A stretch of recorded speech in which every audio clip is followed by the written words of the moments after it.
Hi everyone, we hope you're doing well. We're hanging in there though honestly, we haven't been getting much sleep lately. Today, we want to answer a question we get a lot: how do we publish our audiobooks? First, we post most audiobooks on Patreon as paid content. They stay paid for a few months. After that, they become free to listen to on Patreon forever. A few weeks later, we post them on other places like YouTube, Facebook, and Twitter, X. Lately, things have been a bit slow in terms of new members. So we'd love your help. Please share our site with your friends or in places like Facebook groups, Twitter, X, Discord, Reddit, or novel forums. Even one share can really help us grow. Thanks so much for your support. The remaining orcs sorrowfully cried out that this was done by the goblins from the south. Because only the goblins had shown themselves while everyone else hid and killed orcs, most of the remaining orcs only saw goblins attacking them, and the remaining orcs saw them leaving southwards. Naturally, they would think that they were from the goblin village in the south.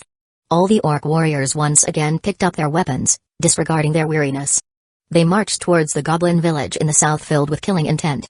Nearby, Zhaofu and Beiqi had regrouped, and they started leading their forces towards the elf village in the east. A while later, Zhaofu, riding on Little Black, went to the front of the elf village with 500 soldiers. Because his goal was to lure the elves out, he did not bring many soldiers with him. When Zhaofu saw the elves, he found that they were just as the stories had said. No matter if it was a male or a female, all the elves were incredibly good-looking and had pointed ears, snow-white skin, and delicate features.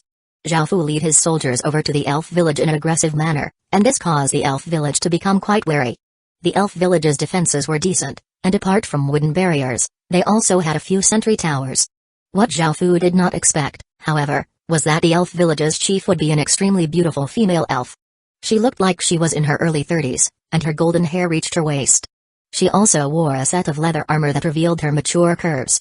49 encircled and killed. After looking at the elf chief, Zhaofu ordered his soldiers to start attacking the elf village. Zhaofu was not easily allured by beauty, and of course, he would not have his soldiers actually attack the elf village with their full might. Rather, he ordered his archers to attack in order to act as if he wanted to take down the elf village. Facing Zhaofu's provocation, since he only had a few hundred soldiers, the elf village quickly responded. 2,000 elves rushed out of the village, and when Zhaofu saw this, he immediately chose to run. The elves didn't want to chase after him. After all, the elves were not a race that loved to fight, but when they started to retreat to their village, Zhaofu once again came to provoke them. By the third time this happened, no matter how well-tempered the elves were, they couldn't stop themselves from becoming furious, and they started to angrily chase Zhaofu's soldiers. However, after chasing for a while, though Zhaofu's soldiers had disappeared, the elves heard fighting from nearby. They looked over and saw that the orcs were fighting with the goblins. The elf chief immediately realized something, and a look of shock appeared on her beautiful face as she yelled, "Hurry and leave." However, it was too late. When the orcs saw so many elves rush over in such a bloodthirsty manner, they thought that the elves were here to help the goblins, so some of the orcs started to rush towards the elves. The goblins, on the other hand, thought that the elves were here to help the orcs destroy them, so they also started to attack the elves. By now, it was too late for the elves to run away even if they wanted to. They could only retaliate at the orcs and goblins rushing at them, and a chaotic three-way battle ensued.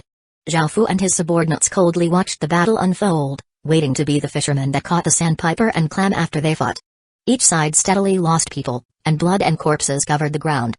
After the massive, chaotic battle, there were only 300 out of the 3,000 orcs left, 400 out of the 2,000 elves left, and 700 out of the 5,000 goblins left. Zhaofu saw that the time was ripe. He and his forces revealed themselves and formed a massive encirclement that surrounded the three factions. Right now, Zhaofu did not fear them at all. Combined, they had less than 1,400 soldiers, and all of them were wounded and exhausted from the taxing battle. The orcs were in the worst state after going through two big battles. When they saw that the enemy surrounding them included goblins, gnomes, kobolds, and humans, the surrounded elves, orcs, and goblins were stunned. They all stopped fighting and warily looked at the people surrounding them. Of course, the elves were the clearest about what was going on because they knew it was Zhaofu who had lured them into this massive battle, resulting in the present situation. The elf chief furiously looked at Zhaofu and called out, "You shameless humans." The goblins were the most confused. Why did the orcs suddenly madly attack them? Why did the elves suddenly join in? Why were they now surrounded by humans for no reason? The orcs, on the other hand, were the most furious. When they saw Zhaofu's appearance, they understood everything. why the kobolds had dared to kill the second chief and why the goblins would attack their village. The one behind all of this was the human in front of them. All of the orcs roared and furiously charged at Zhao Fu. Zhao Fu calmly watched the orcs rush at him and turned to signal at Beiqi. Beiqi loudly shouted, and 20 ballistae, which gave off terrifying auras, were wheeled out. Back then, when Zhao Fu was about to set off, the gnome mechanics scholars came to inform Zhao Fu that they had successfully researched the ballista. Zhao Fu ordered the gnomes to start researching the ballista the day he had conquered his first gnome village, and they had finally succeeded. That was why Zhao Fu waited a few days before leaving the village. Ballistae were quite difficult to create, so even though Zhao Fu had poured all his resources during those days into creating ballistae, they were only able to create 20 of them. Now, it was time to test the might of the ballistae. Each one of them could shoot 3 bolts at a time, and each bolt was 1 finger length wide and 1.4 meters long. When the 300 orcs rushed at them, the soldiers readied the ballistae and took aim. Fire! As Beiqi gave the order, the soldiers operating the ballistae started to release the bolts. Swish, swish, swish. The bolts tore through the air, and they traveled incredibly quickly, making them look like dark rays of light that could only be seen for an instant. Kai. The orcs were already completely exhausted, and they were using the last of their strength to charge towards Zhao Fu's forces. The bolts pierced through orc after orc, and some even stabbed into the orcs behind them, turning them into skewers as blood erupted from their chests. In just an instant, 70 or so orcs had suddenly died. The might of the ballistae caused the orcs that were running and shouting to stop in their tracks. Audius, who was leading the charge, was hit in the abdomen by a bolt, and the massive impact almost destroyed all his organs. He half knelt on the ground and vomited up blood as he hatefully glared at Zhao Fu. Zhao Fu calmly took out a bow and slowly drew it, aiming at Audius's chest. Zhao Fu did not want to do this. If possible, he wanted to live in a peaceful world where he didn't have to fight, kill, plot, or do things that he didn't want to do. However, right now, the world was extremely chaotic. If he did not become powerful, his end would be like Audius's. After all, this world was one that belonged to the strong. The weak simply could not survive. Facing Audius's hateful eyes, Zhao Fu completely understood how he felt, and Zhao Fu did not feel angry at all. However, Zhao Fu still had to kill him. Zhao Fu released the arrow. Just like that, Audius, the orc chief who had dominated the surrounding 50 kilometers, died at his hands. Zhao Fu looked around and yelled, "Put down your weapons and surrender or die." As Zhao Fu yelled, Old Log and Arkin Lun interpreted what Zhao Fu said. Those within the encirclement became completely frightened by the ballistae's might. After considering how many soldiers Zhao Fu had and the fact that they were completely surrounded, they knew that they simply could not win. As such, the goblins were the first to surrender. As for the remaining orcs, a few of them were stubborn and willing to die rather than submit to Zhao Fu. They raised their weapons and charged at Zhao Fu, and they were quickly killed. As for the other orcs, when they looked at their dead chief again, they decided to surrender. Finally, after the elf chief looked at Audius's half-kneeling corpse, a complicated look appeared in her eyes. The orc chief that had dominated this region and caused countless villages to tremble in fear had died at the hands of this human. The elf chief looked at Zhao Fu and thought about the elderly and young elves in the village. She sighed and half knelt on the ground with the other elves. System announcement. Daisy Village has surrendered to you. Would you like to accept? Hearing this system announcement, Zhao Fu looked at the beautiful elf chief and chose to accept. 50 Elder Bay. After everyone surrendered, Zhao Fu left the management of all of these people to Beiqi.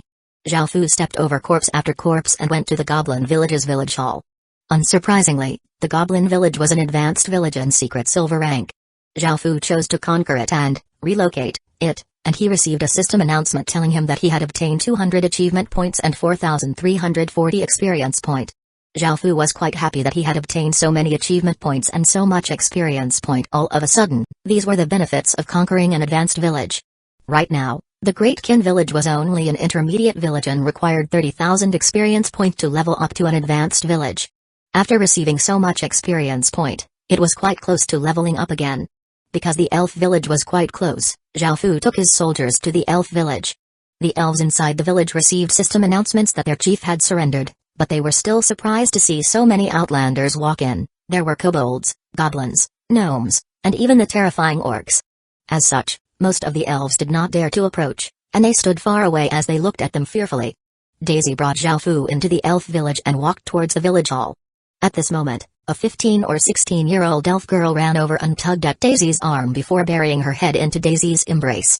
She asked nervously, "Mother, what's going on?" Daisy looked at her daughter lovingly and stroked her head as she said softly, "We'll talk later." Daisy then turned to Xiaofu and introduced them. Your Majesty, this is my daughter, Asani. Xiaofu looked at Asani. She was also quite beautiful and had delicate features. She looked a lot like her mother, but she had an air of tenderness about her. Xiaofu nodded, indicating that he understood. Following this, Daisy brought Xiaofu into the village hall. Xiaofu looked at the elf village's stats and found that it was also a secret silver rank advanced village. Just as he was about to conquer and relocate it, he suddenly thought of something and went to the elf barracks. Elven archer, E-grade military. Description: all elves are proficient at archery and using swords. Effect: receives bow and sword control. Elven priest, D-grade military. Description: a priest among elves. Effect: receives power of life. Xiaofu was quite surprised when he saw a profession change stone steel for elven priest. After all, a priest was a special profession, and one could only obtain that profession through a godly spirit. That was why Xiaofu felt that this was quite strange. Afterwards, Xiaofu asked Daisy about it. She explained that every elf was a child of the great goddess of life, so all elves could become a priest through such means. Xiaofu remembered that the most eye-catching profession in the chaotic three-way battle was the strong orc. When the strong orcs started to fight, their eyes became bloodshot and their muscles became incredibly taut. They became incredibly valiant and fearless, making anyone feel terrified when seeing them fight. Next were the goblin warriors, who brandished their short sabers as they took life after life. After them were the elves holding wooden staffs. They could release a green light to heal the injured and could also use offensive magic, wooden spikes that were 1 meter long and would pierce the enemies. Those were most likely the elven priests. Just like Xiaofu's demon priest profession, it was also a D-grade profession. However, Xiaofu felt that the elven priest profession was better. After all, there could only be 100 demon priests at any point in time, while any elf could use this profession change stone steel to be an elven priest. Moreover, the demon priest profession had a weak godly spirit while the elven priest profession had the great goddess of life as its godly spirit. After looking at this information, Xiaofu went back to the village hall and chose to relocate the village, resulting in him obtaining 200 achievement points and 3,650 experience point for the Great Kin village. Finally, Xiaofu went to the orc village. By now, there were less than 50 orc warriors and 200 or so elderly and young orcs left in the orc village. The orcs wisely chose to surrender when they saw Xiaofu's massive army, and Xiaofu went straight to the village hall and looked at the village's stats. He was surprised to find that the orc village was a fine gold-grade village. After choosing to conquer and relocate the village, Xiaofu received 200 achievement points and the Great Kin village received more than 7,000 experience point. After conquering 3 advanced villages, Xiaofu's total achievement points were now over 800, and the Great Kin village had more than 26,000 experience point. Xiaofu's status and the Great Kin village's level were both close to increasing. Their greatest gains this time, however, was the population increase. There were 300 or so kobolds, 700 or so goblins, 400 or so orcs, and 1,400 elves. Because the elves were the weakest faction and Xiaofu had involved them last, they had the most people remaining.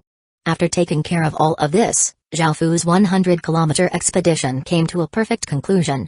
Not only did they rid themselves of the orc threat, but they also gained 2,800 villagers, 1 fine gold rank city heart, and 3 secret silver rank city hearts. After a few days, Xiaofu and his soldiers returned to the Great Kin village. After settling in the new villagers, he took 3 rotting corpses to the altar at the region of bones. These 3 corpses belonged to the kobold chief and the 2 orc chiefs. Xiaofu selected the option to refine them, and he obtained 3 great orbs. He received 1 SS great orb, which had most likely come from Audius, and 2 S great orbs. Xiaofu was ecstatic when he saw that Audius had been refined into an SS great orb. Xiaofu remembered seeing a quest to kill Audius at Holy Light City, and the rewards were quite good, an abundance of merit points and a fine gold rank weapon.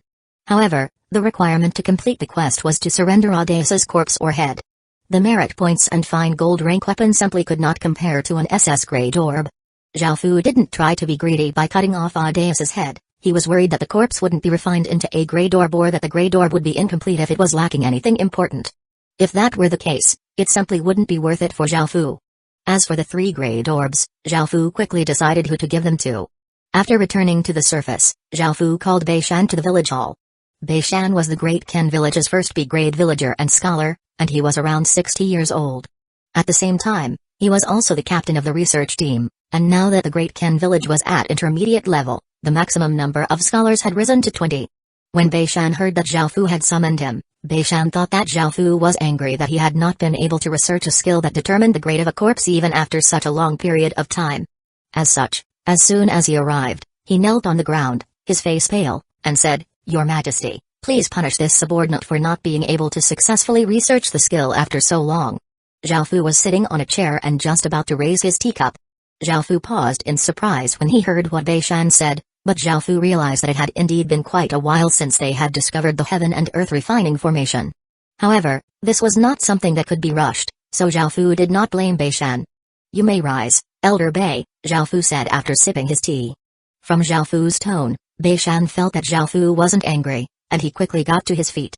Following this, Zhao Fu handed him a blood-red orb. 51 Important position. Beishan received the blood-red orb and looked at it curiously. He had no idea what it was because the Great Orbs were the Great Ken village's greatest secret. Zhao Fu had strictly ordered everyone who knew about them not to divulge any information, so most people did not know about them. After Beishan took it, Zhao Fu explained to him what the Great Orb did. Beishan looked completely stunned, and after recovering, tears started to stream down his face. He ran over and hugged Zhao Fu's legs as he emotionally cried out, "Your Majesty! Your grace towards me is something I can never repay in this lifetime or in the next." This was because Zhao Fu had given him an SS grade orb. There were only 2 SS grade villagers in the entirety of the Great Qin village, one was Li Si and the other was Zhangdo. Both were important subordinates to Zhao Fu. This was especially so for Li Si, who managed everything, great or small, in the Great Qin village. It could be said that he was above 10,000 people and only below a single person. Now that Zhao Fu had given Beishan an SS grade orb, Zhao Fu had essentially elevated Beishan to the same level as the others. How could Beishan not feel shocked or emotional after being raised from a normal citizen to an important minister? Zhao Fu helplessly looked at the old man hugging his legs, who had tears and snot all over his face, and said, "All right, please get up." Zhao Fu gave Beishan the SS grade orb after a lot of thinking. After all, anyone would want to be SS grade. People like Liu Mai, Old Logue, and Doke were all S grade, so Zhao Fu wanted to give them SS grade orbs in the future. As such, giving them an SS grade orb right now was a bit of a waste, and S grade was not too bad. This was why Zhao Fu didn't choose them. Of course, Zhao Fu could have given the SS grade orb to anyone and nurtured him or her into a great general, but Zhao Fu was not lacking subordinates and he still had the 2 S grade orbs. As such, he put that thought aside. Moreover, when Zhao Fu thought of research, no matter if it were the teleportation channels or the taming skill, he realized that scholars were incredibly important. After all, science could greatly increase their productivity. Zhao Fu needed to develop both his military and villages. If he only focused on his military, he would only temporarily seem powerful, and he would soon start to lack resources. If he only focused on his villages, without a sufficient army, he would simply be fattening up his villages for someone else to take them. There were also the gnome mechanics scholars. Zhao Fu decided that he would also give them grade orbs in the future. The ballistae that they had created were the Great Ken village's most powerful weapons at the moment. However, ballistae were only effective against those who were at stage 1 or below in their cultivation. They would not be as effective against those above stage 1, so Zhao Fu ordered the gnome mechanics scholars to research stage 1 ballistae. These ballistae would be able to threaten those at stage 1, and they would still be effective against those above stage 1. Raising one's grade meant that his or her comprehension and abilities would be enhanced. Through the heaven and earth refining formation, Zhao Fu's people were able to steal other people's fortune. Right now, ordinary ballistae were good enough, so Zhao Fu held off from giving the gnome mechanics scholars the grade orbs for now. Zhao Fu told Beishan to go back and continue researching a skill that could let them see the grades of corpses. This was incredibly important to Great Qin. Beishan wiped away his tears and snot and promised Zhao Fu that this would be done soon. Afterwards, he hopped and skipped away like a little child. A few people who walked past him asked, "Old man Bei, what's got you so happy?" Beishan grinned and continuously praised Zhao Fu. Beishan said that Zhao Fu was an enlightened leech that was good at using talented people and that it was their blessing to be able to serve under such a lord. Even Wang Ergu, who flattered Zhao Fu every day, felt odd. He had never seen such shameless flattering before. Following this, Zhao Fu arranged the Great Ken village's first martial arts competition.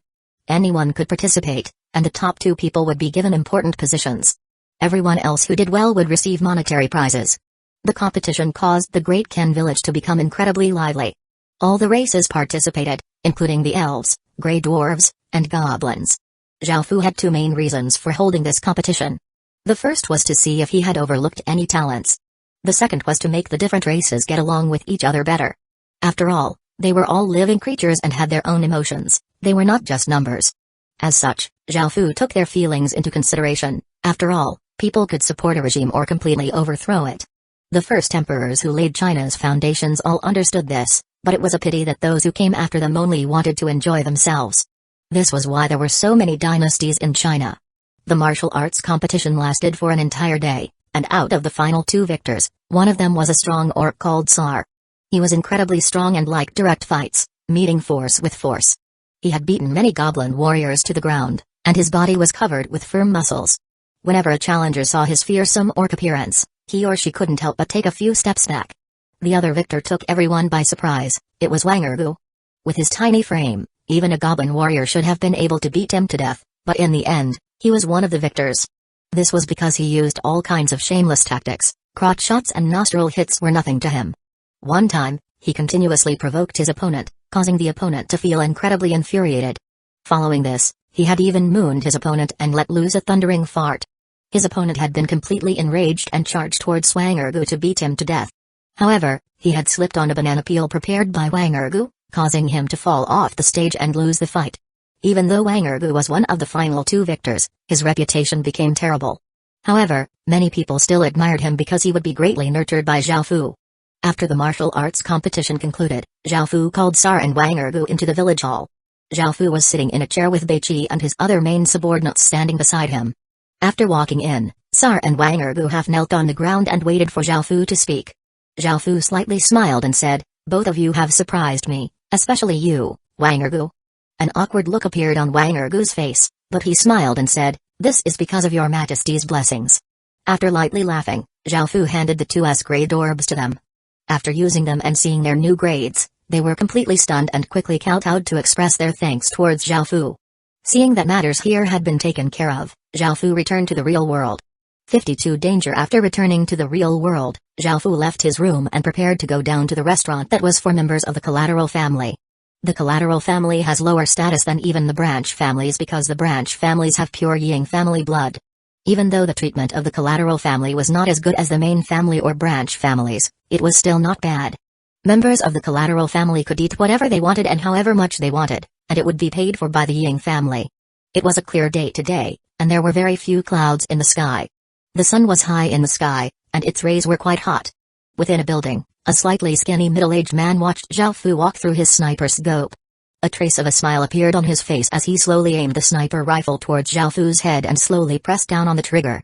He acted as if he had already seen Zhao Fu's head explode as his brain and blood splattered everywhere. Zhao Fu was walking down the path when he saw that someone had dropped a $1 coin. That person must have been quite rich and satisfied to not bother picking up a $1 coin, and Zhao Fu bent over to pick it up. Bang! Zhao Fu's hairs stood on end when he heard the gunshot. He felt something shoot over his head, causing his mind to go blank. His heart rapidly thumped, and he felt as if time had slowed down as he breathed heavily. In the next second, Zhao Fu dove into the shrubbery beside him, and after crawling through, he started to run for his life. Bang! Another gunshot rang out by the time the nearby people also reacted and started to chaotically run around. Zhao Fu took this opportunity to run back into his room and slam the door shut. He leaned against the door, his body slightly trembling. He never expected death to be so close to him. If he hadn't bent down, his head would have been hit by that bullet. The middle-aged man silently cursed as an ugly expression appeared on his face when he saw Zhao Fu run back into the building. The man threw away his sniper rifle and chose to escape because he knew what he was doing. This man was called Zhu Qian, and he was part of an assassin organization. When he first received this request, he was quite hesitant because he knew how terrifying the 5 great families were. Even a top-tier assassin organization wouldn't dare to easily offend them. However, the request this time was a member of the collateral family who did not look too important. He wasn't part of the main family and killing him wouldn't draw too much attention. The reward for this request was $60 million, and $30 million had been transferred to him already. Moreover, the client would provide a way for him to escape overseas, which was why Zhu Qian dared to take such a great risk. In the beginning, he had tried to infiltrate the district, but this was no ordinary district. Even though only members of the collateral family were living here, the security was still top-notch, so Zhu Qian could only try to snide Zhao Fu. However, now that he had failed, he had to escape. The Ying family would soon come here to investigate. In his room, Zhao Fu gradually calmed down. Without the needing to think about it, Zhao Fu already knew who was behind this. Apart from the Li family, who saw him as a threat and wanted to get rid of him. Who would do such a thing? They must have found out that he possessed the Ying family's bloodline and were worried that he would establish himself and make trouble for the Li family, so they tried to kill him quickly. Li family. One day, I'll destroy your entire family, Zhao Fu said icily. In her last words, Zhao Fu's mother had told him not to seek revenge against the Li family. Even after he obtained the Great Kin's legacy, he had gone about his own matters and did not think about his past with the Li family, nor did he consider harming the Li family. However, the Li family had crossed Zhao Fu's bottom line time and time again, and he had nearly died just then. Zhao Fu's hatred towards the Li family reached its peak, and he clenched his fists and gritted his teeth. However, after Zhao Fu came back to his senses, he realized that he was nothing in the real world. He had no money or power, so how could he escape from such a powerful family? Today they had sent a sniper, but tomorrow they could send people to kill him directly, and the day after they might choose to use poison. Since he had become a thorn in their hearts, they would do everything they could to kill him. Perhaps he could reveal that he was Great Ken's legatee and receive the full support of the Ying family. After all, the Ying family was one of the 5 great families and was much more powerful than the Li family. Even though the Great Tang Empire was a celestial empire and was much more powerful than the Sui dynasty's Ying family, the Ken dynasty's Ying family had gathered its strength for hundreds of years more than the Li family. As such, he could use the Ying family to destroy the Li family. Zhao Fu could wipe out the Li family and make Li's kneel in front of his mother's grave and repent before killing him. It would simply be perfect. Ha ha ha ha ha. Zhao Fu suddenly started to laugh at his own naivety. Do you think that the Ying family will passionately welcome you and treat you as the master of the Ying family if you stand up and yell that you're the Great Kin's legatee? Do you really think that's possible? Zhao Fu couldn't help but mock himself. He was merely an outsider that had a bit of the Ying family's blood, so how could they give him the Ying family? Who would accept the Ying family being given to an outsider? The main family members looked down greatly on those who were even worse than the branch families. If the Ying family built an empire in the Heaven Awakened world, the collateral family members would be at the lowest rank of the hierarchy, and they would only be used to consolidate the Ying family's rule. Once he announced his identity, the Ying family would announce him to be the master of Great Ken on the surface. However, the Ying family would secretly use many methods to control him. If the main family could take the Great Ken legacy away from him, he would lose his value and most likely be killed by them. In this world, brothers can kill brothers and fathers can kill their sons for their own gain. Anyone would do anything for his or her own benefit, so how could they not lay their hands on you, who they see as an outsider? As such, even if Zhao Fu announced his identity, he would not necessarily be safe. He would be in a precarious situation with the Li family threatening him openly and the Ying family threatening him secretly. It would be almost impossible for him to protect himself. Right now, anyone could easily crush him to death. That was how weak he was. That was the problem. The Li family and the Ying family were both incredibly dangerous, and he could escape from neither of them. What should he do? Zhao Fu lapsed into deep thought. Suddenly, someone knocked on his door, surprising him. Zhao Fu turned to look at the door. Is Mr. Zhao available? A woman said. Zhao Fu was familiar with this voice, and when he looked through the peephole, he saw a woman standing outside with a few security guards.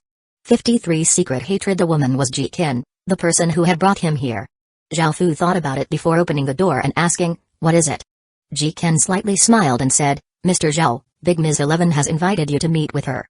Zhao Fu stared at her in surprise for a split second. He knew who Big Ms. 11 was. She was called Ying 11 and the successor of one of the Ying family's 6 main bloodlines. Why did she want to meet him? It wasn't because his identity as the Great Kin legatee had been exposed, because no one could possibly know about that. Why does Ying 11 want to see me? Zhao Fu realized that she might have heard about what had just happened and thought that there was value in using him. Zhao Fu thought about it before nodding and leaving with Ji Qin and the security guards. They came to a beautiful garden where there was a beautiful young woman who looked around 23 or 24 years old. She was wearing a white dress and looked like a celestial goddess among the flowers. Big Miss 11, I've brought him here, Ji Qin respectfully said as she slightly bowed. Ying 11 had just picked a small flower and charmingly smiled before looking at Zhao Fu and nodding. When Ying 11 looked at him, he remained expressionless and calmly stood still. Come with me, Ying 11 said before turning and walking away. Zhao Fu followed behind her, and soon, they reached a pavilion within the garden. Ying 11 sat on an exquisitely made bamboo chair and signaled for Zhao Fu to also sit. Zhao Fu nodded and sat down facing her. Do you know why I asked to meet you? Ying 11 asked as she slightly smiled. Zhao Fu thought about it, and even though he could guess why, he pretended not to know and shook his head. Seeing this, Ying 11 asked in satisfaction, then do you hate the Li family? Just as expected, through what had happened, The Ying family's higher-ups had found out about his identity. Zhao Fu did not hide anything and truthfully replied, "I do. If I help you take revenge, would you be willing to join my faction? Don't worry, I'll make sure you stay safe, and no one will be able to threaten your well-being." Ying 11 did not beat around the bush and directly made her intentions clear after seeing the hatred in Zhao Fu's eyes. Help me take revenge? Zhao Fu knew that Ying 11 would not actually help him take revenge. Rather, she wanted to use him as a pawn to control the Li family in the future. In the chaotic times to come, the world would be filled with war. Each of the large families started to make preparations, and the Ying family was no exception. If the Ying family wanted to deal with the Li family, Zhao Fu would be an important piece.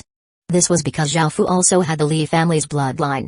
Even though he was not much right now, if the Ying family supported him, he would be able to divide the Li family and control it while remaining as one of the Ying family's pieces.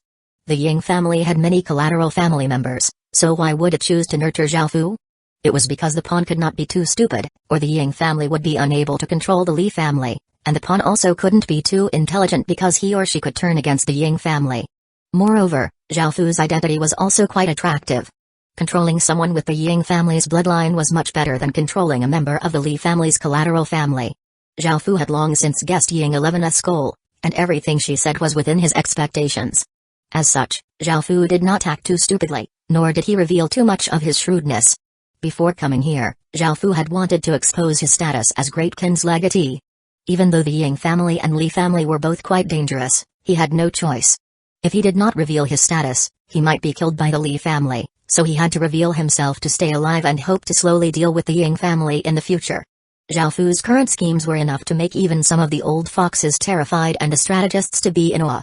Zhao Fu had experienced many hardships since he was young and seen much of the world. His experiences let him understand the nature of this cruel world. Zhao Fu had been by himself most of his life, and loneliness was indeed something that could bring someone pain and drive a person to madness. However, it could also cause a person to mature and see through other people's hearts, which was why Zhao Fu's personality and intellect were like this. Zhao Fu nodded and agreed to Ying 11's request. Since she would treat him as a pawn, he would use her to guarantee his safety for now. They were both merely using each other, and agreeing was in Zhao Fu's best interests right now. For now, Ying 11 could control him completely, so he would act as she wished. As for the Li family, he didn't need anyone to help him take revenge, only by staining one's hands with the blood of those who one hated could one be satisfied. Ying 11 was delighted when Zhao Fu agreed. Zhao Fu was an important pawn in her plans, so she immediately ordered for Zhao Fu to be treated well and moved to an even safer place. Bang! Within a room in the Li family's residence, Li Feng furiously slammed his palm on the table and yelled, "The Ying family has gone too far."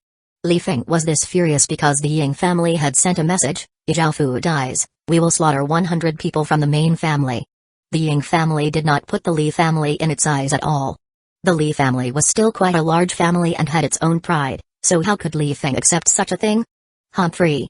Li Feng coldly harumphed as he said, "The Ying family is too arrogant.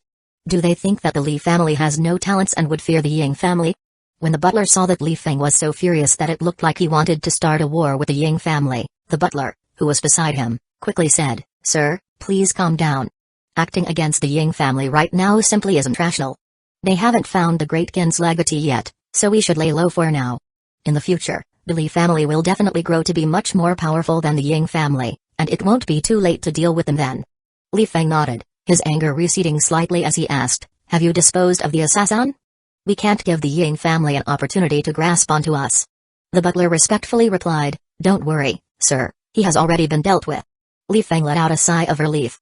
If the assassin had fallen into the Ying family's hands, there would have been great trouble for the Li family.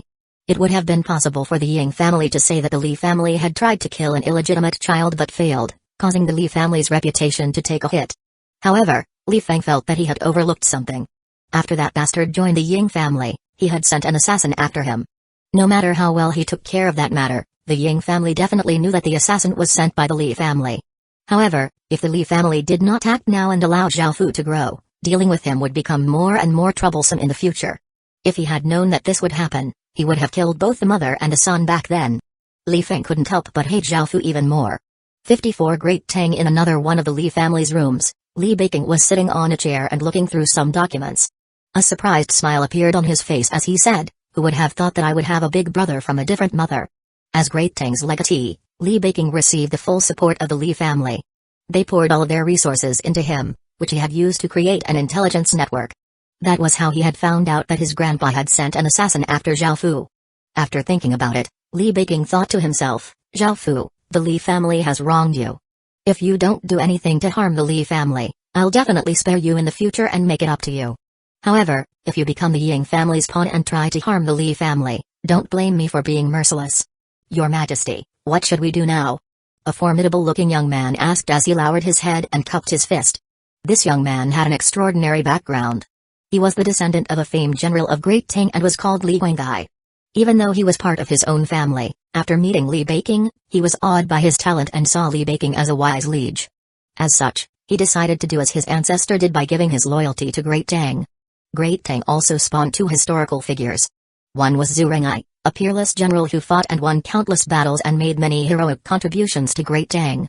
The other was Aizen, a great prime minister who dared to speak forthrightly and remonstrate the emperor. Li Beiqing replied to Li Guangai, don't worry about it for now. Conflict between the Li family and the Ying family isn't good for either of us, and it will only serve to benefit others. We'll let everything proceed naturally. Li Guangai nodded and retreated to one side to serve Li Beiqing. As for Zhao Fu, he had been moved to where the main family members lived, and Ying 11 had even given him a bodyguard to protect him. That was all they could do for now. Zhao Fu was much safer now, and when he went to his new room, he took out the Heaven Awakened stone and chose to enter the Heaven Awakened world. Zhao Fu discarded his unpleasant thoughts of the real world and completely focused on the Great Qin village. Right now, the Great Qin village was the only thing that Zhao Fu could rely on. Because the orc threat had been eliminated, Zhao Fu started to scheme about godly spirits. However, he first had to consider whether he could use them for the heaven and earth refining formation, and he also needed energy stones. With a limited amount of energy left, how could it refine a godly spirit? Energy stones would definitely be an important resource, whether it was now or in the future.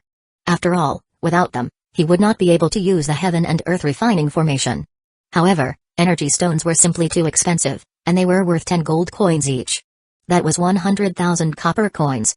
Zhao Fu did not have that much money, but he could use the equipment he obtained from the region of bones to exchange for energy stones. However, equipment was something that Zhao Fu desperately lacked at the moment. After conquering so many outlanders, Zhao Fu took 100 kobolds from the 300 he had conquered, 300 goblins from the 700 he had conquered, 100 orcs from the 400 he had conquered, and 600 elves from the 1,400 he had conquered to add to his army. Now, Zhao Fu had 2,900 soldiers, but he only had 1,000 or so pieces of secret silver rank armor. How could he sell any when he was greatly lacking equipment? Energy stones were incredibly difficult to obtain, and unless he found a way to earn massive amounts of money, it would be impossible for him to buy any. Zhao Fu started to wonder if he could find any mines for them in the Forest of Horrors. As such, he could only put his plan of refining a godly spirit on hold. Of course, his plans now were to continue exploring the Forest of Horrors. Right now, Zhao Fu had only explored the 30-kilometer radius around the Great Qin village, so he wanted to see what other gains he could obtain from outside that area. Now, he had 2,900 soldiers in total, and bringing along so many soldiers was a bit too much. Zhao Fu decided to split them into two teams, one would be led by himself and the other by Beiqi. They would explore the region around them from different directions. A few days later, the two teams finished exploring the 50-kilometer radius outside of the Great Qin village. They did not find anything significant, but they did conquer another 4 basic villages. There was an ordinary human village, an ordinary bandit village, an ordinary gnome village, and an ordinary goblin village. These 4 villages were able to greatly increase the Great Qin village's population because Zhao Fu employed tactics that kept as many people alive as possible. The 4 villages supplied him with an extra 1,300 people, and he moved 500 of them into his military, increasing it to 3,400 soldiers. Now, the Great Qin village was definitely the most powerful village in the 100-kilometer radius around the village. Moreover, after conquering 4 basic villages, Zhao Fu obtained 200 achievement points, causing him to rank up to 3rd-ranked Baron. Even though he was only 3rd-ranked, it was still a baronage, which meant that he had the right to upgrade the Great Qin village into a town. Apart from this, 3rd-ranked barons also had other special privileges, such as more respect from the guards in main cities, 10% discounts at stores, the ability to buy houses within main cities, and the ability to become a resident of a main city without spending merit points. Zhao Fu was attracted by the ability to buy a house. In some virtual gaming novels, the characters would buy massive amounts of land and then develop and sell it for an astronomical profit.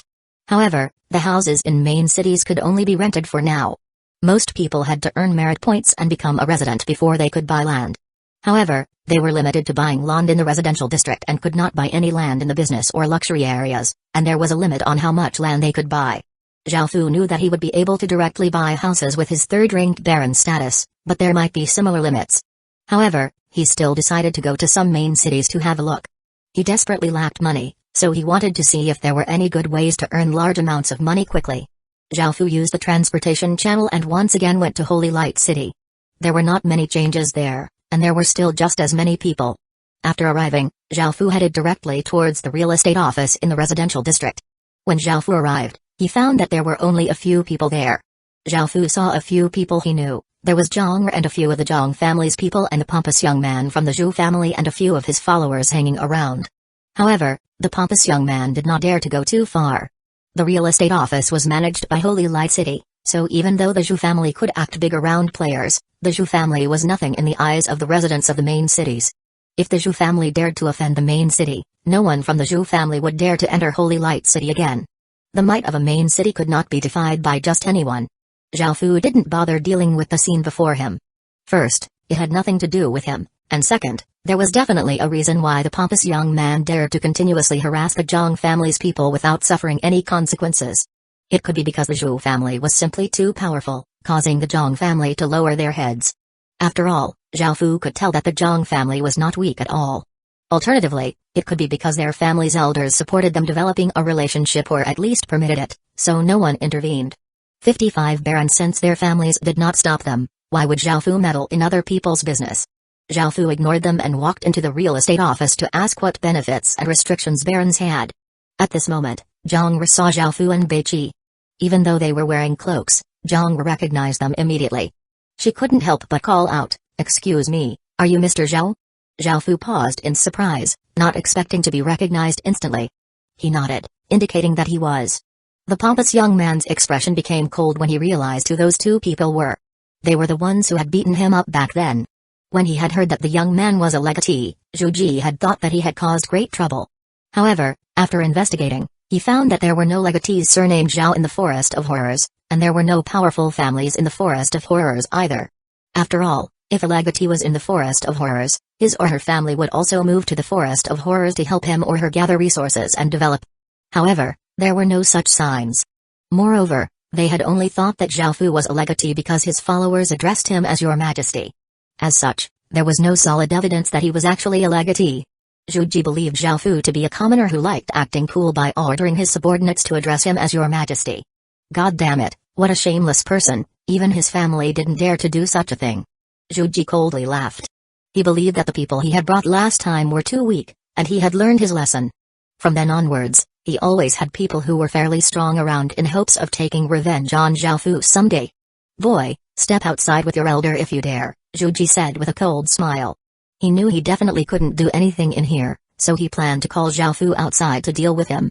Zhang's expression became ugly, and she realized that she had inadvertently caused trouble for Zhao Fu.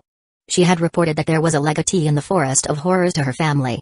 However, after they did some investigating, they completely disregarded her words and took them as a joke, causing her to be sternly reprimanded. Despite this, Zhang still felt that Zhao Fu was extraordinary and believed that he was a legatee, and a powerful one at that. In fact, she had a feeling that his name would one day resound across the world. Even if everyone took what she said to be a joke, she still believed it. Zhu Ji, don't cause trouble, this won't be good for the Zhu family. Zhang tried to stop Zhu Ji, but he was too furious to listen to reason. After all, their families had acted as matchmakers for them, and Zhu Ji had long since started to see Zhang as his fiancé. Now that his fiancé was trying to help another man, how could he not be angry? Zhao Fu was quite surprised that Zhang would try to help him out. Regardless, he didn't have the time or energy to bother with Zhu Ji's provocations. When Zhu Ji saw that Zhao Fu was ignoring him, Zhu Ji ran up and tried to slap Zhao Fu while yelling, "You little bastard, didn't you hear your elder talking to you?" Zhao Fu's gaze became cold, but he didn't even bother moving. Beside him, Beiqi coldly harumphed, caught Zhu Ji's hand, and twisted. A crisp crack sounded out when Beiqi broke Zhu Ji's arm. "Ugh!" Zhu Ji screamed pitifully. Zhu Ji's people rushed at Beiqi to help Zhu Ji. Even though they could be considered strong among normal people, trying to fight against Beiqi was simply seeking death. By now, Beiqi's cultivation was already at Tier 0 level 7. Adding on the bonus stats from his equipment, how could they defeat him? In just a few hits, he had beaten all of them to the ground and injured them so badly that they couldn't even crawl. When Shuji saw the thugs that he had paid so much money for defeated so easily, he immediately shouted fearfully at the manager of the real estate office, "Look, he's attacking people. Hurry up and arrest him." However, something shocking happened. The manager, who normally acted indifferently towards players, respectfully walked over to Zhao Fu and said, "Esteemed Baron." Zhao Fu calmly nodded. Evidently, this was one of the perks of his rise to baronage. He turned to look at Shuji, who was nursing his broken arm while staring at him with a look of disbelief, and asked the manager, "What are you going to do about this?" The manager smiled and said, "I personally saw this troublemaker attack esteemed Baron first, and esteemed Baron rightfully defended himself. This lowly one will immediately send for some people to throw them out." Following this, the manager called the guards to throw Shuji and his thugs onto the street. Zhang and everyone else watching had never expected things to take such a turn. No one had expected that Zhao Fu would already be a baron. After all, even Zhang, someone from a large family, had only just become a citizen, and she was far away from becoming a baroness. Most of the normal families had established their villages near main cities, so it was relatively safe there. However, that also meant that they didn't have many opportunities, so within the entire forest of horrors, only Zhao Fu had risen to the status of baron. "Mr. Zhao, we meet again. I'm terribly sorry for bringing trouble to you." Zhang came to apologize for calling out to him, resulting in the present situation. Zhao Fu thought for a moment before replying, "It's nothing much, Miss Zhang. There's no need to apologize." Zhang still felt quite apologetic and said, "This matter was my fault, and I'm truly sorry. Also, there's no need to call me Miss Zhang, you can just call me by my name." In response, Zhao Fu nodded. At this moment, Zhang couldn't help but ask, "Mr. Zhao, would it be alright for us to become friends?" Everyone watching felt incredibly jealous. There were very few people who could make Miss Zhang take the initiative. Zhao Fu hesitated before replying, "Alright, but don't call me Mr. Zhao anymore, just call me Zhao Xin." Zhao Fu did not want to give out his real name, so he made up a name for himself. She couldn't help but feel incredibly happy when she heard Zhao Fu agree and tell her his name. She lightly smiled, making her seem incredibly gentle and beautiful. Anyone looking at her couldn't help but space out. Zhao Fu was quite resistant to her charms though, and after chatting for a bit, he found out why Zhang had come here. The Zhang family had made Holy Light City its main place of development and wanted to buy some land here. No one wanted ordinary residential land. The Zhang family wanted to buy land along a main street, but that land was restricted to residents, so the Zhang family could not buy it. Zhao Fu thought about it and realized that he could buy this land and then sell it for a high price to these families to make a massive sum of money. Zhao Fu thoughts raced, and he felt incredibly excited. However, when he heard what Zhang said next, he became quite disappointed. 56 bronze concentrate mine. Zhao Fu was disappointed because Zhang said that her family was only willing to pay up to 40 gold coins, which was 400,000 copper coins. However, he could only buy 4 energy stones with that amount of money. If Zhao Fu wanted to buy large amounts of energy stones, he would need a massive amount of money. First, there were 1,000 or so channels in the heaven and earth refining formation, so he needed at least 1,000 energy stones. Zhao Fu had asked Old Log before how to get a godly spirit to descend, to which Old Log had told him that a godly spirit's main body could not descend, but it could send a clone.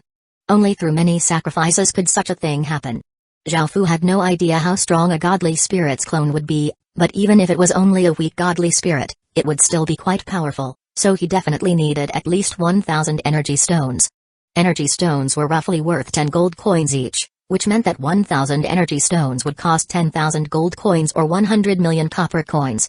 Zhao Fu started to suspect whether he had gone mad by considering to spend so much money on something that might not even necessarily work. However, whenever he thought about refining a godly spirit that could determine the lives and deaths of tens of thousands of beings, he knew that he would definitely obtain something heaven-defying from it.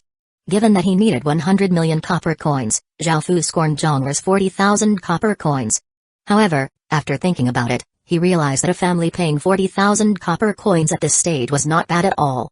Zhao Fu first asked the manager what special privileges barons had, and he learned that he could hire 10 Stage 1 soldiers in Holy Light City and could buy 10 lots of land in Holy Light City apart from the mayor's residence. Zhao Fu's plan of becoming rich through real estate crumbled when he heard this. He could only buy 10 lots of land, and he would not have anyone to sell to.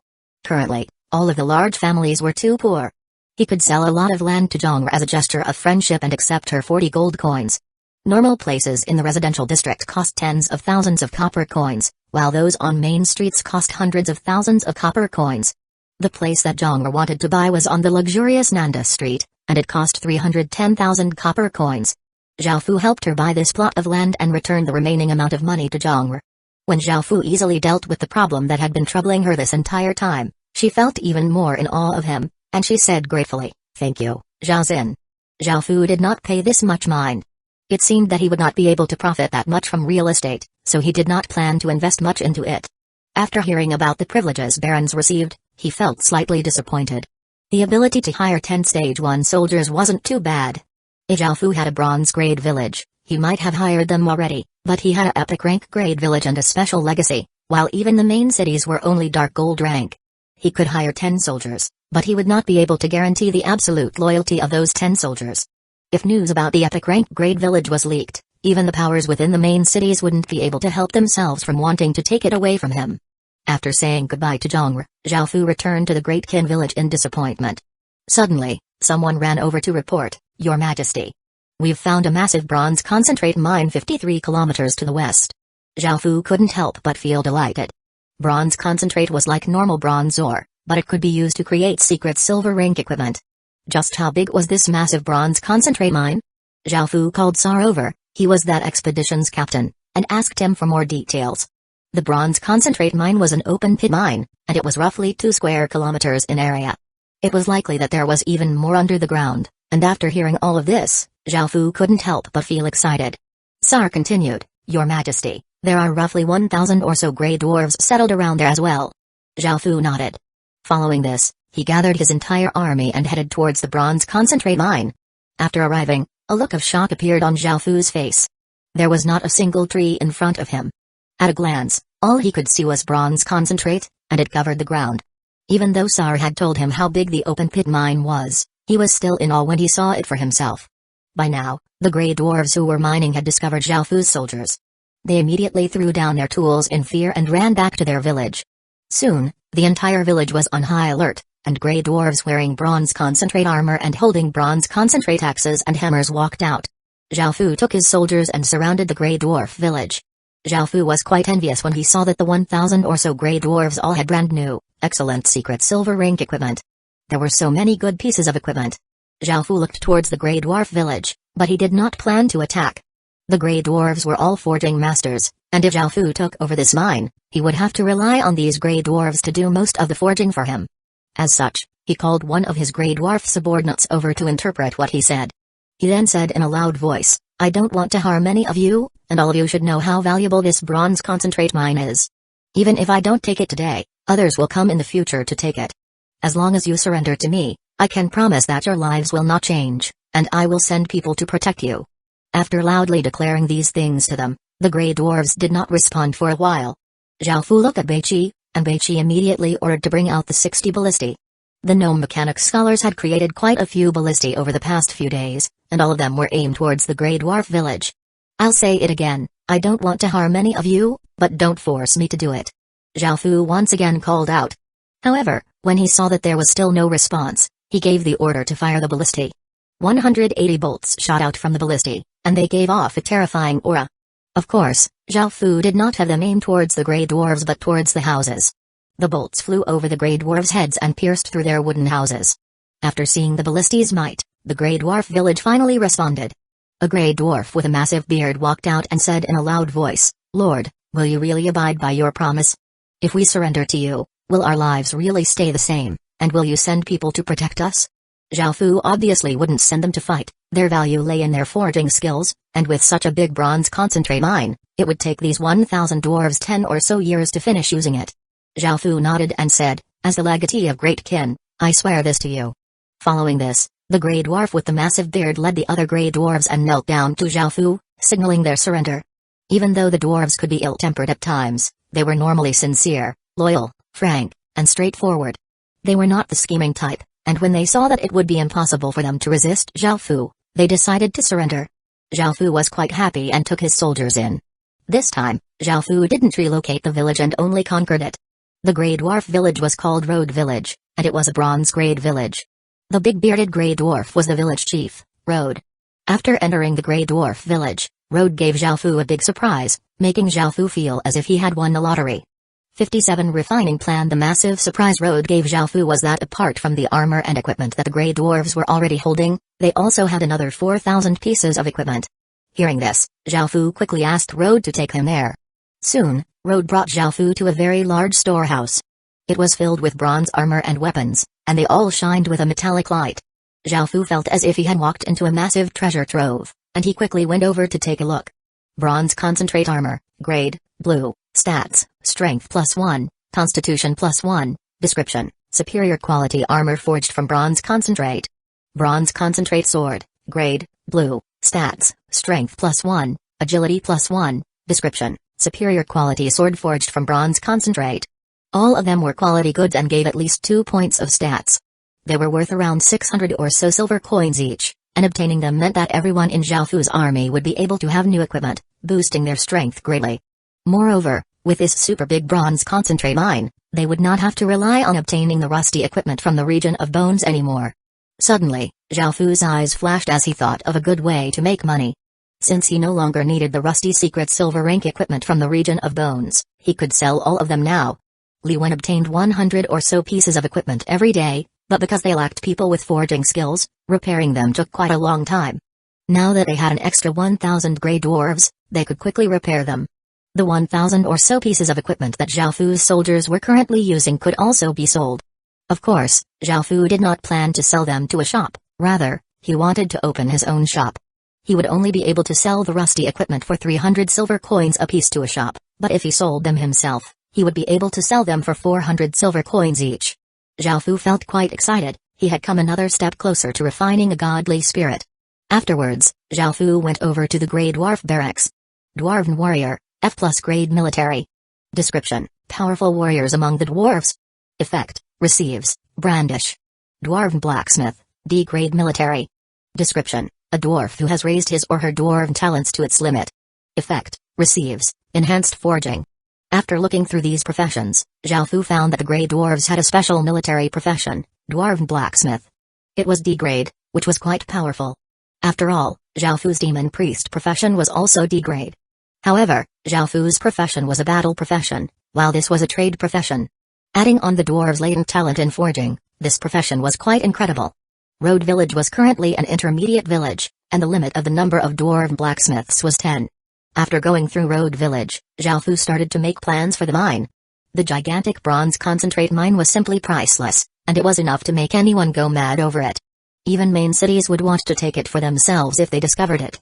As such, Xiaofu stationed 2,000 of his soldiers there and ordered them to strictly keep any creatures from coming within 10 kilometers of the mine. This place would determine Great Qin's future. Following this, Xiaofu also instructed his people to construct a teleportation channel here to make it convenient to move to and from the Great Qin village. Xiaofu then split his remaining 1,400 soldiers into 2 teams and placed them under the command of Zhongdo, Sar, and his other capable generals. They were to continue exploring the Forest of Horrors and attack any basic villages. Now, basic villages were like bits of meat hanging around Xiaofu's mouth, waiting for him to devour them. If they discovered any intermediate villages, they could merge the 2 teams and attack it. If they discovered any advanced villages, Xiaofu would personally take command. As such, Xiaofu did not bother with basic and intermediate villages, and he left them to his subordinates. By now, Xiaofu already had 20 villages, 8 of them were human villages, 4 were goblin villages, 3 were gnome villages, 2 were kobold villages, 1 was an orc village, 1 was an elf village, and 1 was a grey dwarf village. Including the Great Qin village, Xiaofu's villages spawned at least 130 villagers every day. In 3 days, he would be able to spawn more villagers than what a basic village could have. After reaching this point, Xiaofu finally started to slow down the population growth. After returning to the Great Qin village, Xiaofu took the teleportation channel to Holy Light City and bought a spatial ring. Xiaofu had long since wanted to buy one, but he had forgotten about it every time. Spatial rings were quite expensive, and a spatial ring that had 10 square meters of storage cost 10 gold coins. After buying a spatial ring, Xiaofu returned to the Great Qin village. He gathered the money that he had collected after all this time and many pieces of equipment before going off to start his shop in Holy Light City. Just as he was about to leave, Liu Mai rushed over and blocked Xiaofu's way. Behind her was Asani, the 15-year-old elf, and Xiaofu couldn't help but wonder why they were together. At this moment, Liu Mai unhappily said to Xiaofu, "Your Majesty, I also want to go to a main city. Why don't you ever bring me?" "Why would I bring you? I have serious matters to take care of there, Zhaofu responded, feeling strange. Then take me as well, I'm quite pretty, so I'll be able to make you look better, Liu Mai said arrogantly in a confident manner. Zhaofu was not sure what to say. Liu Mai was indeed quite beautiful, and she was the seductive type. However, rather than making him look better, she would most likely bring him trouble. As such, Zhaofu resolutely refused. Liu Mai went over and hugged Zhaofu's arm, rubbing her large chest against him as she said coquettishly, Your Majesty, I want to go, and so does little sister Asani. She was using this ploy again. Zhaofu got goosebumps all over his body, and when he heard what Liu Mai said, he looked towards Asani.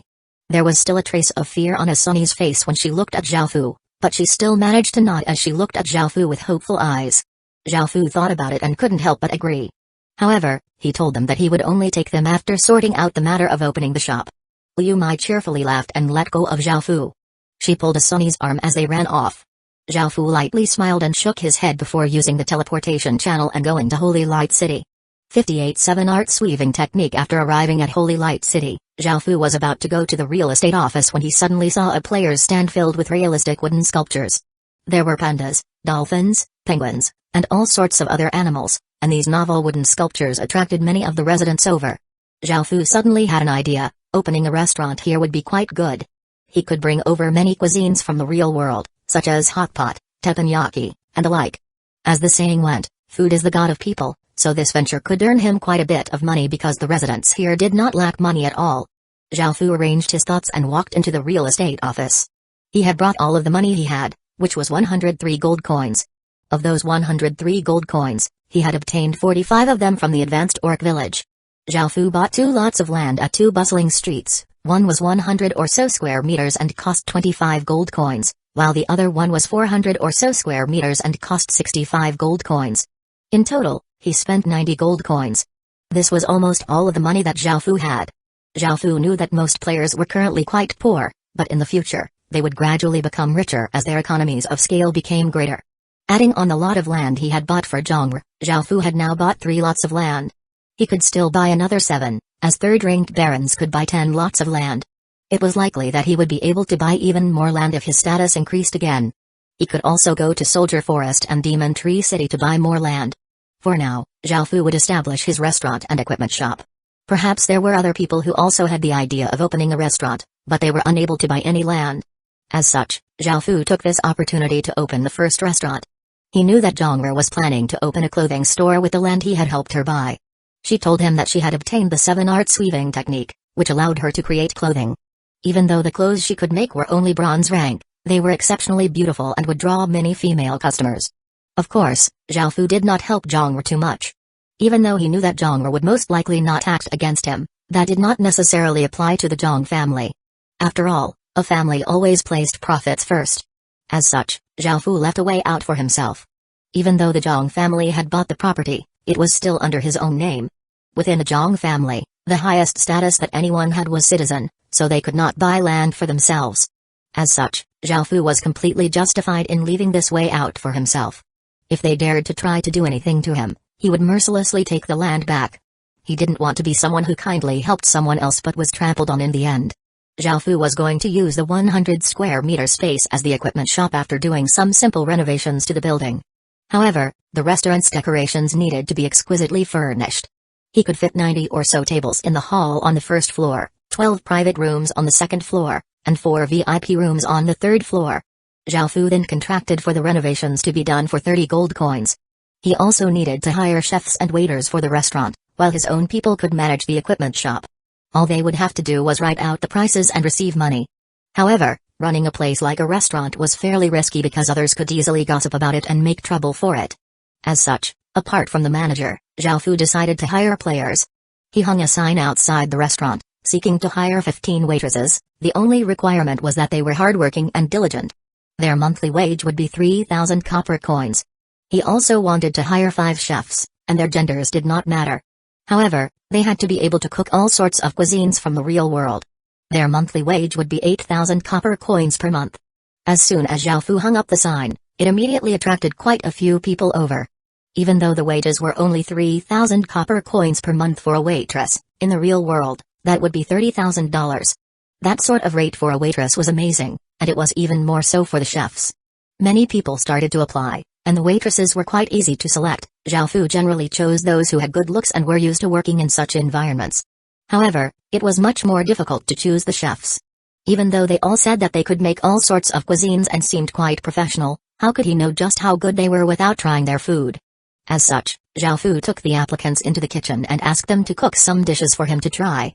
The applicants all started by picking out ingredients, all of which were fairly basic, such as radishes, cucumbers, potatoes, etc. After washing the ingredients, they started to cut them. Zhao Fu watched on the side as the applicants quickly chopped the ingredients on the cutting boards, turning the ingredients into slices or cubes. Everyone looked like a proper chef, and at least from their skills with a knife, it seemed that there were not any scammers among them. Zhao Fu even saw a skinny youth who had knife skills that were close to a godly level. He pressed a chunk of radish against the chopping board, and without even looking at it, his knife seemed to dance with a mind of its own. As chopping sounds rapidly sounded out, he looked as if he was a master pianist elegantly playing the piano. Zhao Fu anticipated what his food would taste like. The youth had introduced himself as Hueco, and he was only slightly older than him. Zhao Fu had been wearing a cloak this entire time, so none of them were able to see what Zhao Fu looked like. They only knew that he was a man, and all of them were quite curious towards their mysterious boss. This was the first restaurant opened by a player, and just this alone was able to attract many people. With Zhao Fu's black cloak, he seemed even more profound and mysterious. Afterwards, everyone started to cook their food. Hueco once again caused Zhao Fu's eyes to light up. Hueco flicked his pan, sending his ingredients high into the air before falling back into the pan perfectly. He lightly sprinkled some condiments into the pan, and every one of his movements seemed as graceful and flowing as water and clouds. The most anticipated moment came. Everyone had cooked a dish and placed it in front of Zhao Fu. The 15 waitresses that Zhao Fu had chosen also stood by the side and looked on curiously. Zhao Fu was quite excited to try the dish made by the youth called Hueco. After seeing his skills in chopping and cooking, he was certain that his skills were master level. Zhao Fu couldn't help but grab his chopsticks and try the julienne radish dish made by Hueco. Every strand of radish was the same size and looked incredibly well presented. They were as white as snow and did not look like they had been cooked at all. There was a bit of spring onion sprinkled on top, giving the dish a faint but delicious aroma. Zhao Fu picked some up with his chopsticks and gently placed them into his mouth. He slowly chewed and savored the taste when his face suddenly froze as he spat out a mouthful of radish. He completely took back what he had thought before. A professional scammer had mixed his way in here. How could this dish look so good but be so appalling? It was neither salty nor sweet, and it was simply indescribably horrible. When Zhao Fu split out his mouthful of food, everyone was quite surprised. Hueco awkwardly smiled and asked, "Boss, why did you spit it out? Is it not to your liking? That's a special dish that I created." As he spoke, he took the dish to the waitresses to try. Zhao Fu did not stop him. He wanted to see if it was just him who thought that it was disgusting. 59 School of Yin Yang. Everyone else went over with looks of curiosity because everyone had also felt the same anticipation that Zhao Fu had felt. The plate of julienne radishes looked incredibly delicious, yet Zhao Fu had spat out a mouthful after trying it. Some of the waitresses walked over and also tried a mouthful each before they all spat out the radishes. Hueco felt awkward to the point of death, and he could only stand there and sigh to himself. Afterwards, Zhao Fu tried the other dishes. Most of them were quite good, and the final dish he tried was also a plate of julienne radishes. They looked quite similar to Hueco's and were presented quite well as well. After his last horrible experience, Zhao Fu felt quite wary, but in order to be fair, he still tried it. Zhao Fu immediately tasted a flavor that was not something that a normal person could come up with. The radishes were sweet and crisp without a trace of spiciness or zest. After trying a mouthful, it made Zhao Fu immediately want to eat another mouthful. Who made this? Zhao Fu looked up towards the chefs.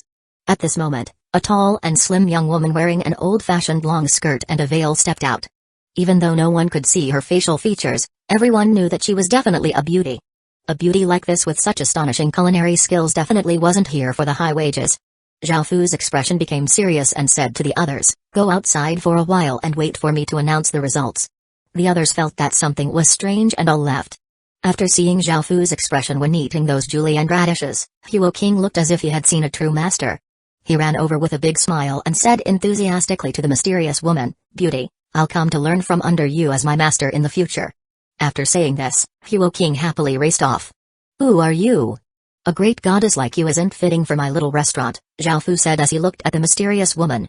The mysterious woman slightly smiled and said, "I'm not a great goddess, I'm just a little commoner who thinks that food is the first necessity of man." Zhao Fu frowned in surprise before his expression became even more serious. He never thought that he would meet someone from the 100 schools of thought so early on. Food is the first necessity of man, was definitely something only someone from the school of gourmet would say. People from the 100 schools of thought all have prestigious statuses. This little restaurant is not suitable for such a grand figure like yourself. It's better for you to seek employment elsewhere. Everyone from the 100 schools of thought was quite dangerous, so how could Zhao Fu dare to keep someone like this woman around without knowing her intentions? Anyone who underestimated the 100 school of thoughts would die a horrible death. The woman heard the wariness in Zhao Fu's voice and did not seem angry at all. Her countenance did not change at all, and a faint smile appeared on her face as she said elegantly, "Sir, there's no need to be so wary of the school of gourmet. We're just a small group of people and don't have any wild ambitions. We're not at all interested in conquering the world or establishing an everlasting kingdom. We just want to peacefully make food and see satisfied smiles on the faces of our customers." The wariness in Zhao Fu's heart receded slightly. However, he still asked, "How do you know I can create that peace for you?" "Sir, even though everyone from the 100 school of thoughts belongs to a school, we all still have their own overriding interests and masters. Some have our own faith, others want to realize their grand ambitions, and others simply want peace in the world. This lowly one cannot represent the entire school of gourmet, but I can say on behalf of myself that all I want is for you to give me peace and security, Your Majesty." Zhao Fu felt incredibly stunned, and his gaze became cold as he asked the woman, "How did you know my identity?" The mysterious woman lightly laughed as she replied, "Even though this lowly one is part of the school of gourmet, my little sister is a lesser arbiter of fate of the school of Yin Yang's 5 elements branch. As such, I also understand some of the school of Yin Yang's Yin Yang techniques." "Yin Yang techniques?" Zhao Fu frowned. What this woman was talking about seemed quite fantasy-like, but after seeing Godker himself, he realized that supernatural forces did indeed exist here. Even though Zhao Fu was quite doubtful of the supernatural, China's history was quite mysterious and profound, so perhaps such things really existed. At this moment, the mysterious woman started to explain, "Your Majesty, this lowly one can see that the fate above your head is a dark gold dragon light. It's a fate that only those with a legacy have, which was how this lowly one was able to guess your identity." Zhao Fu let out a sigh of relief. She only knew that he was a legatee, and his personal identity had not been somehow leaked. "Your Majesty, since you want to hide your identity, this item can help you mask your fate here, though it won't be able to hide it in the real world. Even though one cannot bring things from the Heaven Awakened world into the real world, your fate is something that remains with you. However, you don't need to worry about meeting someone from the school of Yin Yang or the school of Taoism. It's rare for them to see the fate of a son of heaven." As she spoke, the mysterious woman handed Zhao Fu a normal-looking and slightly crude jade pendant. Zhao Fu looked at it curiously. Jade pendant, concealment, description, a normal jade pendant that has been affected by yin-yang techniques, and it can hide one's fate. Zhao Fu felt quite surprised when he saw the description. It seemed that the system recognized the existence of yin-yang techniques, so those supernatural things really did exist in this world. The 100 schools of thoughts truly had mysterious and wonderful abilities. Zhao Fu decided that he would believe this mysterious woman's words for now. Of course, he would only give her a position as a chef, and he would not reveal anything important to her. He looked at her and said, "I can hire you, but I hope what you said is true. Otherwise, don't blame me for being merciless." The mysterious woman lightly nodded.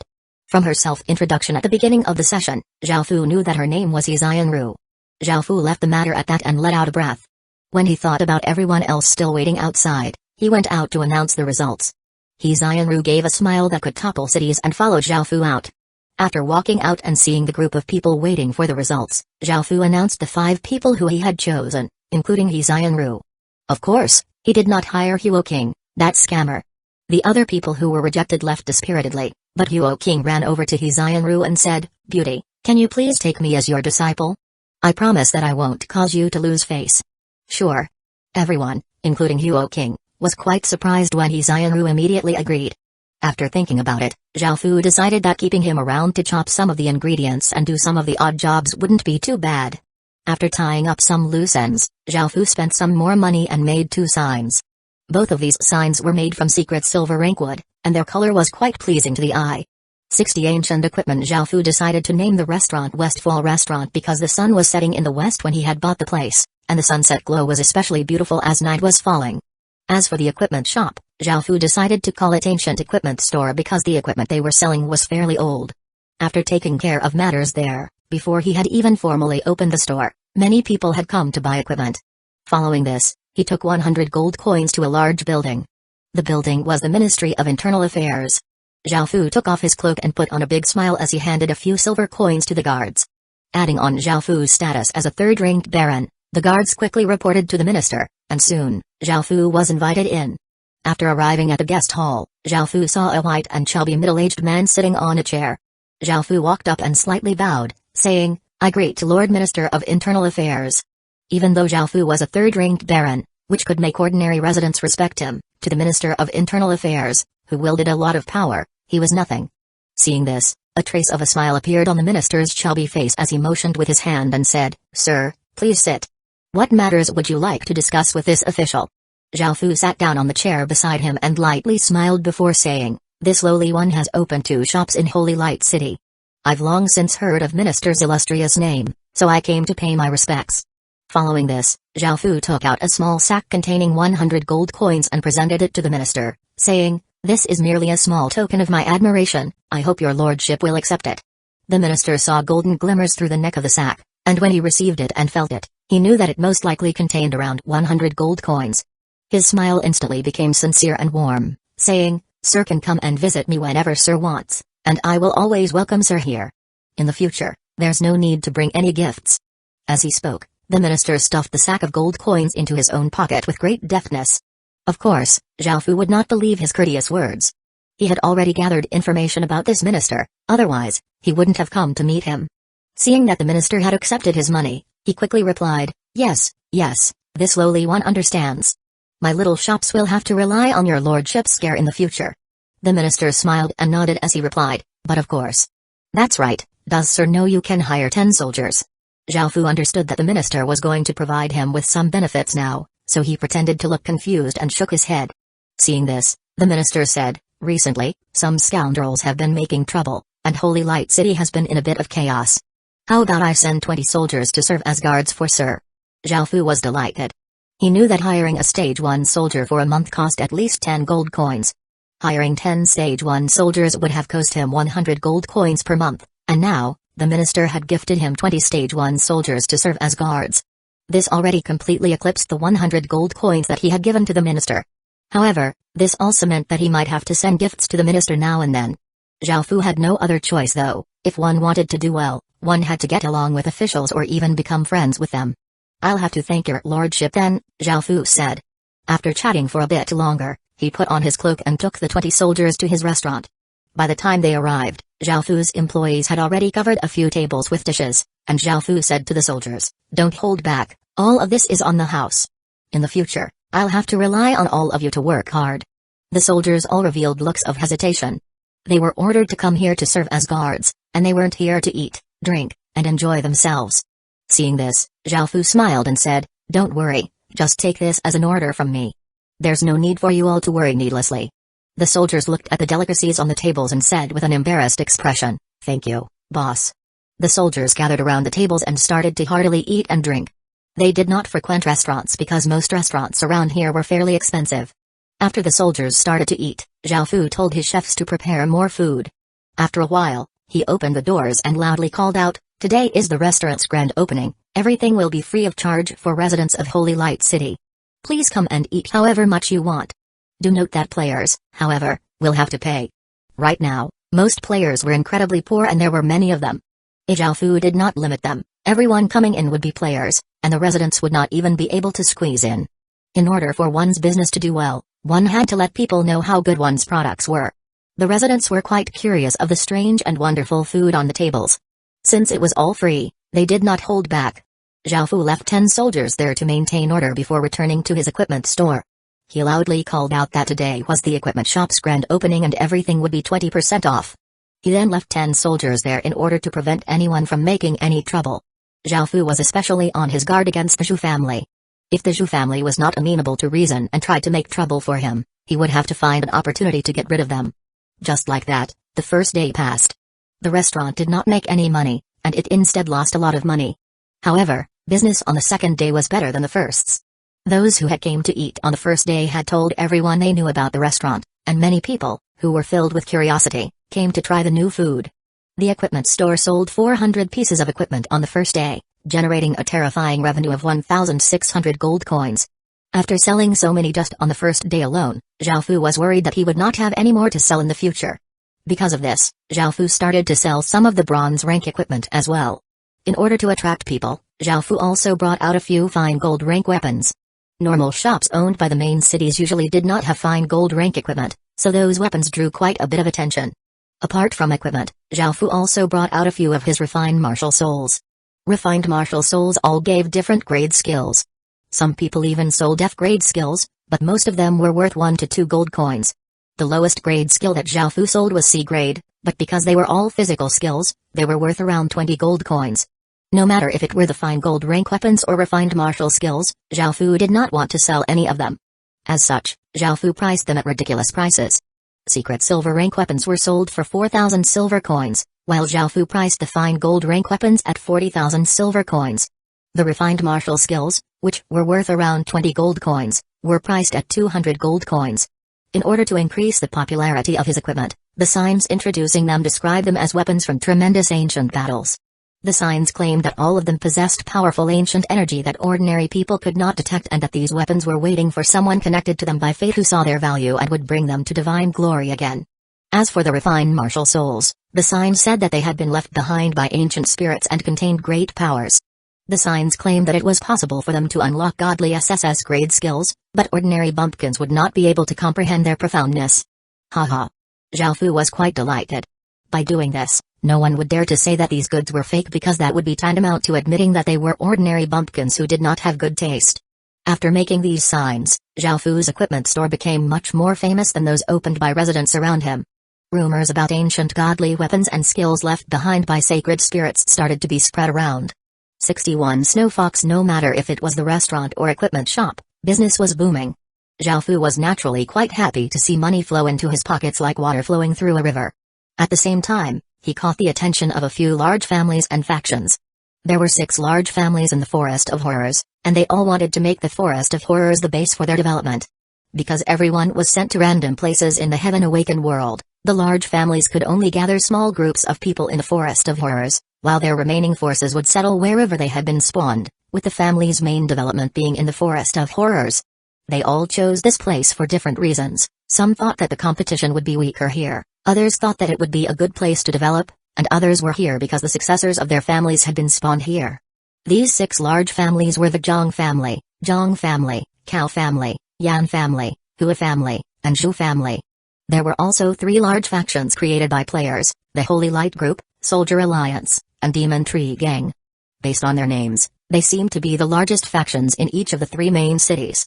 There were also some smaller factions that weren't worth mentioning.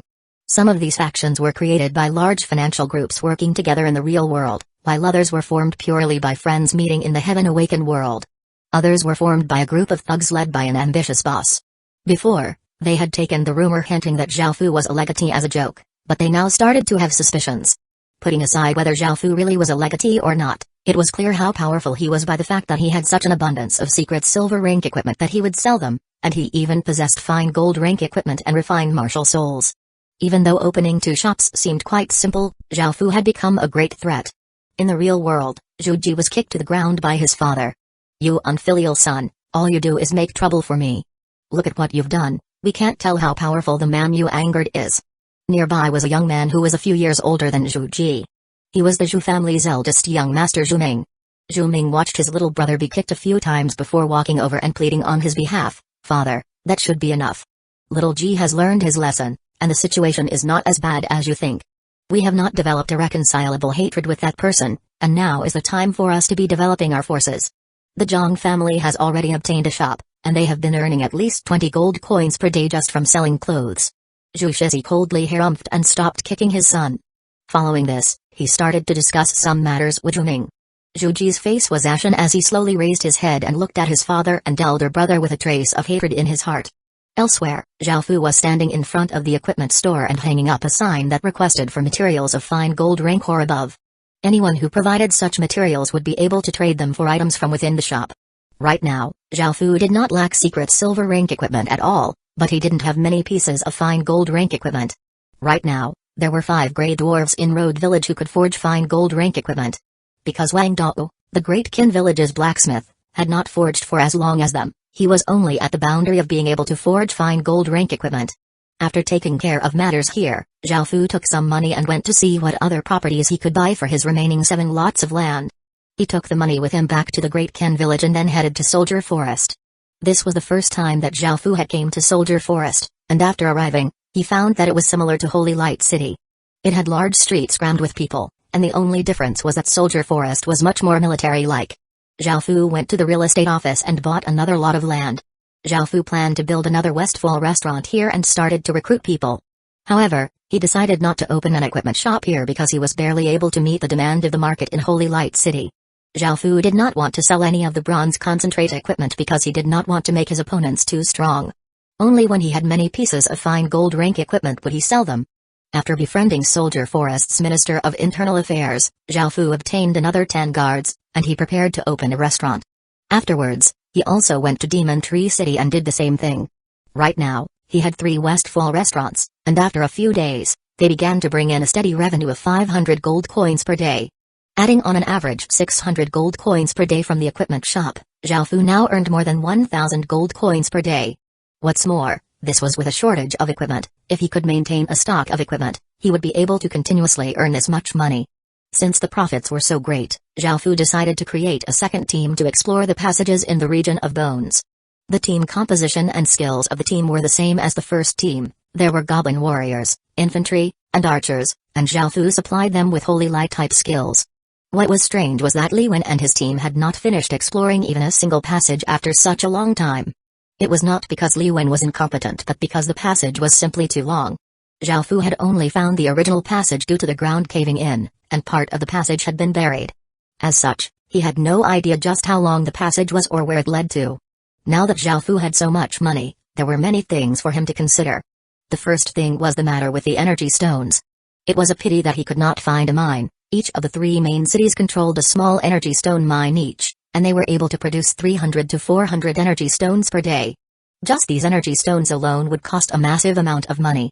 1,000 energy stones cost 10,000 gold coins, and who knew how many he would need in the future. In order to achieve his god-refining plan, Xiaofu decided to go all out. He took with him snow fox fur from the snow fox that one of his teams had killed in the Forest of Horrors not long ago and headed out. The snow fox was an elite-grade creature. Its fur was as white as snow and incredibly soft, and it did not have any foul smells. It was secret silver rank, and if one was to turn it into equipment, it would be worth perhaps 500 or 600 silver coins. However, if it was turned into a luxury item, it would be worth many times more, and it could perhaps be worth thousands of silver coins. Such things were liked by rich women. Xiaofu took the snow fox fur to the Ministry of Internal Affairs. Because the largest providers of energy stones were main cities, Xiaofu directly went to talk to the Minister of Internal Affairs. The minister had been paying attention to Xiaofu's matters over the past few days. Xiaofu was now quite famous within Holy Light City, and many upper-class members of society mentioned his name. Of course, they weren't interested in his equipment shop because most of them had dark gold rank equipment. Rather, they were very much interested in his restaurant. The food there was incredibly eye-catching and mouth-watering, and these upper-class members of society were also humans and had to eat. The Westfall restaurant's 12 private rooms and 4 VIP rooms were all usually booked out. As such, the minister's attitude towards Xiaofu had greatly changed over the past few days. Now, he no longer acted all high and mighty, and he instead started addressing Xiaofu as brother. Xiaofu found out that the minister's name was Qin Nan, and despite looking very chubby, he was actually a stage 1 expert.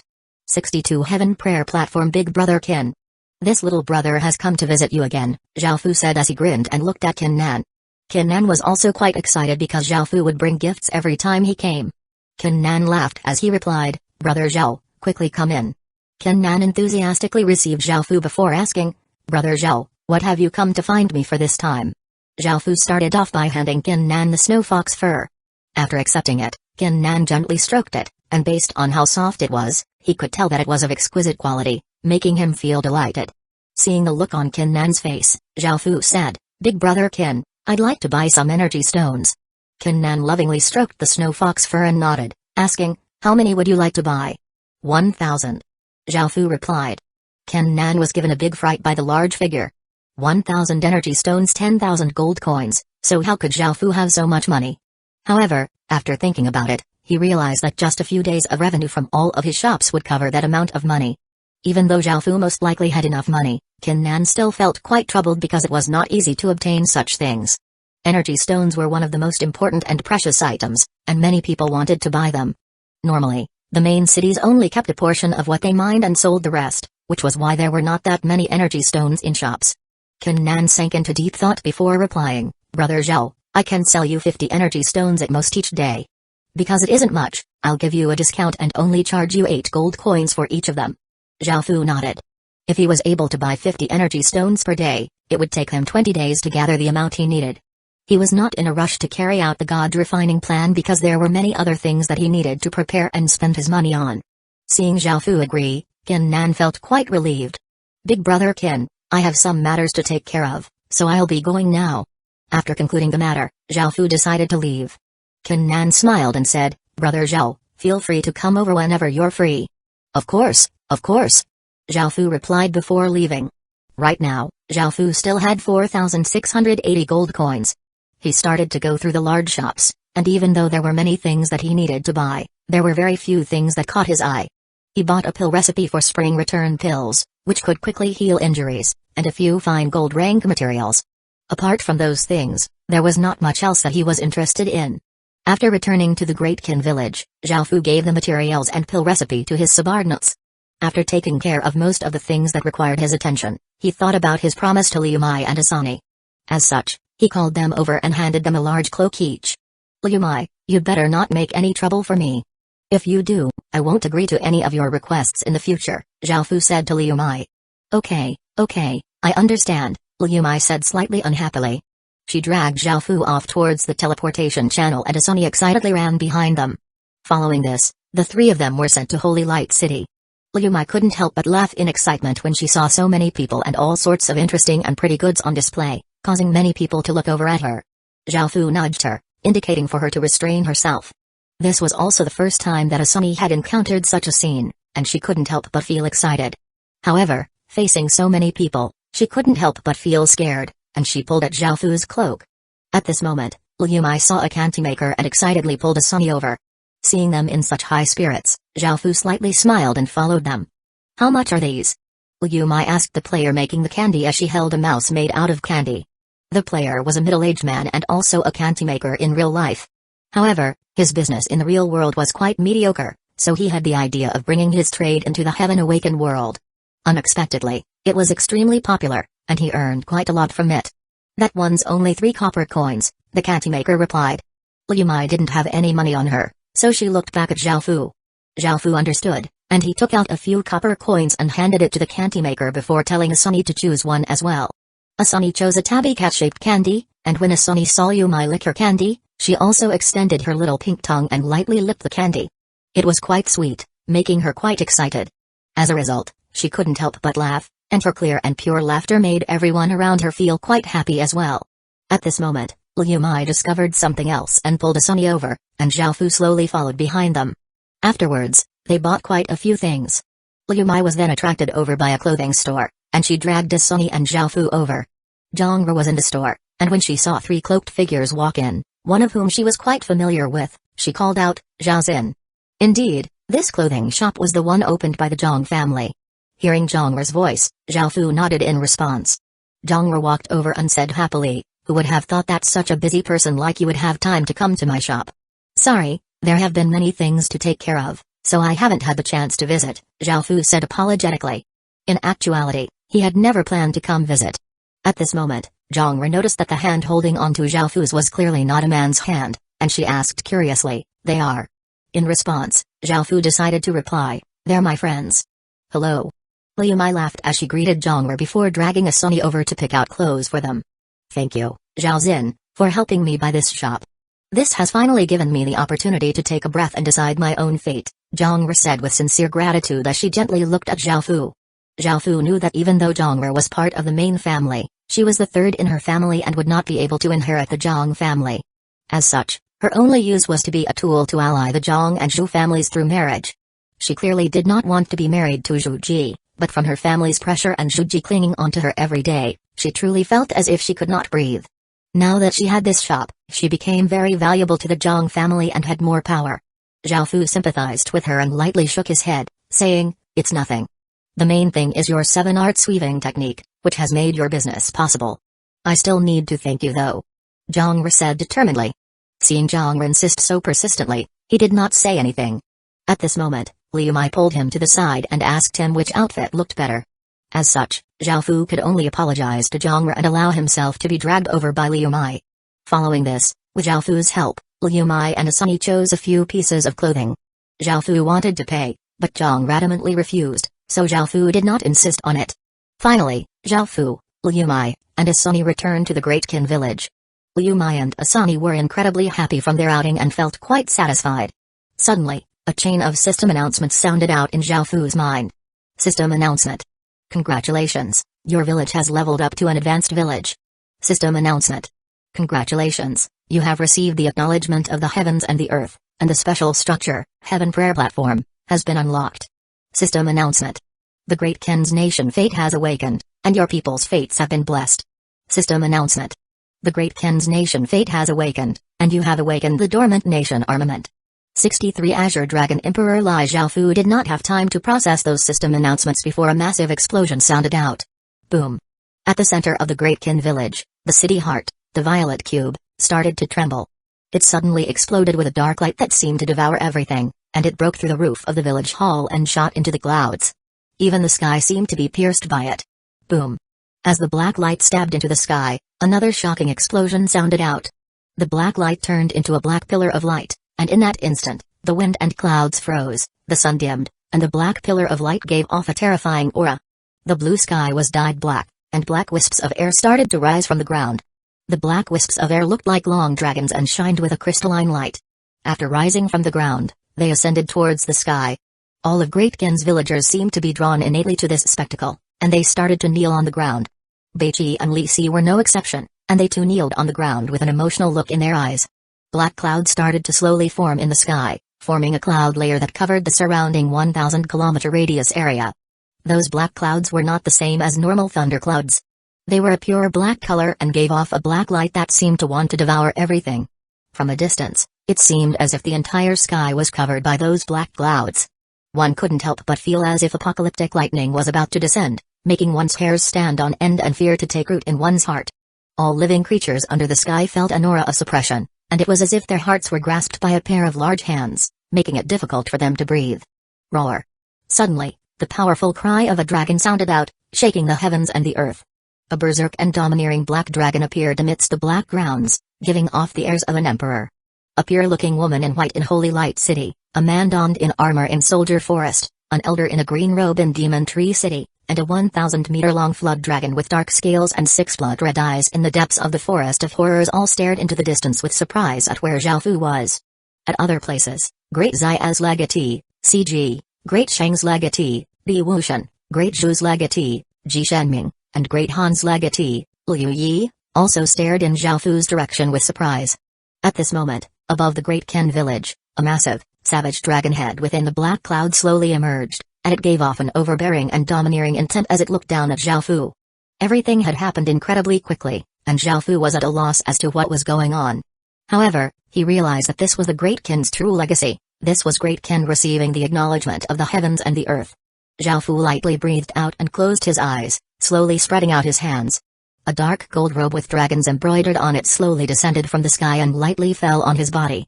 A dark gold dragon crown also appeared and descended onto his head.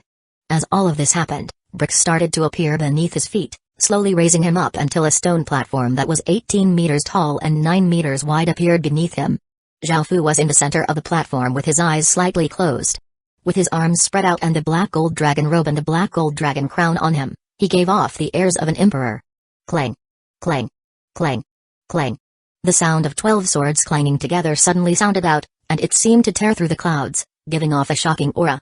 A tempest started brewing from this aura, and it spread out from the Great Qin village.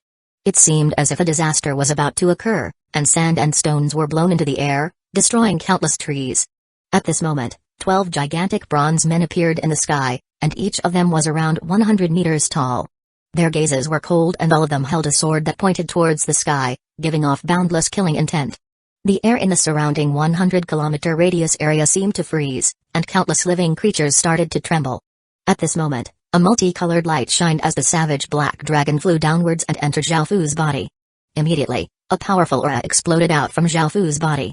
This aura was filled with dignity, might, and a domineering sense that he controlled everything under the heavens. Under this mighty aura, Liu Mai and Asani, who were next to the stone platform, kneeled down, pressing their foreheads against the ground. Their faces were incredibly pale, and their bodies trembled. They had never felt such fear before, and it was as if they had been pushed to the boundary between life and death. As the saying went, a commoner's fury results in blood splattering 5 feet, the Son of Heaven's fury results in corpses for 100 miles. This was the majesty of an emperor. Luckily, this aura gradually disappeared and the abnormal sign in the sky also vanished. Only then were Liu Mai and Asani able to relax, their bodies covered with sweat as they powerlessly lay on the ground. The 12 bronze giants turned into 12 bronze lights before flying over to Zhao Fu and reappearing as 12 small bronze figures that floated around him. On the stone platform, Zhao Fu slowly opened his eyes. A dark light flashed within them, and Zhao Fu's appearance slightly changed. Now, there was a hint of majesty in his youthful looks. In Holy Light City, Soldier Forest, and Demon Tree City, the three people's gazes became serious, and they stared into the distance silently for a while. The 1,000-meter-long flood dragon also looked away and lay on the ground again. However, it felt quite uncomfortable and slightly shifted, moving away from where the Great Qin village was. CG, Li Wuxian, Ji Shenming, and Liu Yi's blood became restless, and a sense of fear assaulted their hearts. All of them understood that a powerful competitor had appeared. They had upgraded their villages to advanced villages not too long ago and received their true legacies. Even though they did not have as many subordinates who were native to the Heaven Awakened world as Zhao Fu, they still had many players supporting them. Other legatees had raised their villages to advanced villages and obtained their true legacies, but they hadn't made the 4 of them feel such fear before. All 4 of them realized that the only person who could bring them such fear and pressure was the Great Qin's legatee, who had remained hidden this entire time. Needless to say, Great Qin was one of the most powerful and warlike empires. It destroyed the other states and concluded 500 or so years of war, unifying all of China.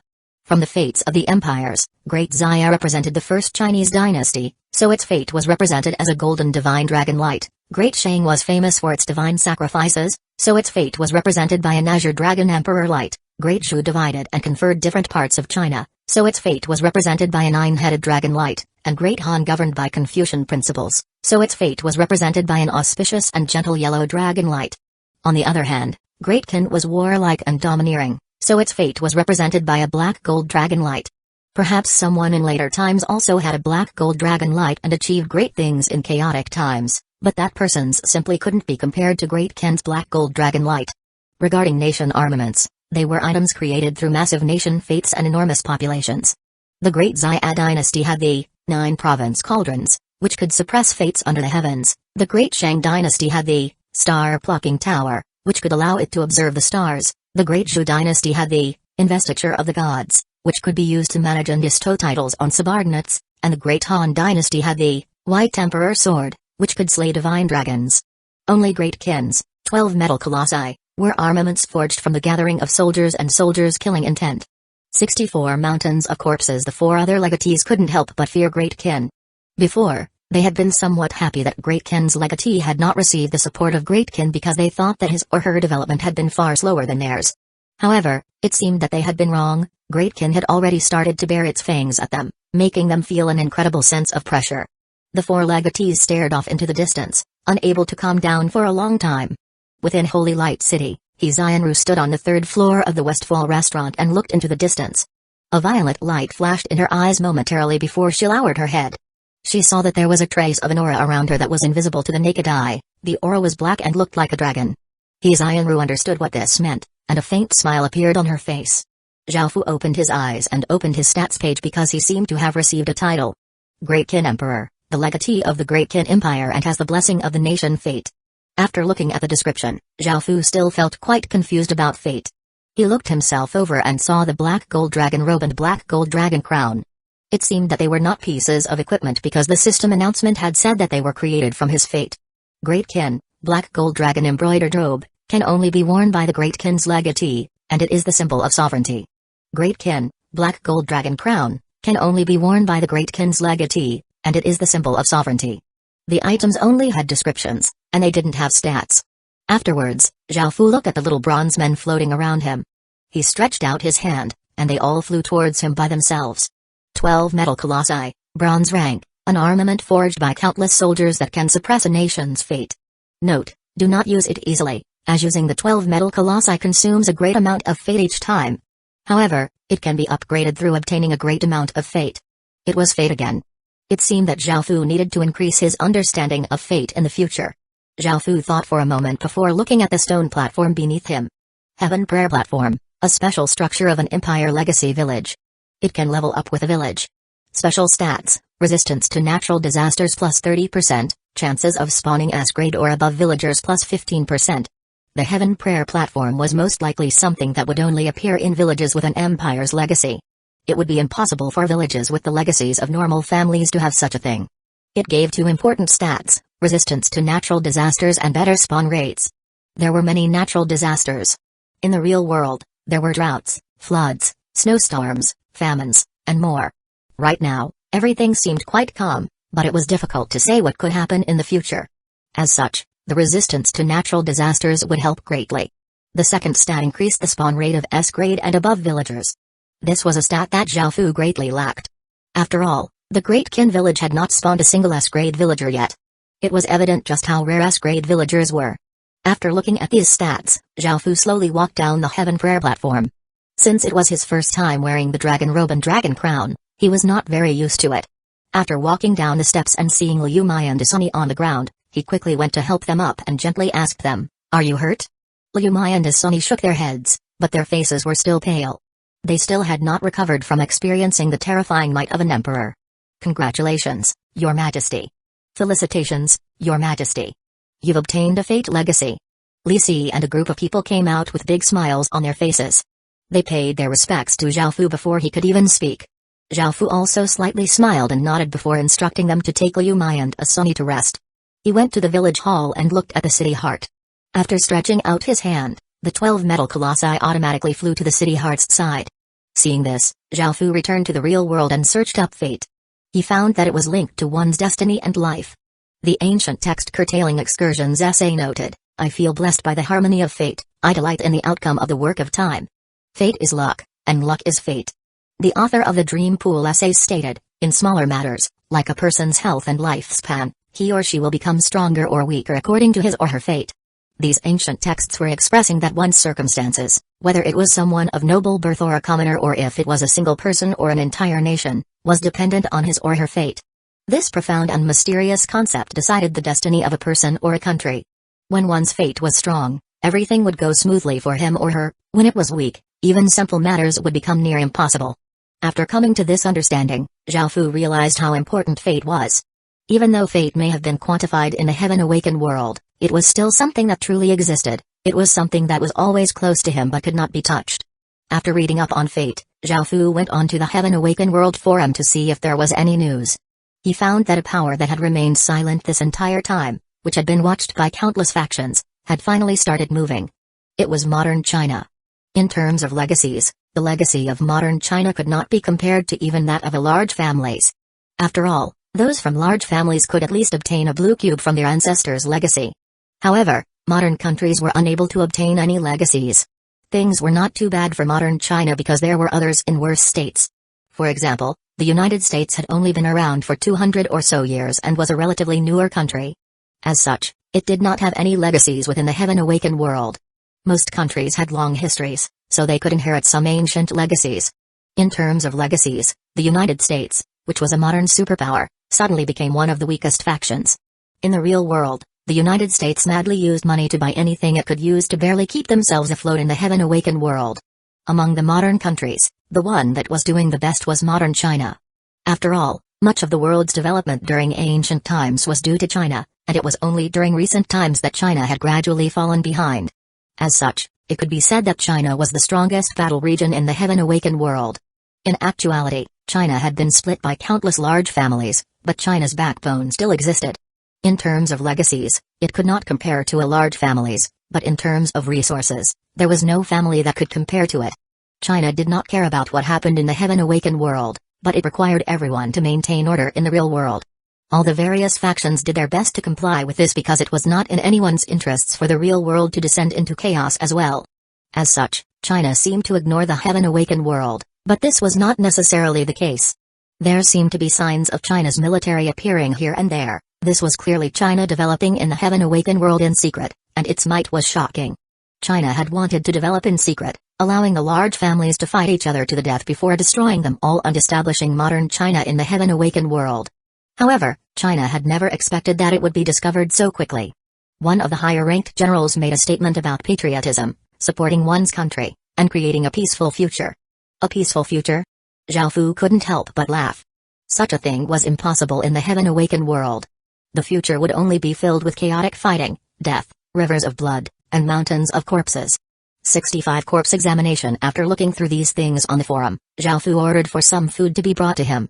Now that he was Ying 11's pawn, he had gained many benefits.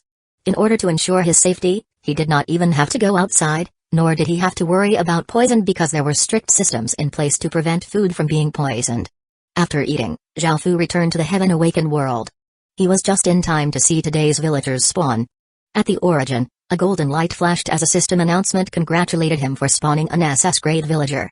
Zhao Fu was delighted and quickly went to look at that villager. The Great Qin village was now an advanced village, and it spawned between 45 to 50 people per day. The SS-grade villager was a fair-skinned youth. Name, Xiaming grade, SS title, non-profession, merchant, achievement points, commoner, 0 out of 200, race, human age, 22, 100, loyalty, 80 stats, strength, 6, intelligence, 10, constitution, 8, agility, 7 cultivation, stage 0 cultivation technique, skills, management, equipment, coarse cloth clothes, cloth shoes, coarse cloth pants. After looking through his stats, Zhao Fu chatted with the new villager for a while. Even though Xiaming's stats weren't suited for the army, he was skilled at business management.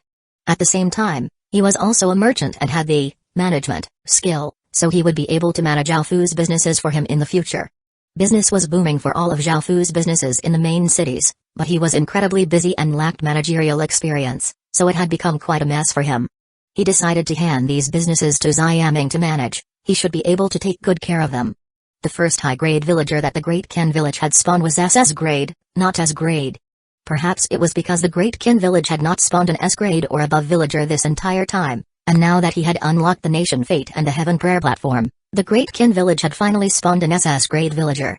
Following this, Bei Shan came over with an excited look on his face to report that they had finished researching the corpse examination skill. Is this the benefit of fate? So many lucky things have happened in such a short period of time. Zhao Fu was overjoyed and followed Bei Shan to the research workshop, and when he arrived, he saw that there was a new stone stele. Zhao Fu put his hand on it and obtained the F-grade skill, corpse examination. After learning the skill, Zhao Fu used it on a dead chicken nearby. System announcement. You have successfully used corpse examination. The grade of this corpse is F grade. This proved that the corpse examination skill truly worked. Because of this, the Great Qin village's development would be greatly enhanced in the future. Zhao Fu planned to nurture many high-grade soldiers for the future. Zhao Fu couldn't help but lightly laugh when he thought about his soldiers sweeping across battlefields completely unhindered. Seeing how happy Zhao Fu looked, Bei Shan also felt quite ecstatic. He then asked, Your Majesty, what would you like us to research next? Zhao Fu thought about it and decided to have them research languages. He currently had subordinates of many different races, and there would be more joining him in the future.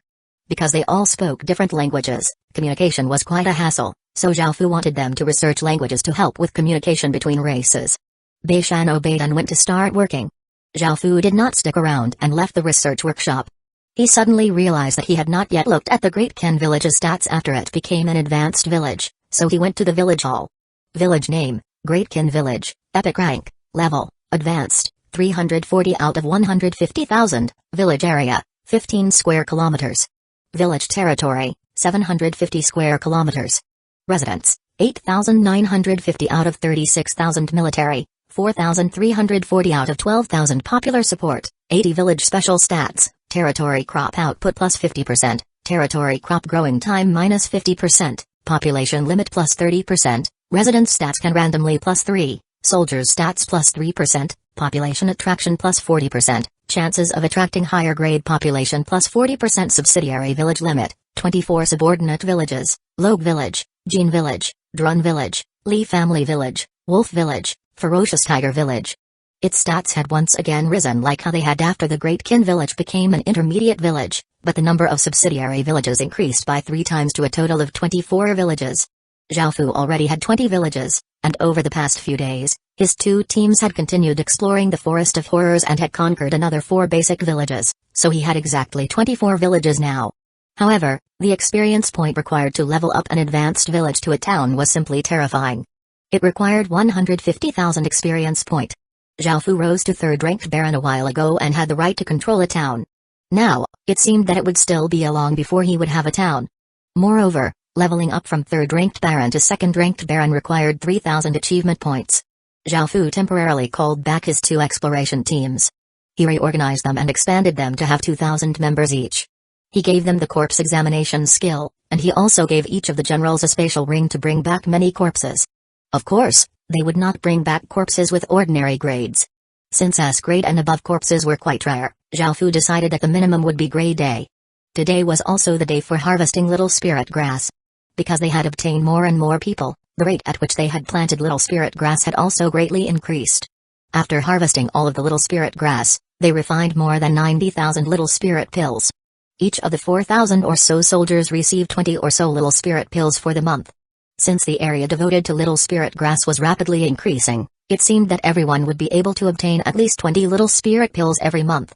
Now, Xiaofu truly understood the importance of fate. Everything went incredibly smoothly, and he had never felt so lucky before.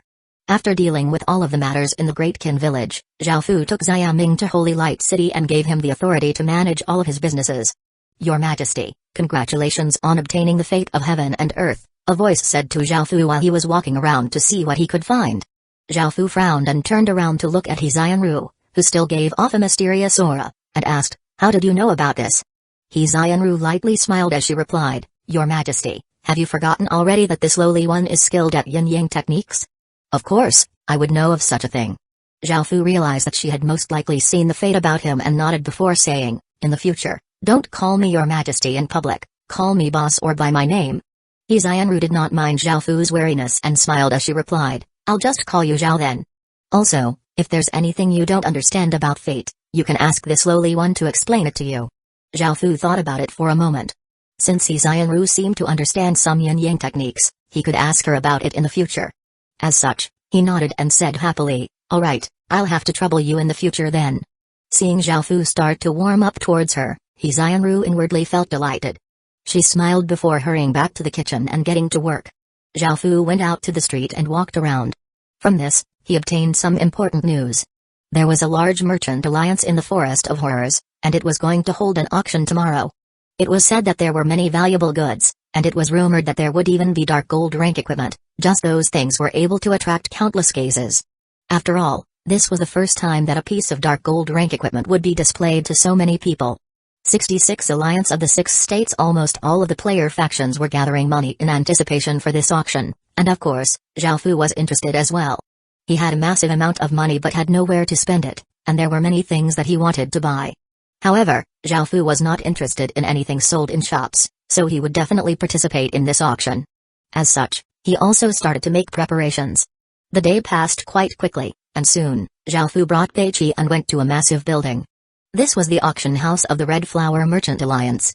The Red Flower Merchant Alliance was undoubtedly the largest merchant alliance in the Forest of Horrors, and it had countless assets in the 3 main cities.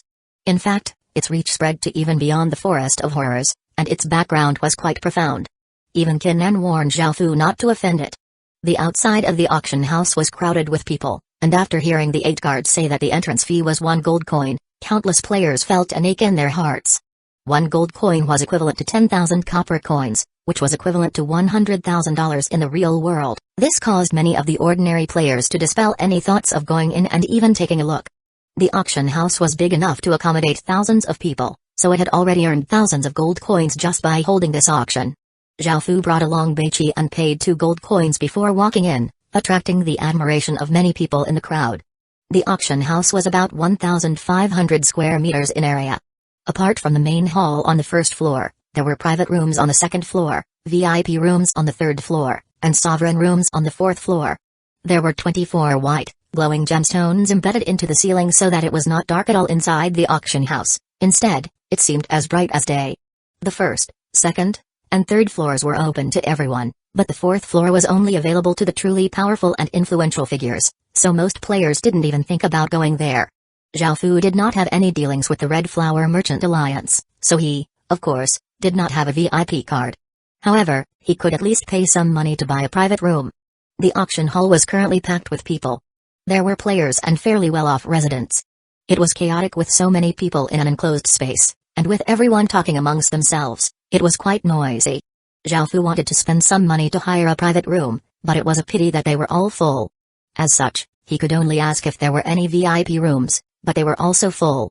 Xiaofu was dumbfounded. There were that many powerful and rich people here? He felt the feeling of having money but no place to go, and he could only resign himself to pushing through the crowd. When he saw the iron wall-like crowd, he couldn't help but sigh and start to squeeze through. Fudge! What are you squeezing in for, you poor sod? The player in front of him cursed just as Xiaofu started pushing through. Xiaofu was speechless. He most likely had more money than everyone in this crowd combined, but he had been taken to be someone who had no money and had just come to watch a good show. Beiqi's expression became cold. Even though he wasn't sure what that player meant, he could tell that he was insulting Xiaofu. Just as he was planning to teach him a lesson, Xiaofu grabbed Beiqi. Xiaofu didn't want to cause any trouble, so he and Beiqi went to a corner at the edge of the crowd. Following this, a beautiful, alluring woman in a red dress walked onto the stage and announced that the auction had officially begun. The first item was an exquisite secret silver rank weapon. It was a large saber that gave 3 stat points and had a reserve price of 800 silver coins. As soon as the beautiful woman announced the reserve price, someone immediately shouted, 900 silver coins. In the next second, someone outbid him, and was, in turn, immediately outbid by someone else. The price of this exquisite secret silver rank weapon continued to climb until it was finally sold for 3,800 silver coins. In the end, it was sold for more than what ordinary fine gold rank weapons would have sold for. This high price caused the atmosphere within the auction hall to become more intense, and everyone started to feel more excited. Of course, Xiaofu was disinterested in this item, so he did not participate. Everyone who shouted outbids was on the first floor, and there was no noise at all from the second, third, and fourth floors. Following this, a bottle was brought up, and it contained some kind of medicinal pill. The beautiful woman's hips swayed as she walked, and she took this item to the center of the stage. Her mature curves were barely hidden by her red dress, and the large patch of white flesh on her chest caused many people to cry out and whistle. After everyone settled down, she said, "This is a bottle of little spirit pills, which can increase cultivation speed by 200%. There are 50 pills in this bottle, and the reserve price is 2,500 silver coins. 3,000 silver coins." Someone yelled. Xiaofu's people had already refined over 90,000 little spirit pills, so, of course, he was not interested in that either. Seeing everyone shouting out prices, there started to be some interest from the second floor. In the end, the bottle of little spirit pills was sold for 6,000 silver coins. Following this, the third item was brought up. It was a blueprint. This is a blueprint for forging Everlight armor, a secret silver rank armor. Reserve price is 4,000 silver coins. The beautiful woman announced. Xiaofu had long since obtained something similar for free. After conquering Road Village, his people had been able to forge secret silver rank armor. Many people started to fight over the blueprint. There were many people on the second floor who were interested in this blueprint, and those on the first floor could only stand by and watch. In the end, it was mainly those from the second floor who were bidding, and the price soon reached 10,000 silver coins. Xiaofu could tell that most of the people bidding from the second floor were players. Residents did not value the blueprint at all. Xiaofu could have easily bought the blueprint to deny others from obtaining it, but after seeing how intense the scene became, he realized that he would draw too much hatred. As such, Xiaofu did not participate. First, this was not something he lacked, and second, since he did not have the strength to destroy others, he could not afford to be hated. If he was viewed with enmity and seen as a threat by everyone else, he would be doomed. After all, many heroes throughout history had died from a pack of wolves. There were no benefits to making enemies. Xiaofu did not dare to think that he was the main character of the world simply because he had run into some good luck. There were countless main characters in the world, and although a strong person could take on 2 or 3 people, how could someone defeat 30 or so people? Xiaofu was not like an overpowered main character from a novel who could mock everyone he met and still be fine. In reality, if someone did such a thing, that person would have long since been buried in his or her grave, and that person's enemies would come and trample on his or her grave, mocking him or her for his or her stupidity. Of course, Xiaofu did not fear anyone, however, it was not the right time to burn bridges yet. Sometimes, Revealing one's strength too early was detrimental. Back then, the state of Ken had been incredibly powerful, and it didn't retreat when facing the alliance of the 6 states. In the end, it had to let go of its pride and keep its enemies close, destroying the alliance. Since ancient times, those who laughed at the end were not necessarily the strongest. This blueprint would definitely benefit whoever obtained it, but it was only a secret silver rank blueprint and was not very rare. Even if he denied someone from obtaining this blueprint, there would still be many other people who would still be able to obtain blueprints, and he would not be able to stop them. Moreover, if a faction became too powerful, Zhao Fu could pretend to be weak and ally with others to attack that faction. In the end, development was the true priority, not showing off. 67-6 would absolute barrier among those competing for the blueprint. Apart from the 6 large families and the 3 main player factions, there were 2 other unknown factions who were participating. The price of the blueprint became higher and higher, and soon, it reached 24,000 silver coins. Within a private room, a few people were sitting around a table. One of them was Zhongru, and there was also a young man a few years older than her sitting next to her. The man was Zhang Feng, her eldest brother and a successor of the Zhang family. The Zhang family must obtain this blueprint. Luckily, Ruer has her clothing store, otherwise, we wouldn't dare to make such a high bid, Zhang Feng said as he grinned at Zhongru. Zhongru lightly nodded her head and did not say anything in response. Even though they were brother and sister, their relationship was quite distant, and within the entire family, the only person who she was on good terms with was her second brother. When Zhongru was told to marry Zhuji, her second brother had opposed it. He knew what sort of person that Zhuji was and knew that Zhongru would live a miserable life if she married him. However, the eldest brother had not only not opposed it, but he had also tried to persuade Zhongru to marry Zhuji. He tried to do this by telling her to sacrifice a bit and to think of the family. This was because Zhang Feng was the successor of the Zhang family, and if his little sister married into the Zhu family, their families would come together through a marriage alliance. This would be of great benefit to him in the future. After all, he was quite ambitious, and he did not just want to be a member of a large family. Rather, he wanted to one day become a king, and he was willing to sacrifice his little sister to do it. The bidding was completely dominated by the Zhang family, causing the other factions to feel quite glum. Within a private room, the Zhu family's successor, Zhu Ming, coldly said, "The Zhang family isn't giving the Zhu family any face at all. If it was in the real world and these factions were competing so intensely over something, they may have yelled something at each other. However, they were nothing in front of the system's factions. Yelling at each other would make them look like clowns in front of those factions. As such, they suppressed the fury in their hearts and did not say anything. In the end, the blueprint's price rose to 32,000 silver coins.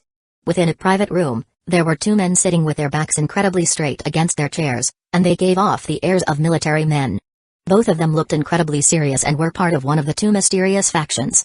One of the 2 men, a young man, looked at the other man and asked, "Captain, should we continue to bid?" The captain let out a long sigh and said, "This price is too high, let's forget about it.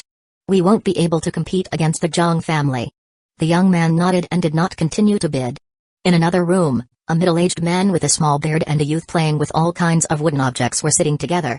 They were the second of the mysterious factions, and when the middle-aged man heard the price, he also decided to give up. The other factions were of the same mind. In the end, the Zhang family obtained a blueprint, and Zhang Feng let out a breath of relief. He was not just worried about the pressure from the other large families, he had been praying that a certain person would not act. Even though the Zhang family now had more money than all of the other families, what they had was nothing compared to that person's wealth. Zhang Feng had been filled with anxiousness from the beginning to the end, and he had been praying that the person would not be interested in the blueprint. Only when the blueprint had been sold to him was he able to finally relax. The other factions were quite displeased that the Zhang family had been able to obtain the blueprint, but they were also quite curious as to why that person had not participated in the bidding. He had definitely come to such a large auction, and he was most likely sitting in a VIP room. Who would have thought that Zhao Fu was not in a VIP room or even a private room? He was within the crowd on the first floor being squashed to death. All of the factions wondered why Zhao Fu had not bid on the blueprint. With his wealth, he should have been able to easily outbid all of them and suppress them, yet he had not made a single bid. Some of the factions decided that Zhao Fu was trying to be friendly with them, and their enmity towards Zhao Fu slightly lessened. The fourth item up for auction was a skill book, which Zhao Fu was not interested in. The skill book was sold for 6,000 silver coins in the end. Zhao Fu was not interested in the 5th, 6th, or 7th items either, so he did not participate. The 8th item was a superior quality fine gold rank material and had a reserve price of 3,000 silver coins. Everyone started to bid for it, and Zhao Fu had a slight interest in it. Just as he was about to make a bid, a girl next to him, who looked around 17 years old, made a bid, saying, 8,000 silver coins. The young girl was quite short, but she was cute-looking and had a sweet voice. Zhao Fu looked over at her and decided to give up on the material. The fine gold rank material was not worth that much. After all, normal fine gold rank materials cost around 5,000 or 6,000 silver coins, and only exquisite quality fine gold rank materials were worth 8,000 silver coins. Moreover, even if he had made a bid, with how that girl had just outbid the previous person by 5,000 silver coins, the price might go up to 20,000 Oregon 30000 silver coins in the end. Zhao Fu was a rational person, so he decided to give up on the material. In the end, the fine gold rank material was sold to the girl. The next few items did not attract Zhao Fu's interest at all. However, some people from the VIP room started to make bids, and they were abnormally intense with their bidding. The 20th item was 6 wooden sticks that were all 2 meters long. The wooden sticks were slightly white, and both ends were quite sharp. There were many runes carved onto the wood and sticks, making them look quite extraordinary. The beautiful woman started to introduce them, saying, 6 wood absolute barrier, an advanced barrier formation that can seal all spatial equipment and skills, including teleportation channels. Zhao Fu became quite excited. He had been thinking about the god refining plan, and he had considered the possibility of the clone of the godly spirit escaping. As such, he wanted to prepare a barrier. Right now, normal barrier formations were useless to most people, but they would be useful in city battles in the future. They could make it so that one's enemies would not be able to use their teleportation channels, and although they were fairly cheap to him, around 20,000 silver coins, Zhao Fu was not interested in ordinary barrier formations. However, the 6-wood absolute barrier caused his eyes to light up. The reserve price for the 6-wood absolute barrier was 180,000 silver coins. It was useless to most people right now, and for most of them, even if they sold everything, they would not be able to afford it. Even the system's factions weren't very interested in the item. As such, the appearance of this item caused the atmosphere to die down, and seeing this, the beautiful woman inwardly sighed. This item hasn't been auctioned off even after several auctions. The reserve price of 300,000 silver coins has already been reduced to 180,000 silver coins, and from their reactions, it looks like this price will continue to go down, or we'll be forced to just keep it in the storehouse. Would anyone like to make a bid? The beautiful woman asked this twice, but she was met with silence. Just as she was about to disappointedly call people up to take the wooden sticks away, someone finally spoke. 180,500 silver coins. The speaker's soft voice was extremely loud in the silent auction house, causing discussions to break out. Everyone looked over to see who was willing to spend so much money for something so useless. 68 Heavencraft in Kai's. Everyone looked at the corner on the first floor, where a cloaked figure was standing. It was Zhao Fu who had made the bid of 180,500 silver coins. The cute young girl by Zhao Fu's side also stared at Zhao Fu with wide eyes filled with curiosity. After becoming the center of attention, Zhao Fu continued to stand there calmly. After receiving the Fate Legacy, his mental state had greatly changed as well. When many people heard his voice and saw his attire, they were able to guess his identity. They couldn't help but sigh. He was indeed quite a wealthy man. At the same time, they felt quite confused. Why was such a grand figure squeezing in with everyone down on the first floor? They could only inwardly think, the way rich people think is quite different. There were also quite a lot of people who did not know who this cloaked figure was, so they asked the people around them to sate their curiosity. Many of the player factions started to feel nervous when they saw that Zhao Fu had finally started bidding. No player faction had the resources to bid over 180,000 silver coins on a single item. Zhang revealed a trace of a smile and left the private room when she heard Zhao Fu's voice. Zhang Feng did not stop her, and he also smiled. Zhao Fu was definitely more powerful than the Zhu family. The beautiful woman couldn't help but charmingly smile and say, "This sir has made a bid of 180,500 silver coins. Would anyone else like to make a bid? If not, the 6-wood absolute barrier will go to this sir." No one else made a bid. Who else could afford 180,000 silver coins? The system's factions were not very interested in this item either, so Zhao Fu obtained it easily. Zhao Xin. Zhang walked to the first floor and smiled as she called out his name. Zhao Fu turned to look at Zhang and nodded. She walked over to his side and started to chat with him. In a private room, Zhu Ming's gaze became cold upon seeing this. The marriage between Zhu Ji and Zhang wasn't something that had been formally settled by their families, and it had been something privately agreed on. Seeing Zhang act so warmly to another person, wasn't this simply slapping the Zhu family on the face? Moreover, Zhu Ming understood what the Zhang family was trying to convey when Zhang Feng had not given them any face when obtaining the blueprint. Even though he was furious, He endured it because he understood the situation. Right now, his side was the weaker side, so if their families started to fight, with many wolves watching from the sidelines, it would only be detrimental to the Zhu family. Following this, another item was brought up. It was another bottle, and the beautiful woman introduced it, saying, "These are explosive spirit pills, a stage 3 medicinal pill that can cause all of one's power to explode out. However, the side effect is that the user will feel weak for the next few days. There are 20 explosive spirit pills in this bottle, and the reserve price is 80,000 silver coins." Many people were quite interested because those pills could be used as a last resort to save their lives. However, they were not things that could be bought by ordinary players, and it was mostly the system's factions bidding over it. In the end, it was bought by Zhao Fu for 120,000 silver coins. In just a few minutes, Zhao Fu had spent 300,000 silver coins. Seeing how relaxed Zhao Fu seemed, the players around him were incredibly shocked. Following this, an A-grade skill, Holy Ring Light, was brought up. It could summon 7 angelic rings of light to attack, and it had a reserve price of 200,000 silver coins.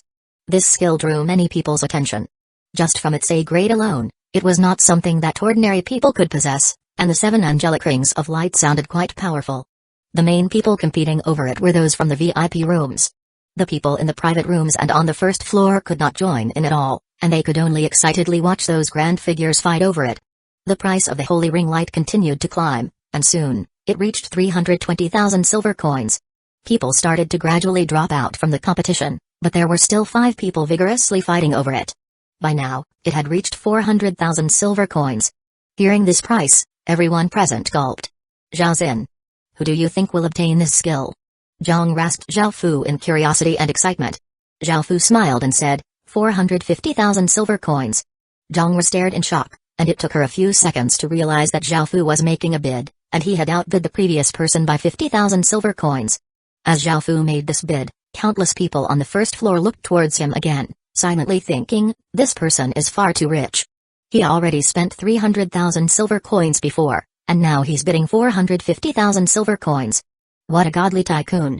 It's possible that even all of the player factions combined aren't as rich as him. Within the private rooms, the various large families and factions stared at Zhao Fu on the first floor and felt incredibly powerless. Zhang Feng's smile became brighter. By now, he had already given up on the Zhu family and had put all of his attention on Zhao Fu. Now, he was hoping that Zhang could win Zhao Fu's heart. That would simply be perfect. Zhu Ming's expression became incredibly ugly. Back then, his hedonistic little brother had offended this fellow. If he became stronger, he would definitely take revenge on the Zhu family. Now, Zhu Ming felt a deep sense of danger from Zhao Fu. In another private room, the young man said, "Captain, that man called Zhao Xin has so much money, and it's said that he might be a legatee. I wonder where his legacy is from. China had so many empires, nations, and states, and if it's one of the lesser-known ones, it'll be quite difficult to find out if he doesn't reveal the information." The captain nodded and stared at Zhao Fu as he said, "He's quite useful to the country. We must make him join us and work for the country." Hearing this, the young man's expression became serious and saluted as he replied, "Yes." In another room, a middle-aged man pointed at Zhao Fu through the window and said to the youth in the room, "Hunter, have a look at that person." "Okay, Uncle Lin," the youth replied as he went to the window. His eyes widened as a formless energy spread out from his eyes. In that instant, the youth's eyes turned pure black, and there seemed to be countless scares turning within them. "Uncle Lin, I can't see anything." The youth looked at Zhao Fu with his pure black eyes, but he felt that he could only see darkness. "Really?" The man that the youth had called Uncle Lin thought for a moment before saying, "Hunter, since even your heavencraft in Kai's can't see anything, there must be an expert interfering. This matter isn't simple at all, and we should definitely report it." The youth nodded and returned to playing with the wooden objects on the table. Because of Zhao Fu's bid of 450,000 silver coins, the auction house once again became silent, and even those in the VIP room started to hesitate. On the stage, the beautiful woman lightly laughed before asking, "Is there anyone else who would like to make a bid? Otherwise, such an excellent skill will be going to this Sir 69 Sword of Sovereignty." Even though the beautiful woman asked for more bids, no one from the VIP rooms was willing to make a bid. In the end, the A-grade Holy Ring Light was sold to Zhao Fu. Everyone looked at Zhao Fu with envy and admiration before looking at the next item. Zhao Fu did not make any bids for the next few items, and the system's factions started to display their might. Several items that attracted the players were bought by the system's factions at high prices. Just like that, Zhao Fu did not participate for another 20 items, and he silently stood in his corner. Everyone's attention had long since been turned to the system's factions. The auction was starting to reach its end, and the last few items were slowly brought out. The first of these items was an ore-like rock that was about as big as a fist and gave off a faint yellow light. Even though it was only as big as a fist, it required 4 large men to carry it up. This showed just how heavy it was. The beautiful woman started to introduce it, saying, "This is a Harut earth rock, a dark gold rank material that can be used to forge dark gold rank equipment. The reserve price is 300,000 silver coins." A dark gold rank item had finally appeared. Everyone stared at the Harut earth rock with excitement and discussed among themselves, causing the auction hall to become quite raucous. The first bid was a bid for 320,000 silver coins, and it was immediately outbid by other people. Soon, the Harut earth rock's price reached 400,000 silver coins, and those who were fighting over it showed no signs of stopping. Suddenly, a man's voice came from a sovereign room, saying, 500,000 silver coins. After this voice sounded out, the auction hall once again fell silent. This was the first time that someone from a sovereign room had spoken, and everyone knew that he was a truly grand character. Those who had been fighting over the Harut earth rock also fell silent. The cute-looking girl beside Xiaofu stared at the Harut earth rock, her eyes brimming with light. However, it was a pity that she did not have much money, so she could only hang her head down and sigh. Xiaofu was also tempted when he looked at the Harut earth rock. Even though his villagers were unable to forge dark gold rank equipment yet, he could store it until they were able to. However, even though Xiaofu wanted to buy it, considering the status and power of the person in the sovereign room, Xiaofu knew that he couldn't afford to offend such a person. Offending such a person over a dark gold rank material simply wasn't worth it because he relied on his businesses in Holy Light City. If the grand figure could shut down his businesses, it simply wouldn't be worth it.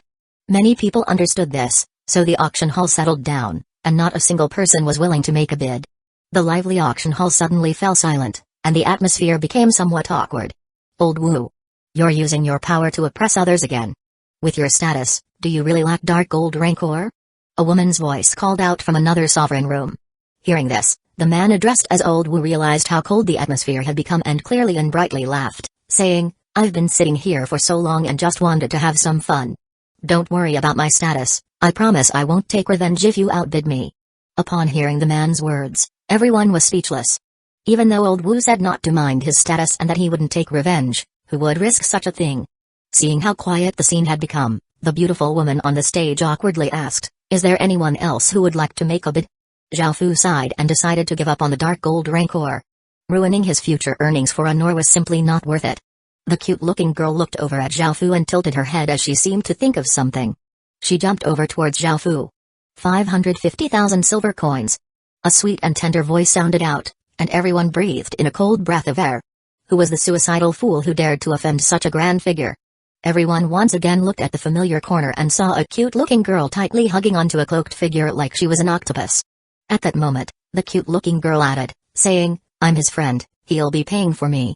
What the hell? Xiaofu silently cursed. When the girl leapt at him, he stared at her with a surprised expression on his face, and when he heard what she said, he realized that he had been screwed over by her. He wanted to push her away because he didn't even know her, but she stuck onto him like gum. No matter how hard he pushed, he couldn't extricate himself from her. Very well.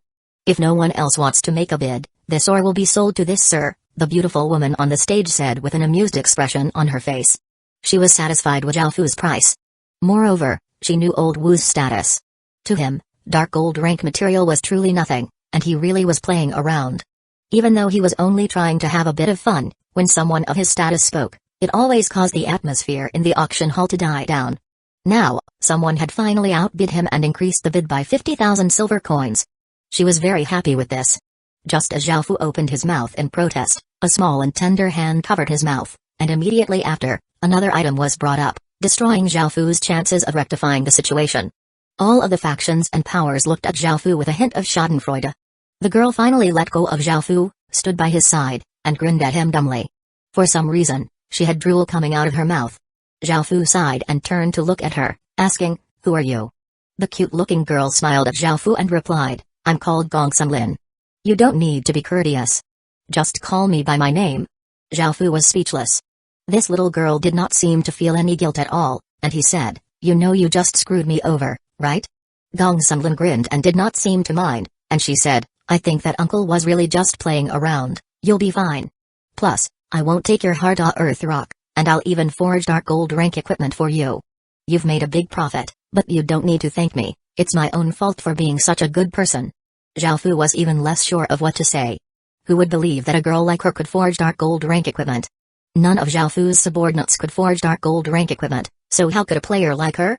Sensing Zhao Fu's doubt, Gong Sunlin angrily pouted, saying, "Don't look down on this girl's abilities, my family is the Gongsun family, the one that forged the Scarlet Firmament Sword." Scarlet Firmament Sword? Zhao Fu felt that the name sounded familiar, but he couldn't place it. At this moment, Zhang smiled and explained, "The Scarlet Firmament Sword is ranked 3rd out of the 10 great ancient swords. It's ranked below the Regulus Sword and the Clear Sable Sword. Legends say that Emperor Jiezu of Han, Liu Bang, obtained the Scarlet Firmament Sword and slayed a white dragon, which drew him onto the path of an emperor. That's why the sword is also called the Sword of Sovereignty, and it was forged by the Gongsun family." Zhao Fu realized why that name sounded so familiar now. It seemed that this girl had quite a background, and perhaps she really would be able to forge dark gold rank equipment. No wonder she seemed so infatuated with high-grade materials. 70 Dragon Egg. After listening to Gong Sunlin and Zhang, Zhou Fu nodded and introduced himself, saying, "I'm called Zhao Xin." Gong Sunlin cutely smiled and nodded, committing his name to memory. By now, everyone had turned to look at the next item. It was a long spear that was a silver color. There were many delicate and fine decorations carved onto it, and the sharp spearhead gave off a cold glint, making everyone feel a chill within his or her heart. That sort of sensation made them want to stay away from the spear, which was clearly a dark gold rank weapon. The beautiful woman started to introduce the spear. It was called the 100-Flower Silver Spear, and it was a dark gold rank weapon forged from superior quality mysterious silver. The reserve price was 800,000 silver coins. Because the spear's stats were revealed to everyone, Zhao Fu was able to take a look. It was slightly inferior to Beiqi's star-slashing sword, which had been enhanced. If the star-slashing sword hadn't been enhanced, its stats would have been inferior to this spear's stats. After all, it hadn't been taken care of and became rusty after a long period of time now. The truly exceptional figures started to make bids. Everyone could only stand by and watch, and this was the same for Zhao Fu. After buying the Harta Earth Rock, he had spent all of the money that he had prepared to spend. In the end, the 100-Flower Silver Spear was sold for 4.1 million silver coins. This was an astronomical price, and everyone in the crowd could only sigh in amazement. Following this, the next items were brought up. They were 8 rocks of uneven appearance that gave off traces of fire aura. They were fire-strengthening stones. The beautiful woman introduced these items, saying, "Everyone knows that strengthening stones are difficult to come by, and the Red Flower Merchant Alliance was only able to gather these 8 fire-strengthening stones with great difficulty. They can be said to be extremely rare, and they can help equipment go through the 4th strengthening. Their reserve price is 1.2 million silver coins." 4th strengthening? Zhao Fu realized that equipment could be strengthened many times, but the number of strengthening stones required for each subsequent strengthening was different. With how rare strengthening stones were, gathering 8 strengthening stones of the same attribute must have been incredibly difficult. No wonder their reserve price was much higher than that of a dark gold rank equipments. After an intense bidding war among the people in the sovereign rooms, the 8 fire strengthening stones were sold for 5.8 million silver coins. This sort of figure made countless people look up to those in the sovereign rooms, and they simply could not even imagine possessing so much money. However, watching those grand figures engage in bidding wars was quite exciting to watch. The final item was carefully carried up by 6 big men. It was a giant egg that was 1 meter long. The eggshell was a faint azure color, and it gave off a faint sense of might. Those who saw it realized that it was definitely not an ordinary egg. It was definitely an egg from an extremely powerful creature. The beautiful woman on the stage faintly smiled and said mysteriously, "Does everyone know about dragons? Even a single one of those terrifying creatures is able to cause a massive disaster. Their names are synonymous with nightmares. And perhaps some of you have already guessed the answer. That's right, this is a wind dragon egg. Do you want to possess an incomparably powerful dragon? Do you want to ride it and soar through the sky? Do you want to reign above a nightmare? If you do, please bid for this wind dragon egg. The reserve price is 8 million silver coins." After the beautiful woman finished with her introduction, countless people were stunned into silence because they hadn't expected the egg in front of them to be a dragon egg. Zhao Fu was also quite shocked. Even drakes, which did not have pure dragon bloodlines, were stage 4 creatures. Some purebred flying dragons were stage 5 creatures, and purebred dragons like stone dragons, earth dragons, and poison dragons were stage 6 creatures. Wind dragons, fire dragons, and ice dragons were stage 7 creatures, while light god dragons, dark god dragons, fairy dragons, and crystal dragons were stage 8 creatures. Finally, Chaos dragons were terrifying Stage 9 creatures. The above dragons were all Western dragons, and Chinese spiritual dragons were at least Stage 8. However, they were quite rare, and there were more Western dragons than Chinese spiritual dragons. No matter what faction it was, every faction was like a speck of dust before a dragon. Let alone a Stage 9 dragon, even an Earth dragon would be able to cause a catastrophe for a faction. No one could have imagined that the Red Flower Merchant Alliance would have been able to obtain a Wind Dragon egg. Putting aside how they obtained it, to be able to obtain one at all was already a miracle at this point in time. When Zhao Fu saw the dragon egg, he felt an extreme desire for it, but it was a pity that he did not have that much money. Even if he did, he would not be able to protect the Wind Dragon egg. Dragons had extremely long lifespans, and it would most likely take this dragon egg at least 2 to 3 years to hatch. It would also take many more years to raise and train it. 10 million silver coins.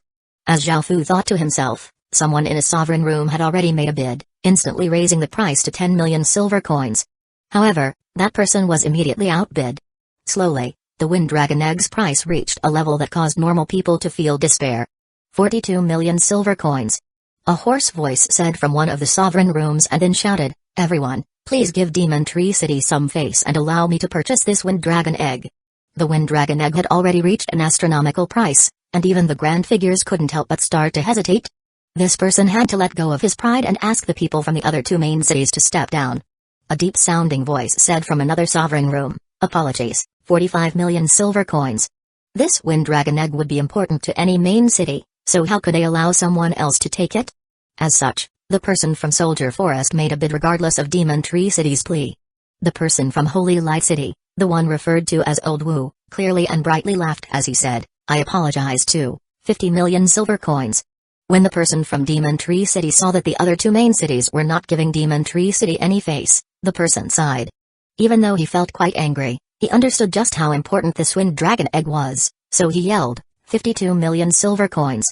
The 3 factions continued to furiously fight over the dragon egg, and everyone else watched in awe. The auction hall fell silent except for those 3 voices.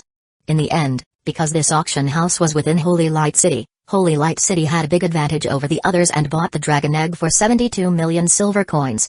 Following this, the auction ended, and countless people left with excited expressions. Even though most of these people had not bought anything, after seeing so many valuable items and intense bidding wars, they felt quite satisfied. After going back, they could proudly say that they had seen a Wind Dragon egg with their own eyes. Zhao Fu and Gong Sunlin went to the back of the auction house and received their items after paying for them. After returning to the Westfall restaurant, Gong Sunlin lay on a table and looked at the hard earth rock on the table, giggling in a silly manner to herself. She looked just like a child who had obtained a toy that she wanted. After a while, Zhao Fu couldn't resist anymore and said, "You can make a piece of dark gold rank equipment now, right?" 71 Holy Ring Lai. Gong Sunlin came back to her senses and replied, "If you can get me a smithy, I'll forge the equipment for you. However, my forging speed is quite slow, so you'll have to be prepared to wait for a while."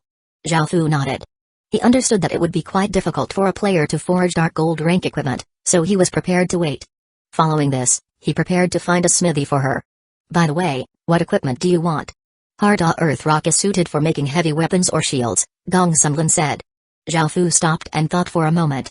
Hard earth rock was suited for making heavy weapons or shields? None of his subordinates used heavy weapons, so it would be better to make a shield. They might have to fight with the Godly Spirit's clone, and having a dark gold rank shield would make the fight much safer for them. Upon making his decision, Zhao Fu told Gong Sunlin to make a shield before hiring a smithy for her. At the same time, he bought some other materials that were necessary to make the dark gold rank equipment. That was all he needed to do to forge the dark gold rank equipment. Afterwards, Zhao Fu returned to the Great Ken village and gave the A-grade skill, Holy Ring Light, to Daisy.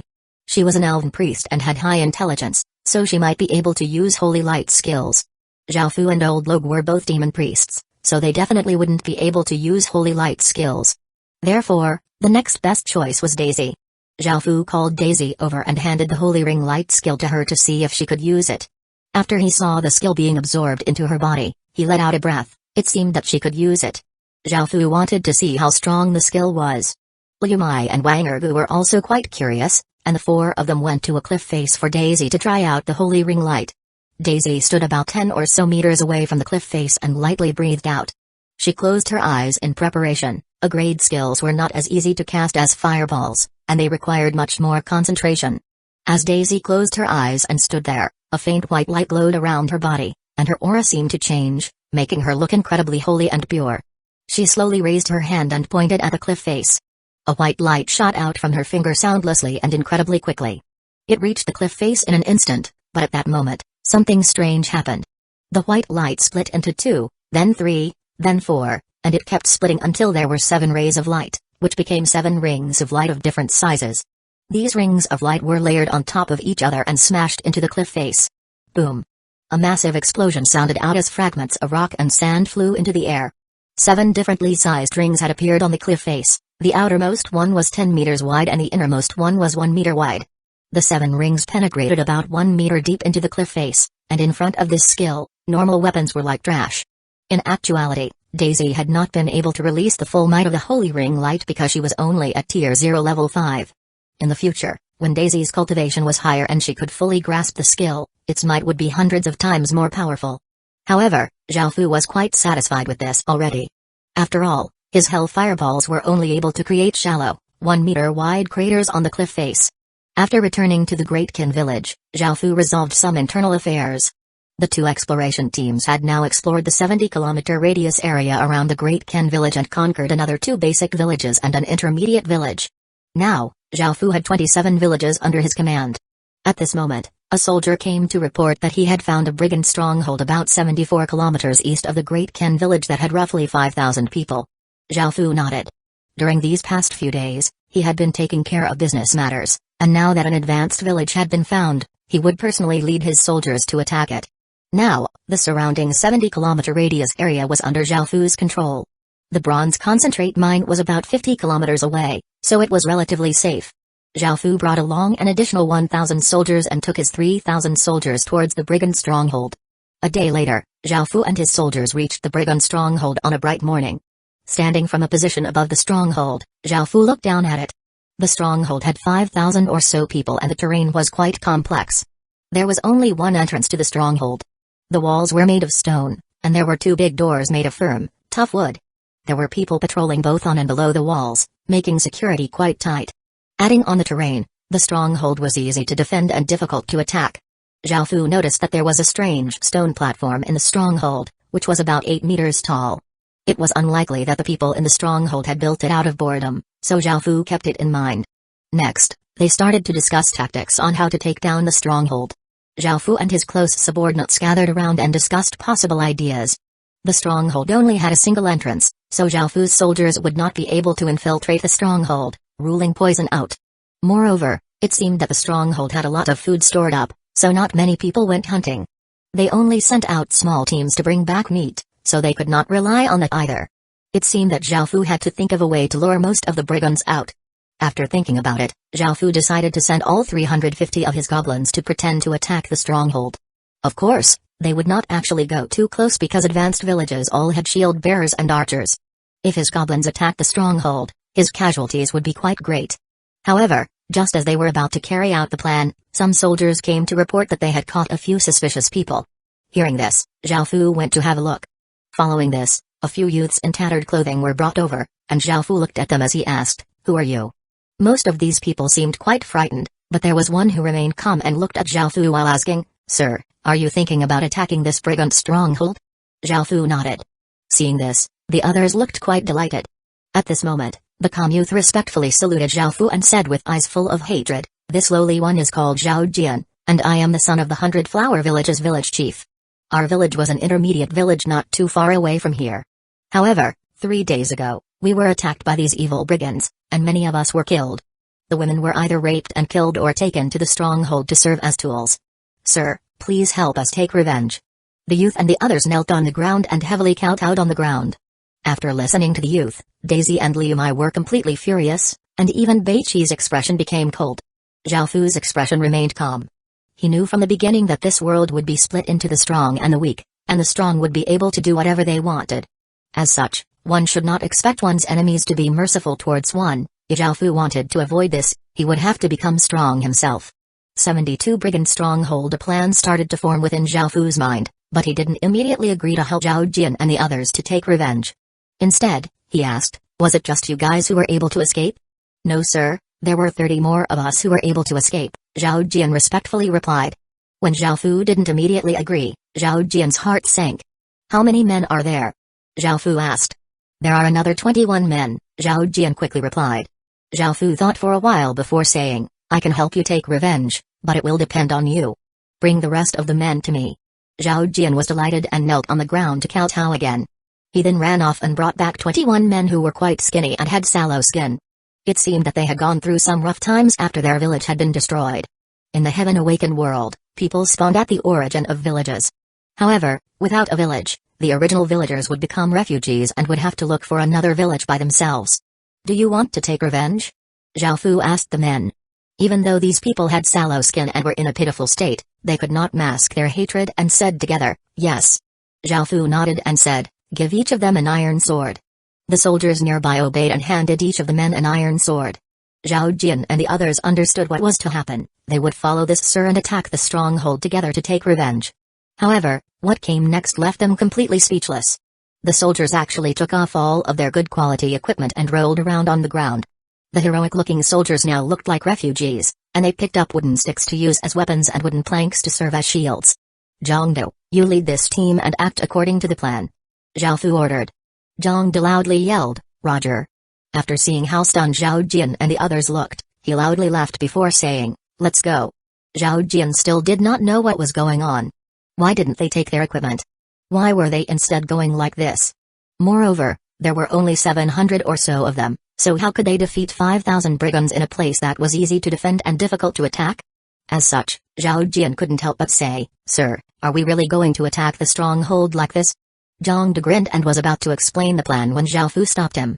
He lightly smiled and said to Zhao Jian, "Since you want to take revenge, bring out all of your courage and fury and stain your hands with the blood of your enemies. Isn't that what brings the most joy?" Zhao Jian thought back to the tragedy that had happened to the 100-flower village and felt a white-hot fury within his heart. He once again kowtowed to Zhao Fu and said, "If we die, please take care of our elderly, women, and children. We will repay sir in the next life." After saying this, Zhao Jian took the other 20 or so men and left with Zhangde and his 700 soldiers. Within the stronghold. "Emergency! Emergency! There are enemies attacking our stronghold!" someone cried, shocking everyone. 3 big men walked out from the main hall. These men were the 3 leaders of the stronghold, and they took many brigands to the entrance of the stronghold. They saw less than 800 people holding what seemed to be wooden sticks, yet they wanted to attack their stronghold. As such, they couldn't help but coldly laugh. "Wang Zhuang, Wang Long, and Wang Bao, I want you to pay for the 100-flower village's 800 residents' lives with your own." Zhao Jian rushed to the front and hatefully stared at the 3 big men on the walls as he screamed. Seeing Zhao Jian, one of the 3 men said, "It's that boy from the 100-flower village. He was able to escape last time, and he gathered quite a lot of refugees to attack our stronghold.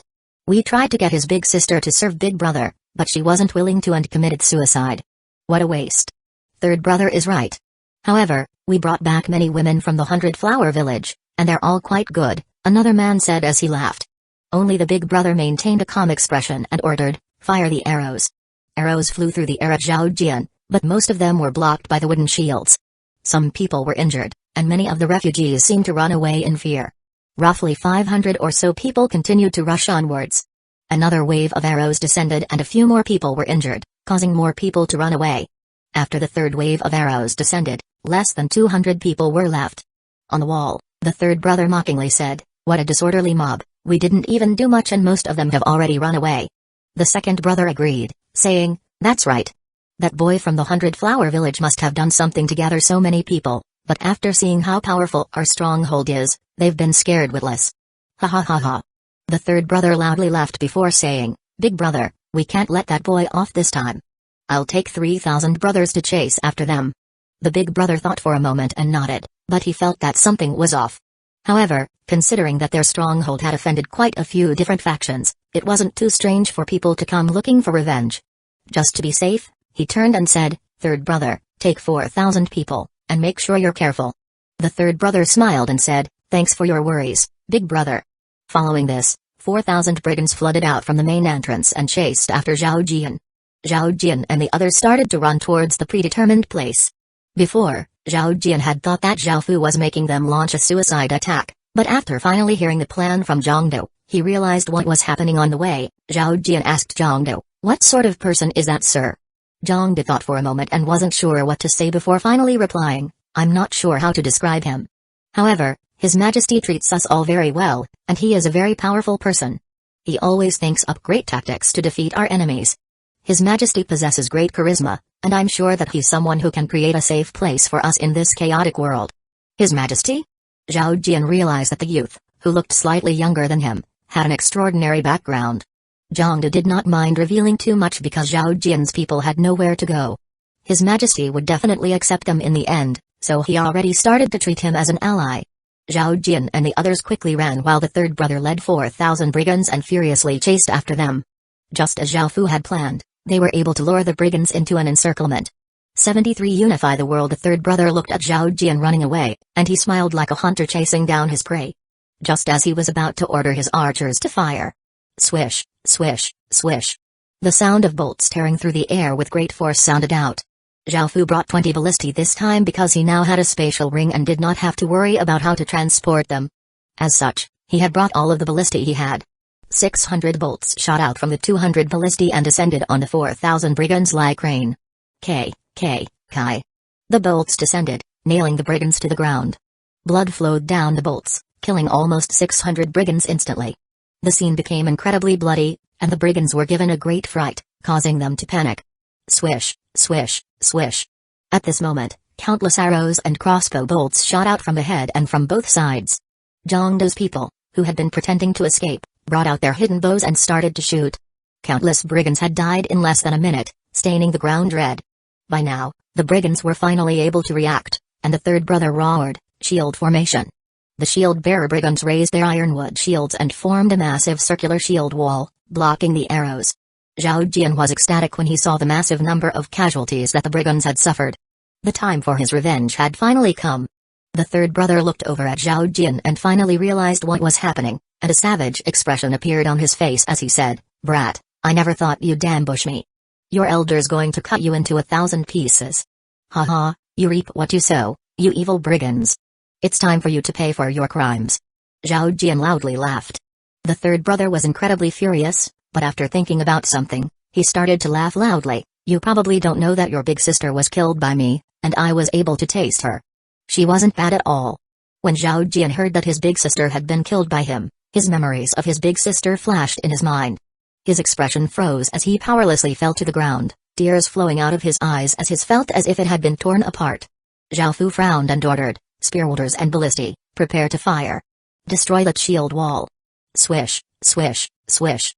As Zhao Fu gave the order, bolts containing immense power shot towards the shield wall. Bang, bang, bang. The bolts from the ballistae were unable to pierce through the shields, but they made the brigand shield bearers feel as if they had been hit by a cow. As a result, both their shields and bodies were sent flying. The shield wall formed by the brigands was completely destroyed by the ballistae, and following this, the spearwielders threw their javelins, hitting many brigands. After the shield wall was destroyed, countless arrows descended on the brigands, and many of them were shot to death. The third brother took 2 arrows but was not hit in his vitals. He watched as his brigands fell one after another, and he became incredibly frantic and livid. He was determined to catch Zhao Jian and torture him to death. Who knew where he had found such a powerful force? It seemed that he would have to run. "I'll kill you." Zhao Jian's eyes were completely red, and his handsome-looking face twisted in anger as he roared. He gripped his iron sword and rushed at the third brother like he was mad. Beside him, Zhang De tried to stop him, but Zhao Jian struggled out of his grip. As such, Zhang De could only sigh. Now that around 1,500 brigands had died, Zhao Fu gave the order to stop firing arrows. The third brother started to relax when he saw that Zhao Fu's soldiers had stopped shooting arrows at him, and he started to think of a way to break out of the encirclement. Rumble. Suddenly, the sound of countless hoofbeats could be heard, and the third brother turned around with a look of terror on his face. 10 terrifying skeleton cavalrymen led 300 cavalrymen, who wore bronze armor and held bronze spears, as they charged towards the brigands. They gave off a fearsome aura that seemed like that of a massive beasts. As they rushed over, the third brother felt a trace of terror, and he completely disregarded Zhao Jian. Kai. The cavalrymen were incredibly fast and stabbed into the group of brigands like a sharp spear. They thrust their spears into the enemies in front of them, who were powerless to retaliate, and the brigands couldn't help but retreat to the sides in fear. Cavalry was said to be the most powerful type of military unit in ancient times, and it could only be countered by cavalry or heavy shield bearers. Only those soldiers could stop the onslaught that cavalry brought. The 300 cavalrymen swept through the group of brigands like a chopstick piercing through tofu. The brigands suffered at least 500 casualties, and they were sent into chaos.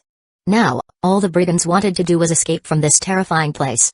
At this moment, Zhao Jian and the other 20 or so men from the 100 Flower Village ran into the group of brigands and started to slash them with their swords. Wang Bao, I won't forgive you. Zhao Jian stared at the third brother, Wang Bao, with blood-red eyes. Wang Bao's expression became savage, and because he knew that he couldn't escape, he decided that he might as well take the brat down with him. As such, he raised his large saber to meet Zhao Jian's sword. Zhao Fu rode on Little Black, a tall and majestic horse, and coldly looked down from a hill. Little Gray was lying down next to Little Black, and it was also looking down at the battle. Order the cavalry to continue charging and use arrows to kill the brigands on the outside of the group. Split off Zhao Jian and his people and a small group of brigands, give them the revenge they want. As for their own lives, they'll be in their own hands. Beiqi nodded and immediately gave out more detailed orders. 2 hours later, the battle finally concluded. It was now the afternoon, and the sky was cloudless. The red glow of the sunset fell on the corpses on the ground, bringing about a sense of beauty amongst the death and chaos. Zhao Fu rode on Little Black, and he stepped over the corpses and came next to a body that was not confirmed to be alive or dead. The body was covered with wounds and had many deep cuts on his face. His body was covered in blood, and he lay within a pool of blood as he stared up into the sky. When Zhao Fu rode Little Black over, he weakly said, "Your Majesty." Zhao Fu lightly nodded as he looked down at Zhao Jian within the pool of blood and asked, "Is your heart feeling better now?" Zhao Jian nodded with great difficulty, but he then shook his head, saying in a weak and hoarse voice, "Even though I've taken revenge, what I've lost cannot be regained. Now, I only feel emptiness within my heart. With how big the world is, you'll once again have something that can fill the emptiness in your heart. However, the question is, will you be able to protect it? Right now, you're still too weak. You will only be able to protect those who are important to you by becoming powerful," Zhao Fu softly said to Zhao Jian. Zhao Jian looked at Zhao Fu, who had a golden red glow from the sunset illuminating his body. In that moment, he seemed incredibly majestic and holy, making one want to submit to him. Zhao Jian coughed up a mouthful of blood and said weakly, "Your Majesty, I'm certain that you'll one day be able to unify the world and create a world that is both prosperous and peaceful." 74 Rebelling Zhao Fu lightly laughed and said, "To be honest, I'm not that confident that I can unify the world. However, I'll definitely make sure that my people will have peace and security." Zhao Jian smiled and coughed up another mouthful of blood and grunted. Zhao Fu came down from Little Black and propped Zhao Jian up. He fed him a super effective healing pill before ordering some soldiers to take him away and treat his wounds. Zhao Fu hadn't thought that Zhao Jian would be able to kill Wang Bao, the third brother. In terms of strength, it should have been impossible for Zhao Jian to take down Wang Bao. However, with his blow-for-blow fighting style, he was incredibly ferocious, making Wang Bao feel a trace of fear. In the end, Zhao Jian barely defeated Wang Bao, but he was left with incredibly serious injuries. This battle could be considered to be Zhao Fu's complete victory. His side had killed 3,700 brigands and taken 300 captives. Apart from the few people who had been injured in the initial charge to lure out the brigands, they barely suffered any casualties or injuries. 4 people from the 100 Flower Village had died, and the rest received quite a few injuries. The reason the battle had been so successful was because of Zhao Jian and his people. If it wasn't for them, Zhao Fu's plan to lure out the brigands would not have worked so well. Perhaps sending goblins may have worked, but it would have raised suspicion, and the effects would not have been as good as using Zhao Jian and his people. Most of the brigands only had weapons, and apart from shields, they had barely any defensive equipment. As such, Zhao Fu did not gain any equipment. However, what was important was that there were 1 S-grade and 213 A-grade corpses. Including those who had joined him through Conquest or soldiers who had been given grade orbs, Zhao Fu now had 724 A-grade soldiers, and he had given 2 S-grade orbs to the gnomes who were researching ballistae. Zhao Fu was not interested in any corpses below A-grade. The 10 skeleton cavalrymen stood over the corpses and devoured the deathly aura, causing their spirit flames to continue growing. Within the stronghold, the second brother mused, "What's going on? Old Third has been gone for a while and still hasn't come back yet. Could it be that he's determined to chase that 100 Flower Village brat down and won't come back until he kills him?" The big brother also frowned and felt that something was off, but he said, "Old Third took 4,000 brothers with him, and he can dominate any force within the 50-kilometer radius area. There's no one who can destroy his forces, and not a single person has returned yet. Perhaps we're just thinking too much." The big brother was quite confident in his third brother, and it never even crossed his mind that his third brother and the 4,000 other brothers would be reduced to just 300 captives by Zhao Fu and that his third brother would be killed by Zhao Jian. Big brother, I'll take a team to go find him. Old third always acts rashly, and he hasn't even sent anyone back to report to us, the second brother said. The big brother nodded and replied, be careful, and come back immediately if you encounter any danger. The second brother nodded and left the stronghold with 100 brigands. Zhao Fu ordered his soldiers to bury the corpses that he didn't want. As for their weapons, there were 3,000 bronze rank weapons, 10 or so secret silver rank weapons, and 1 fine gold rank weapon. Apart from the fine gold rank weapon, all of the other weapons could be sold at Holy Light City, which would replenish the storehouse. Your Majesty, there are 100 or so brigands coming this way, a soldier reported. Zhao Fu thought for a moment before taking many of his soldiers to surround those 100 brigands. Who are you, sir? Why have you surrounded us? The second brother said as he looked at the people surrounding his party warily. Zhao Fu lightly laughed and said, what do you think? When the second brother saw Zhao Fu's smile, he realized that the situation was quite dangerous for them and quickly said, we're from the Three Flood Dragon Stronghold, and I'm the second master. We have 5,000 brothers, so I hope sir will spare us. Let's all just mind our own businesses. The second brother felt quite suspicious when he saw so many elite soldiers, but he still tossed out his title and faction in the hopes that he would be able to escape and report this to his big brother. 5,000 brothers? I'm afraid you only have 1,000 left. Zhao Fu calmly replied. Hearing this, the second brother was incredibly shocked. When he thought of his third brother, who had not returned, and the 4,000 brigands he had taken with him, he instantly became incredibly furious. However, he suppressed that fury due to his current predicament, and he could only force a smile as he asked, Sir, could there be some misunderstanding here? Zhao Fu lightly shook his head. The last trace of hope within the second brother's heart was destroyed, and he yelled, Brothers, let's break out. However, in the next second, at least 100 arrows descended on the second brother. He was unable to dodge them at all, and he was hit by tens of arrows, turning him into a pincushion. In the end, he died a terrible death. 30 other brigands were also killed on the spot, and seeing this, the remaining brigands did not even dare to run. They quickly kneeled and cried out, Sir, please spare us. Zhao Fu smiled and an idea came to his mind as he said, I can spare you, but you have to do as I say. Bei Qi, give them each a 3 poison pill. Bei Qi took out a bottle of normal healing pills and made each brigand swallow one. Wang Ergu, who was beside Zhao Fu, held back a smile as he watched the brigands swallow the pills with bitter expressions. You all should have realized by now that your stronghold will definitely lose and won't be able to stop us. We already slaughtered those 4,000 brothers of yours. If you don't believe me, you can take a look for yourself. After saying this, Zhao Fu and his soldiers took the brigands to the bloody battlefield. The ground was still stained with blood, and corpses were strewn across the ground. Some were shot to death by arrows, some were nailed to the ground by ballistic bolts, and others had been stabbed to death or trampled by the cavalry. Before they died, they had all revealed expressions of fear and pain. Sir, please spare us, please spare us. The brigands were scared out of their wits, and they fell to their knees as they begged for mercy. A trace of a smile appeared on Zhao Fu's face and he started to tell them his plan, saying, since you understand that it's impossible for you to win, you should know what to do after returning to the stronghold. I'll give you this bottle of poison. If you don't want to die, do as I tell you, and not only will you be allowed to live, but you'll also be greatly rewarded. The remaining 70 or so brigands shivered and nodded. They then returned to the stronghold, and Zhao Fu took his soldiers to stealthily surround it. The outcome had more or less already been decided, and if everything went according to plan, Zhao Fu would definitely succeed. He did not have to worry about the 70 or so brigands changing their minds. After all, bandits and brigands did not have very high loyalty, and they were susceptible to the idea of betrayal. Moreover, now that they had been scared witless and given poison, there was little to no chance that they would betray Zhao Fu. Even if they did betray Zhao Fu, his soldiers would just have to kill a few more people. Some might have thought that they would report about what had happened, resulting in the defenses being tightened. However, the stronghold had already sent out 2 teams, and now that not a single team had returned intact, even an idiot could guess what had happened. 75 Path of Sovereigns. When the guard saw the 70 or so brigands return, he asked, why is it just you guys? Where's the second master?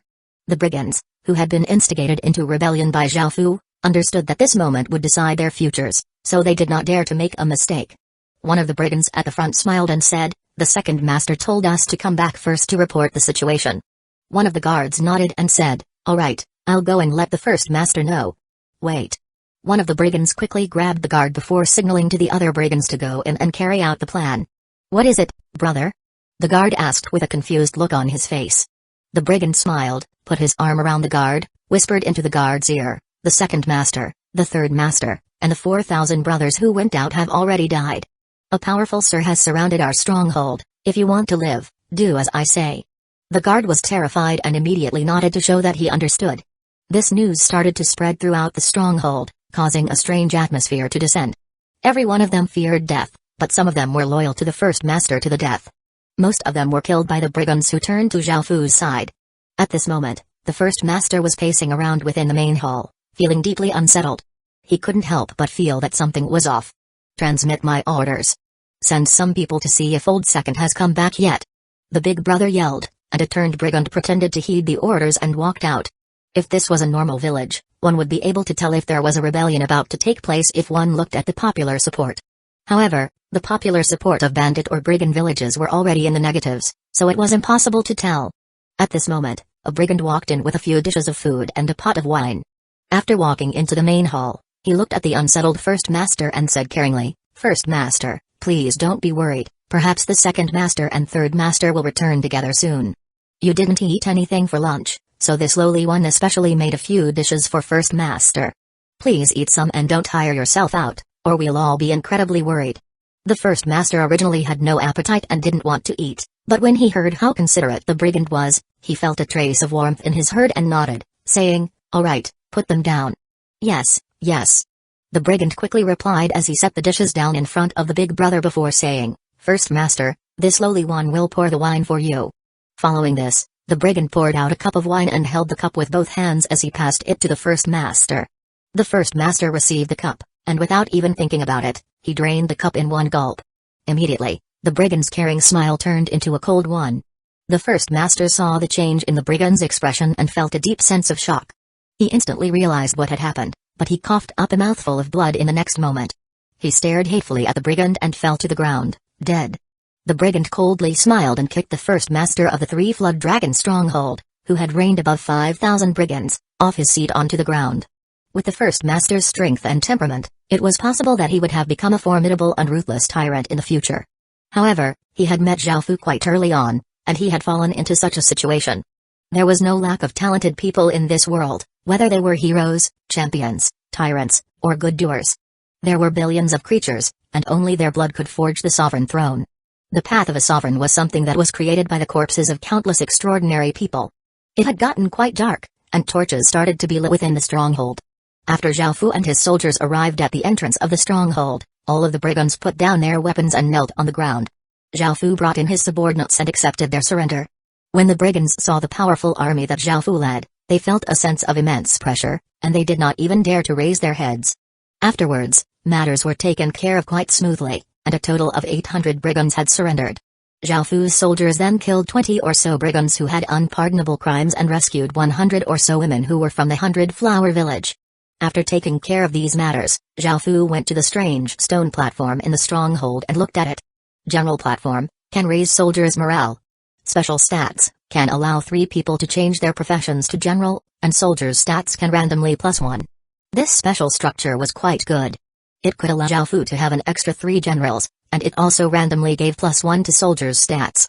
Zhao Fu ordered his soldiers to demolish it, which gave him the blueprint for the general platform, and he planned to rebuild it in the Great Qin village. Zhao Fu then went to the barracks and took a look at the single profession change stones deal there, brigand, F-grade military. Description: one of the military units that commits evil everywhere. Effect: receives the skill, /. Following this, Zhao Fu went to the storehouse. He was only planning to take a quick look, but he unexpectedly found some pleasant surprises. Within the storehouse, he found a dark ore. Black iron ore, grade, gold. Description: can be used to forge dark gold rank equipment.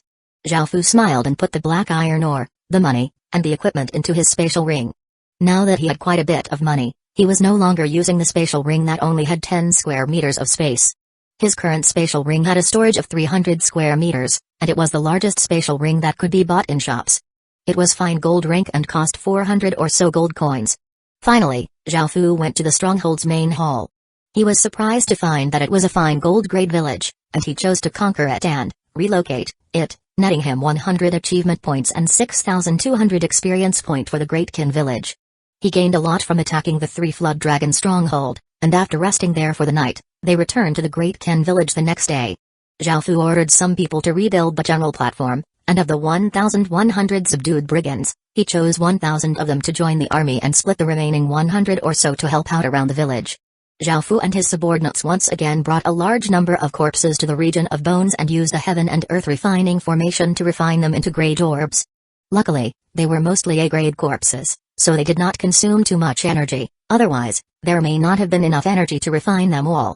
The energy stones in the jade channels from before had already been completely emptied, and Zhao Fu was already using the ones that he had bought from Qin Nan. After refining the A-grade corpses into grade orbs, Zhao Fu took out the corpses of the three masters. They were refined into one SS grade orb and two S grade orbs. The SS grade orb belonged to the first master, and the other two orbs belonged to the second and third masters. After returning to the surface, Zhao Fu gave the A-grade orbs to the soldiers who had done well in the battle. As for the S-grade orbs, Zhao Fu once again conducted a competition. This time, the competitors were not only tested in their fighting prowess but also their overall abilities, such as adaptability and tactics. The victors of the competition were a male elf called Yassi and a grey dwarf called Shandi, and Zhao Fu gave them an S-grade orb each. As for the SS-grade orb, Zhao Fu had long since decided who to give it to. 76 exceptional and famous swords Zhao Fu called Zhao Jian over, and by now, most of his injuries had recovered. However, his body was still quite weak, and there were a few scars on his face, making his decent-looking face seem quite terrifying. Zhao Fu offered to give him some medicinal pills to help with the scarring, but Zhao Jian refused, saying, "I want to keep these scars to remember everything that happened and to motivate myself to become stronger. This is for you, Zhao Jian." Zhao Fu handed Zhao Jian the SS grade orb. Zhao Jian received it with some hesitation, but after looking at it, he felt incredibly emotional. He knelt down on one knee and said, "Thank you for your great favor, Your Majesty." Zhao Fu lightly nodded and replied, "I value you greatly, so don't let me down." Zhao Jian quickly nodded and promised that he wouldn't. He then thought of something and quickly took out a blueprint before saying, "Your Majesty, this is a wine brewing recipe from our village, perhaps it will be of use to Your Majesty." Zhao Fu took it and looked at it. 100-flower wine recipe, can create fragrant and enchanting wine from flowers. After looking at the recipe, Zhao Fu decided that it could be the signature wine of the Westfall restaurants. Right now, they were using normal wine that any village could create, so the 100-flower wine would attract quite a few customers. Zhao Fu accepted the recipe and chatted with Zhao Jian for a while before a soldier came in to report that the general platform had been completed. Zhao Fu went over to the general platform and thought about who he would make generals. In the end, he decided on the three people who had been with him since the beginning, Old Logue, Zhongdo, and Liu Mai.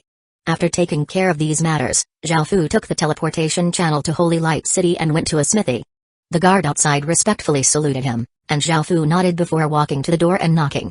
Gong Sumlin said from within with an annoyed voice, "Who is it? Go away and don't bother me." An awkward expression appeared on Zhao Fu's face as he replied, "It's me."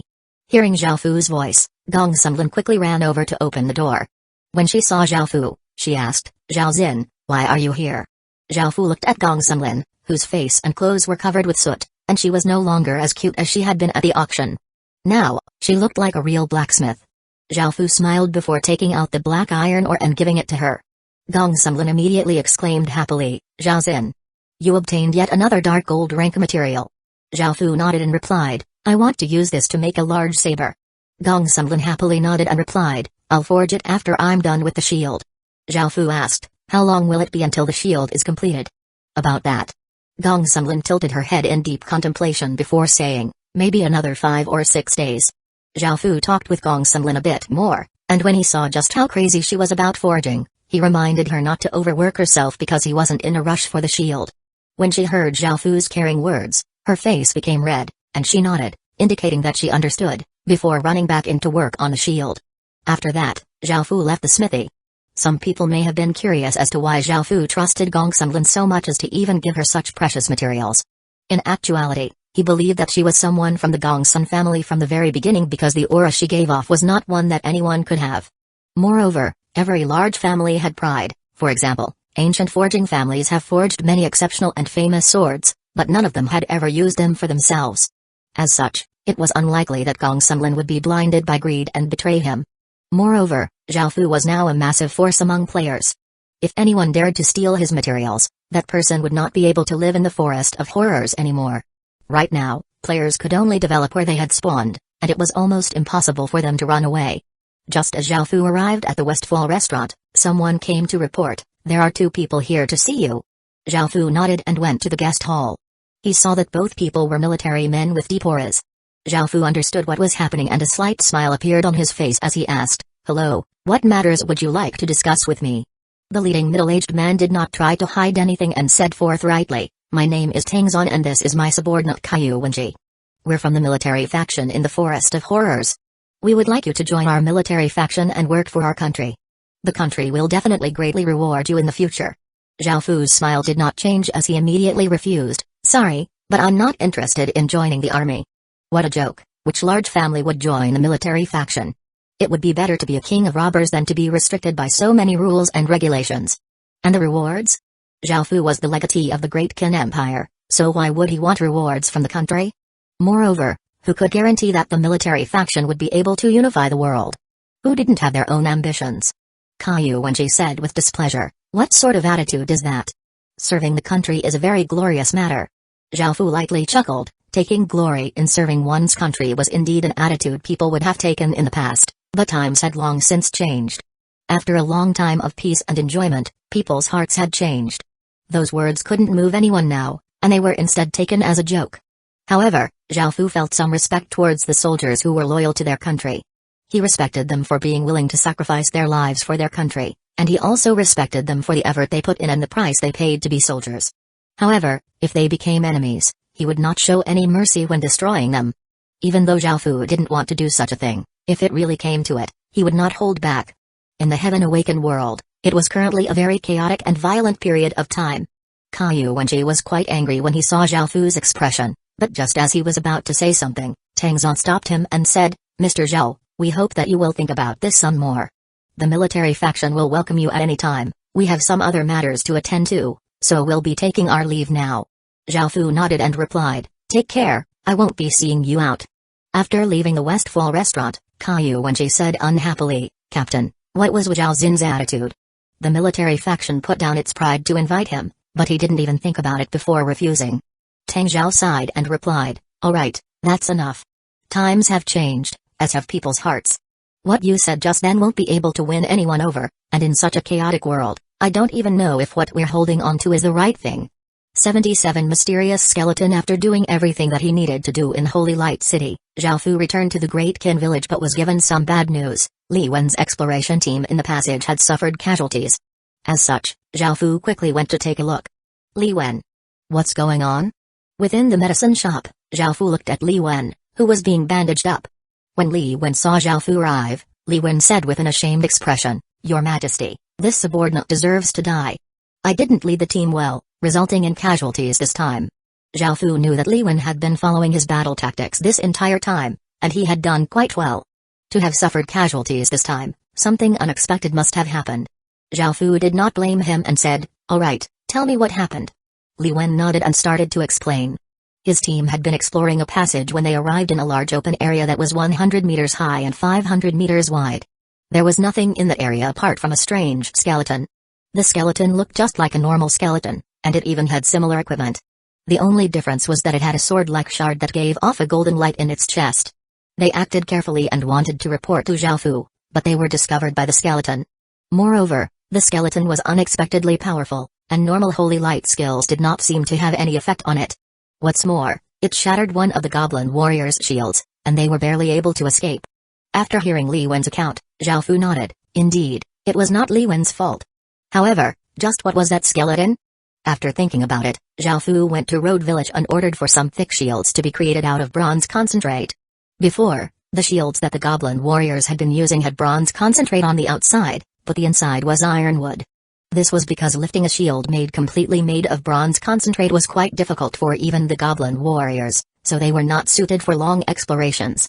However, they needed such shields to deal with the mysterious skeleton.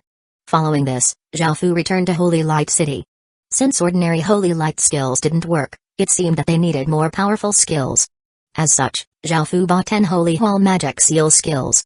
After making these preparations, Zhao Fu took Beiqi, Zhongdo, Daisy, Sar, Old Logue, 20 goblin warriors, 20 iron hammer infantrymen, 20 archers, and 10 elven priests towards the place that Li Wen had told him about.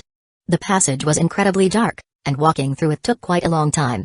After a while, they finally arrived at the area that Li Wen had spoken about.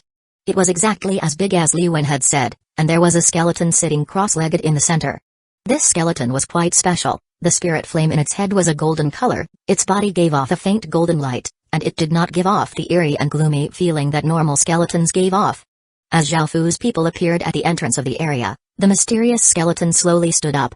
Zhao Fu did not show any courtesy and immediately ordered the archers to attack. Swish, swish, swish. Arrows covered with strands of yellow ore flew towards the mysterious skeleton. Right from the beginning, Zhao Fu had ordered his archers to use their strongest skill, the rock-crushing arrow. The mysterious skeleton seemed incredibly calm when facing so many arrows shooting towards it so quickly. It remained where it stood, pulled out a rusty sword, and lightly flicked with its wrist. A formless sword chi swept out and knocked all of the arrows away, so the mysterious skeleton was not harmed at all. Zhao Fu was not too surprised. After all, he had been prepared for the mysterious skeleton to be quite strong. Following this, the 20 infantrymen launched 20 holy light bullets towards the mysterious skeleton. The skeleton continued to calmly stand there. Only when the holy light bullets drew near did it raise its sword and point it towards the holy light bullets. A formless sword chi stabbed out, its powerful force causing the air to tremble. The holy light bullets were completely destroyed and scattered into motes of light. Zhao Fu's expression became serious. Long-range attacks were essentially useless against the mysterious skeleton, and at that moment, it started to walk towards them. It did not seem as savage as the normal skeletons when seeing living beings, rather, it was as if it looked down on Zhao Fu's party. Beiqi, Zhongdo, and Sar, the Great Qin Village's 3 strongest fighters, stepped out from within the shield wall. The mysterious skeleton looked at the 3 people who walked out, and its body blurred as it instantly appeared in front of them. Clang! The mysterious skeleton slashed at the 3 of them, its sword covered with massive sword chi. Facing this terrifying strength, the 3 of them didn't dare to be careless, and Beiqi gripped the star-slashing sword with both hands, barely stopping the mysterious skeleton's strike. Beiqi could be said to be the strongest person in the Great Qin Village, and even he found it difficult to block the mysterious skeleton's attack. From this, anyone could see how powerful the skeleton was. The mysterious skeleton pushed down on its sword, and Beiqi was forced to take a step back, and he was clearly weaker than a skeleton. Luckily, Zhongdo and Sar raised their sabers and attacked the mysterious skeleton from both sides, relieving the pressure on Beiqi. However, Zhongdo and Sar clearly weren't a match for the mysterious skeleton either. They used all of their might to slash at the mysterious skeleton, their sabers giving off harrowing saber lights. However, the mysterious skeleton casually flicked its sword, and an arc of line appeared and knocked Zhongdo and Sar back by many steps. At that moment, Beiqi used all of his strength to release a chi slash. His sword erupted with sword light and he leaped into the air, attacking the mysterious skeleton from midair. The mysterious skeleton raised its sword and easily blocked Beiqi's full-strength strike. However, at that moment, Beiqi's body suddenly spun to the side as an arrow pierced through where he had just been. The arrowhead glinted in the light and shot straight for the mysterious skeleton's head. Zhao Fu knocked another arrow on his bowstring. The arrow just then had been shot by Zhao Fu, and if it wasn't for Zhao Fu and Beiqi being familiar with each other after fighting together so many times, he wouldn't have done such a thing. After all, he had used all of his strength in that attack, and if Beiqi had not been able to evade it, he definitely would have been injured. Facing this sudden and unexpected attack, the mysterious skeleton tilted its head, causing the arrow to narrowly pass by. However, this resulted in an opening, and Beiqi once again used his full strength as his sword erupted with sword light, sweeping towards the mysterious skeleton and sending it flying. Hurry! Zhao Fu loudly yelled. The 20 infantrymen, 20 archers, 10 elven priests, and old Logan unleashed their skills, resulting in countless skills landing on the mysterious skeleton while it was still in the air. Bang, bang, bang. A chain of explosions sounded out as the mysterious skeleton wretchedly fell down from the air. At that moment, a white light silently shot towards the mysterious skeleton. As it flew through the air, the light split into 2, then 3, then 4, and then finally 7 differently sized rings of lights before landing on the mysterious skeleton. Daisy had also appeared outside of the shield wall and had unleashed Holy Ring Light. Boom! The mysterious skeleton was once again sent flying, and it smashed into a wall 100 meters away. 7 ring-shaped craters also appeared on the wall, and the skeleton was in even worse shape than before, looking as if it was going to collapse as it fell from the wall. Seeing this, everyone let out a breath of relief. However, in the next moment, the skeleton once again stood up with its sword held by both hands. It lifted its sword to its chest with the blade pointing upwards, and its body gave off a brilliant golden light as it started to chant. 78 King's Oath. The oath I made that day is engraved on my heart, to serve my king from life to life, age to age. To offer everything in this life and accompany my king's side. I will be my king's sword, slashing away both light and darkness, both heaven and hell. No one can stop my king's sword. Even though tens of thousands of years may have passed, I will not change. In my king's name, I will sweep everything away. The mysterious skeleton seemed both holy and dignified as it recited its oath, and the golden light around it became more intense. At the same time, the aura it was giving off became stronger to the point that ripples of energy started to emanate out from its body. The light coming from its body illuminated the 5-meter radius area around it, and there was not a trace of undead aura coming from it. Instead, it seemed like a paladin reciting a king's oath. Boom. As it finished speaking, an explosion sounded out as the mysterious skeleton released an incredibly powerful aura, which swept towards its surroundings like a berserk wind. The entire area was covered with a golden light, and the sound of steel interweaving could be heard. A suit of golden armor started to form on the skeleton, and a hazy body started to form around the skeleton. Even though it wasn't very clear, they could see its face clearly. Even if Zhao Fu wanted to stop what the skeleton was doing, it was too late. By now, the mysterious skeleton had completely changed, and the powerful aura coming from its body seemed to cause the air to freeze. Zhao Fu called Beiqi, Zhongdo, and Sar back, and then he took out 5 explosive spirit pills and gave them to Beiqi, Zhongdo, Sar, Old Logue, and Daisy. The explosive spirit pills deserved their status as stage 3 pills. Normally, people who were not even at stage 1 would not be able to use such powerful pills. It was usually only after they reached stage 3 that they would obtain such pills. However, now that they had used such a powerful pill before even reaching stage 1, the powerful effects of the pill could be clearly seen.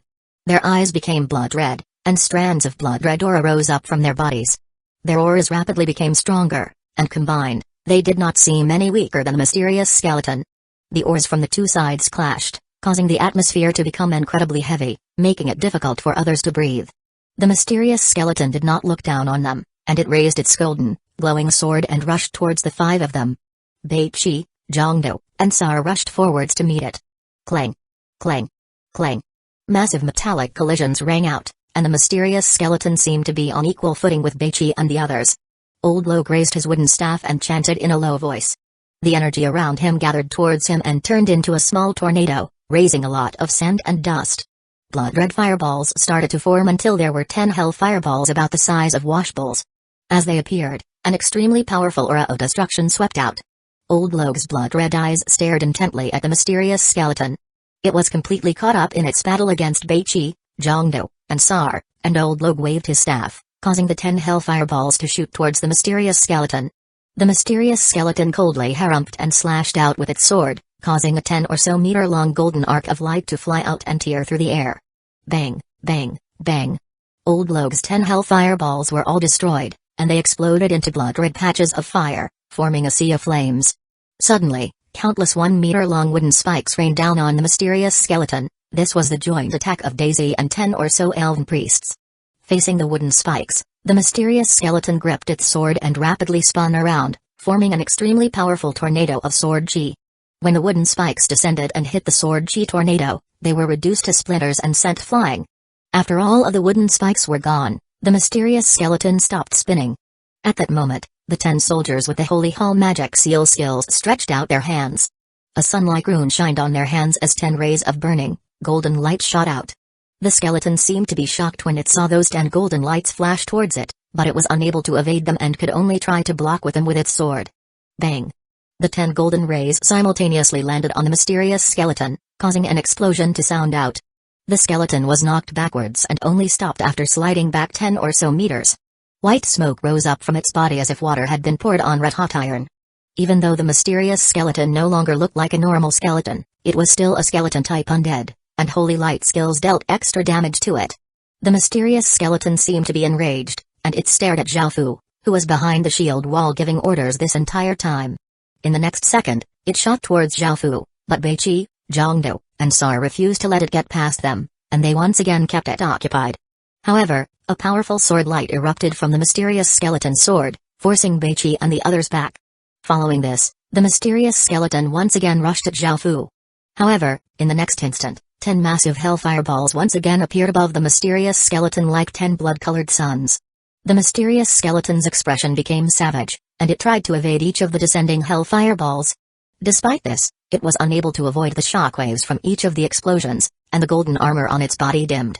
Right after it rushed out of the sea of flames formed by the hellfire balls, the mysterious skeleton was shocked to see countless ballistic bolts coming towards it. Zhao Fu saw that the infantrymen were unable to do much, so he took out 10 ballistae from his spatial ring for them to use. Facing so many powerful ballista bolts, the mysterious skeleton did not dare to be careless. It quickly brandished the sword in its hands and released countless sword lights, barely blocking the ballista bolts. At that moment, Daisy's eyes lightly closed, and she raised her head as a holy light descended on her body. Her surroundings were also illuminated by that light, and white motes of light drifted down from above, painting a beautiful and pure scene. Daisy slowly opened her blood-red eyes and looked at the mysterious skeleton, who had just blocked all of the ballista bolts. When she lightly raised her jade-like hand and pointed at the skeleton, a white light shot out from her index finger. It soundlessly reached the mysterious skeleton in an instant, confusing it. Boom! A massive explosion sounded out as the mysterious skeleton was once again sent flying into the wall. This time, the largest of the 7 rings was 30 meters wide, and the mysterious skeleton's golden armor shattered as it lay on the ground with its dying breath. Just as Zhao Fu was about to order his subordinates to finish it off, the mysterious skeleton shakily stood up and raised its sword high in the air as it said, "Glory to the king." Following this, the mysterious skeleton howled. The entire world became quiet, and time seemed to stop. Boom! A shocking explosion sounded out as a pillar of golden light erupted from the skeleton, making it seem as if it was daytime in this dark area. Within the golden light, the mysterious skeleton's expression was sacred and dignified, and an aura that could cause one to feel despair and terror emanated from its body. The aura formed a windstorm, the ground started to crack, and a terrifying aura swept into everyone's hearts. By now, the mysterious skeleton's bones had been dyed completely gold, and a golden aura started to rise from its body like a flame. It stood with its sword raised high, and it looked like it could destroy the heavens. 79 monstrous power. They all felt as if they were in a small boat in a massive sea when they felt this monstrous power, and terror spread within their hearts. The mysterious skeleton coldly stared at Zhao Fu and started to walk towards him. Beiqi and the others had no choice but to summon up the courage to rush at the skeleton. However, the mysterious skeleton did not even bother to look at them. It casually slashed as a massive wave of sword chi engulfed the 3 of them. Beiqi and the others desperately tried to defend but were sent flying. The 3 of them crashed onto the ground and coughed up blood, causing their bodies to be stained red. They lay powerlessly on the ground and did not even have the strength to stand up. What's more, this was only a casual attack from the mysterious skeleton, yet it had dealt such heavy injuries to Beiqi and the others. They were the 3 most powerful fighters in the Great Qin village, yet they seemed so weak in front of the mysterious skeleton. Swish, swish, swish. Ballista bolts containing massive force shot towards it, but the mysterious skeleton coldly harumphed and slashed with its sword. A crescent-shaped sword chi reduced the countless ballista bolts into dust, and the boundless sword chi did not stop, continuing on towards the ballistae. Boom! The sword chi landed on the 10 ballistae, and a massive explosion rang out as the ballistae exploded into fragments. A 20-meter-wide crater appeared on the ground, and 2 of the infantrymen who had not been able to escape in time were turned into a bloody mist. At that moment, a white light soundlessly arrived before the mysterious skeleton again. Daisy had once again attacked, and the light split into 2, then 3, then 4, then 7 rings of different sizes. Just as the rings were about to fully take shape, the mysterious skeleton stabbed them, destroying the 7 rings of light and causing them to dissipate as white motes of light. Powerful beyond belief. Terror, fear, despair, and helplessness assaulted everyone's hearts. The mysterious skeleton was not something that they could stop. The mysterious skeleton's cold gaze once again fell on Zhao Fu, who was behind the shield wall, and many other soldiers. It slowly leaned forwards as its sword hummed and gave off a blinding, golden light. Bang! The mysterious skeleton lightly pushed against the ground, causing the ground to crack. It flew towards Zhao Fu like a golden ray of light, and all of the soldiers blocked its path to Zhao Fu. However, they were all sent flying, and the mysterious skeleton came before Zhao Fu. It raised its sword high into the air, preparing to slay Zhao Fu. "Your Majesty." Many of the soldiers coughed up blood and lay paralyzed on the ground. All they could do was watch in terror and cry out at the scene before them. Boom! A shocking explosion sounded out as 2 bursts of absolute power collided together, resulting in a massive energy shock wave. The ground cracked and collapsed, resulting in a 10-meter-wide crater. Zhao Fu's body gave off a dark, ink-like aura that looked like demonic flames. Zhao Fu's expression was one of dignity and might, and his eyes were completely cold as if he was a different person. The bronze sword in his stand stopped the mysterious skeleton's attack, and his entire person radiated killing intent. Zhao Fu had used up a massive amount of fate to activate the power of the nation armament, the 12 metal colossi. He had even used the bronze sword of the 12 metal colossi. The mysterious skeleton seemed to be quite shocked because it hadn't expected Zhao Fu to be able to block its killing blow. Sensing dense killing intent from Zhao Fu, the mysterious skeleton also became serious and retreated 10 meters away. Hurry and go. Zhao Fu looked at his soldiers struggling to their feet, who were preparing to enter the fray. He immediately ordered them to retreat because this was no longer a battle that they could participate in. They understood how weak they were and that they were no help at all when they heard Zhao Fu's unquestionable tone. As such, they all obeyed and retreated out of the area. At this moment, the mysterious skeleton once again attacked Zhao Fu. Its body disappeared and reappeared at Zhao Fu's side, and its sword seemed to contain enough force to shatter mountains as it sliced towards Zhao Fu's waist. In response, Zhao Fu spun and used his sword to block it. Clang! The two swords collided, resulting in a massive metallic collision. Just as Zhao Fu blocked the attack, the mysterious skeleton suddenly raised its leg and kicked at Zhao Fu, and Zhao Fu used his free hand to punch at the mysterious skeleton. Bang! The leg and fist smashed together, resulting in another massive explosion. Both sides were knocked 10 or so meters away, but Zhao Fu's fist was bleeding, and his blood was dripping to the ground. On the other hand, the mysterious skeleton seemed completely fine. That was the advantage of not having a fleshly body. Suddenly, the mysterious skeleton once again rushed at him, and Zhao Fu no longer remained as passive. He raised his bronze sword and pointed it up as a black aura spiraled around it, and a blood-red spark appeared at the tip of the sword. It rapidly grew bigger and bigger until it formed a gigantic, 10-meter-wide fireball, which looked like a blood-red sun, and its destructive aura covered the entire area. Even the mysterious skeleton was shocked by this and quickly dodged. Zhao Fu slashed down with his sword, causing the massive fireball to shoot towards the mysterious skeleton as a blur of red light. Bang! The fireball exploded, and just as it was about to cover the mysterious skeleton, it turned into 10 or so illusory blurs and avoided the massive fireball. Boom! However, Zhao Fu appeared right before the mysterious skeleton in the next second, his sword unleashing large amounts of dark sword light. With a full-powered strike, the mysterious skeleton was sent flying 100 meters away, and it smashed into a wall and caused that section to crack and collapse. Also immediately, a blur shot out from within the rubble, reaching Zhao Fu in an instant. Zhao Fu was caught off guard, and he quickly used his sword to defend himself. Bang! Zhao Fu felt as if he had been hit by a massive beast, and he was also sent flying 100 meters and hit a wall. Zhao Fu coughed up a mouthful of blood and wiped his mouth before standing up and looking at the mysterious skeleton. At this moment, the mysterious skeleton was giving off an aura that was 10 times as powerful as before, and it was to the point that its power was becoming corporeal. The air twisted and turned, and the ground slowly sank down. The mysterious skeleton dragged its golden sword across the ground, which was now almost 4 meters long. The ground was like tofu, and it was easily split apart by the golden sword. Under the mysterious skeleton's monstrous aura of despair, Zhao Fu's body instinctively started to tremble, but he resolutely bit his tongue. Immediately, pain traveled through his body, stopping his trembling. Zhao Fu then gripped the bronze sword and gathered all of his strength. By now, the mysterious skeleton had reached Zhao Fu, and it slowly raised its near 4-meter-long golden sword and slashed down at Zhao Fu. Boom! The air seemed to be cleaved in two, and the sword chi was like a river that slashed at Zhao Fu.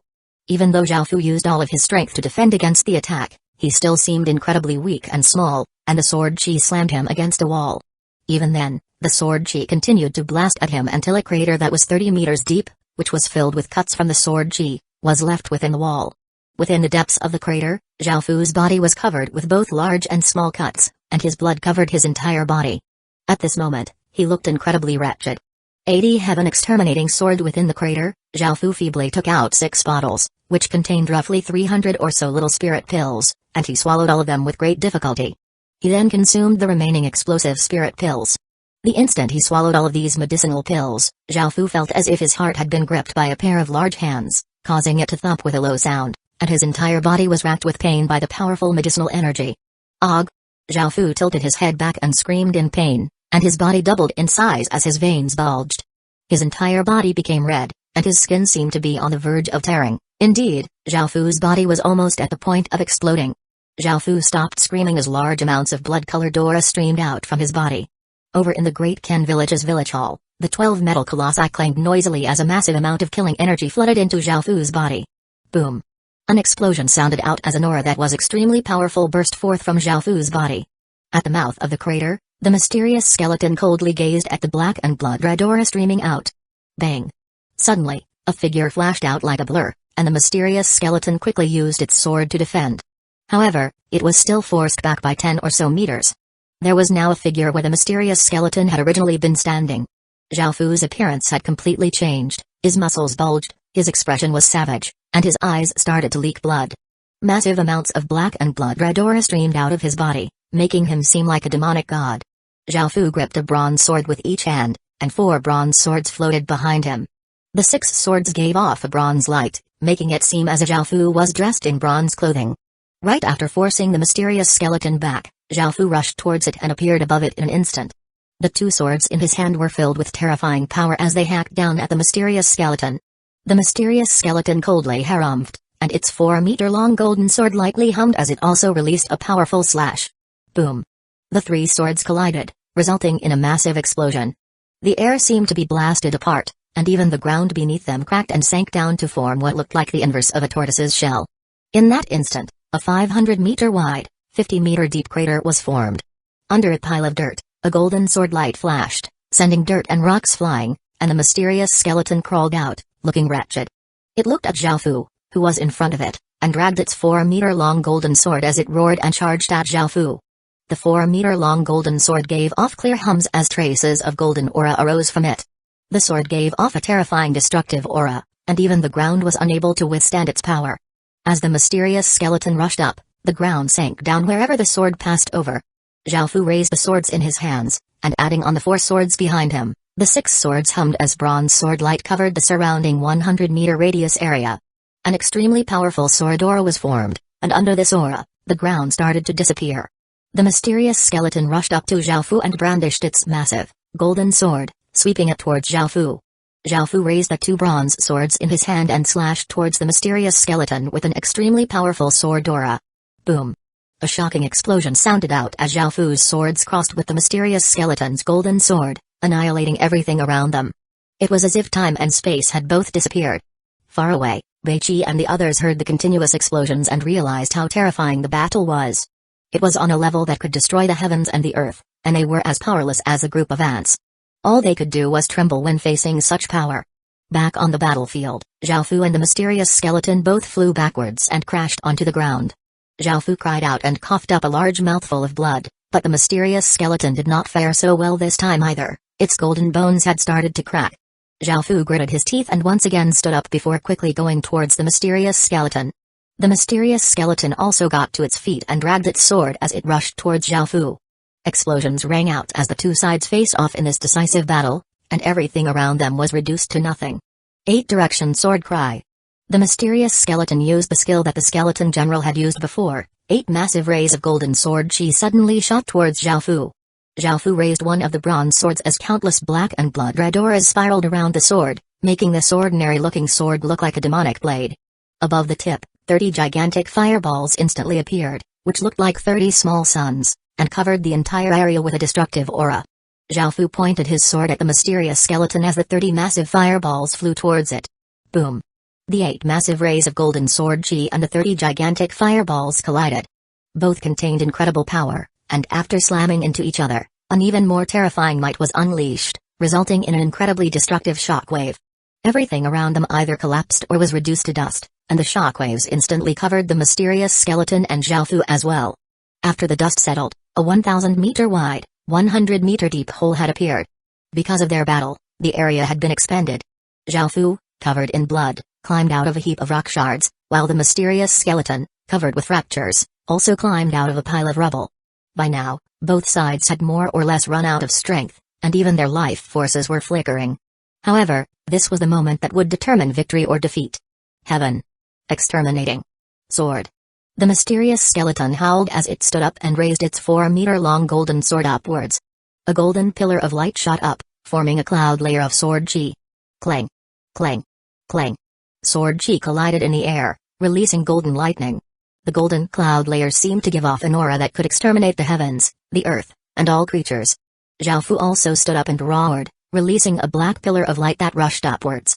Clang. Clang. Clang. 12 ancient-looking bronze swords appeared above Zhao Fu's head, and they released black lightning.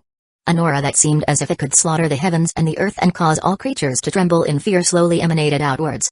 81 King Armament. The entire region trembled under the influence of these two terrifying forces, and it even affected the surface above them. Countless creatures reacted as if they had sensed a natural disaster, and the birds quickly flew away as the beasts started to run away. In the underground area, the two sides started to release their destructive might. The mysterious skeleton tightly gripped its golden sword and roared as it sent all of its power into the golden sword, causing golden lightning to start encircling it. Boom! The mysterious skeleton strike towards Xiaofu was simply indescribably powerful, and it seemed as if its sword could split the heavens and earth and destroy all life. Og!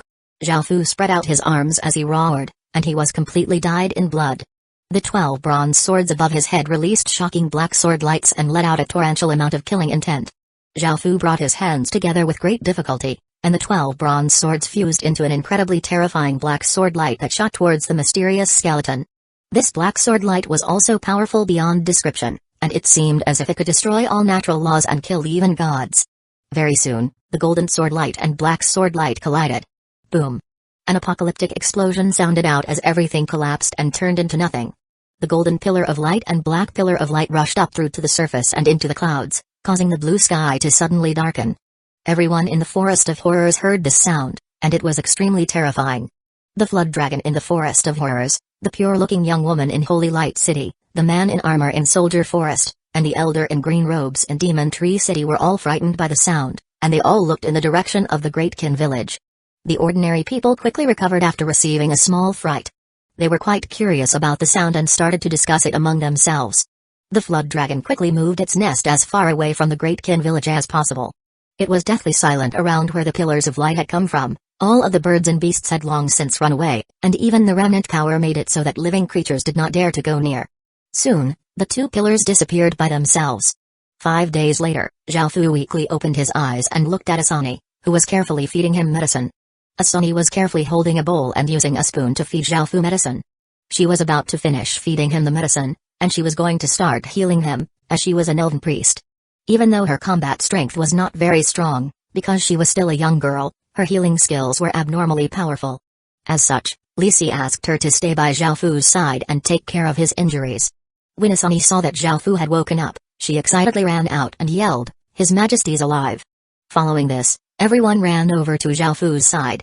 When they saw that he was awake, they all let out sighs of relief, and Xiaofu couldn't help but smile and say, "What are you all worried about? As a player, I won't really die. At most, I won't be able to enter the Heaven Awaken world for 10 days. What are you saying, Your Majesty? Even though you won't really die, you're our esteemed Majesty, so how could we not feel worried about you?" Lisi said as he cupped his fists together. Xiaofu felt a warmth within his heart. At this moment, Beiqi handed a sword-shaped shard that was glowing with a golden light to Xiaofu and said, "Your Majesty, this was the only thing that dropped after you killed the mysterious skeleton." Xiaofu received the shard. It was the shard that had been embedded in the mysterious skeleton's chest. Xiaofu hadn't expected to survive the battle, nor did he expect that he would have been able to kill the mysterious skeleton. All he wanted to do was use all of his strength to land a final blow on it. The shard was 10 centimeters long, and one side was a part of the edge of a sword, while the other side was fragmented. However, it still gave off a brilliant, golden light, and Xiaofu looked at its description with a curious expression on his face. King Armament Shard, a shard of what used to be a king armament. It contains ancient king power, and is an extremely dangerous item. So this is a fragment of a king armament, which can only be obtained after possessing 24 general armaments. And what's ancient king power? Xiaofu suddenly thought of the golden light around the mysterious skeleton. Could it have been ancient king power? Could it be that the mysterious skeleton had been so powerful because of this shard? It was probably possible to fuse this shard with other things. Right now, the highest grade item that Xiaofu had was the star-slashing sword, but this shard was supposed to be fused with general armaments. Right now, he had 89 soldier souls, so he might be able to use it quite soon. There were also 2 other pieces of dark gold rank equipment. Since 5 days had passed, Gong Sunlin had most likely finished forging the dark gold rank shield, and she should be working on a saber now. Those 2 pieces of dark gold rank equipment were not for Xiaofu to use, nor did he want to use them. An idea suddenly flashed in his mind as ordered for Road to be summoned. Beiqi immediately used the teleportation channel to go to Road village and brought Road to where Xiaofu was. The big bearded grey dwarf came to Xiaofu's bed and asked respectfully, "What have you summoned me for, Your Majesty?" Xiaofu took out a rusty bronze command medallion. It was the undead command seal that he had obtained from before. Zhao Fu then took off his fine gold rank spatial ring and handed them to Road before asking, "Is it possible to fuse these two items together?" Road looked at the command seal and the spatial ring closely before answering, "I can indeed fuse them, but it will take a few days, Your Majesty." Zhao Fu nodded and said, "Please fuse them then." Following this, Road took the two items and left. Zhao Fu turned his mind to more serious matters and asked, "Did anything happen during the few days that I was asleep for?" Li Si thought for a moment before replying, "There are no big internal matters to speak of." General Beichi created 4 teams to continue exploring the Forest of Horrors, and he created a team for exploring the passages in the region of Bones. Hearing that last matter, Zhao Fu said with a serious expression, "The region of Bones isn't simple at all, and we don't know how it was formed. Tell the exploration team to be extremely careful. If they encounter any danger, they must retreat at once." Li Si nodded. There was nothing much apart from that, and Zhao Fu focused on getting better. A few days passed in the blink of an eye, and because Asami stayed by his side to take care of him, they became much closer. Now, Asami was no longer as shy and scared around Zhao Fu. Road soon returned to the Great Kin village and brought the new ring to Zhao Fu. 82 King's Undead Cavalry, Your Majesty, I've finished forging the ring that you requested," Road said as he handed over a gray-white ring. Zhao Fu didn't bother looking at the ring's description or stats because he thought that Road had simply fused them together, so there would be no changes. Back then, Zhao Fu decided that it would be better to fuse the King Armament Shard with special equipment instead of bronze rank equipment. Zhao Fu took out the sword-shaped shard, which glowed with golden light, and fused it with the gray-white ring.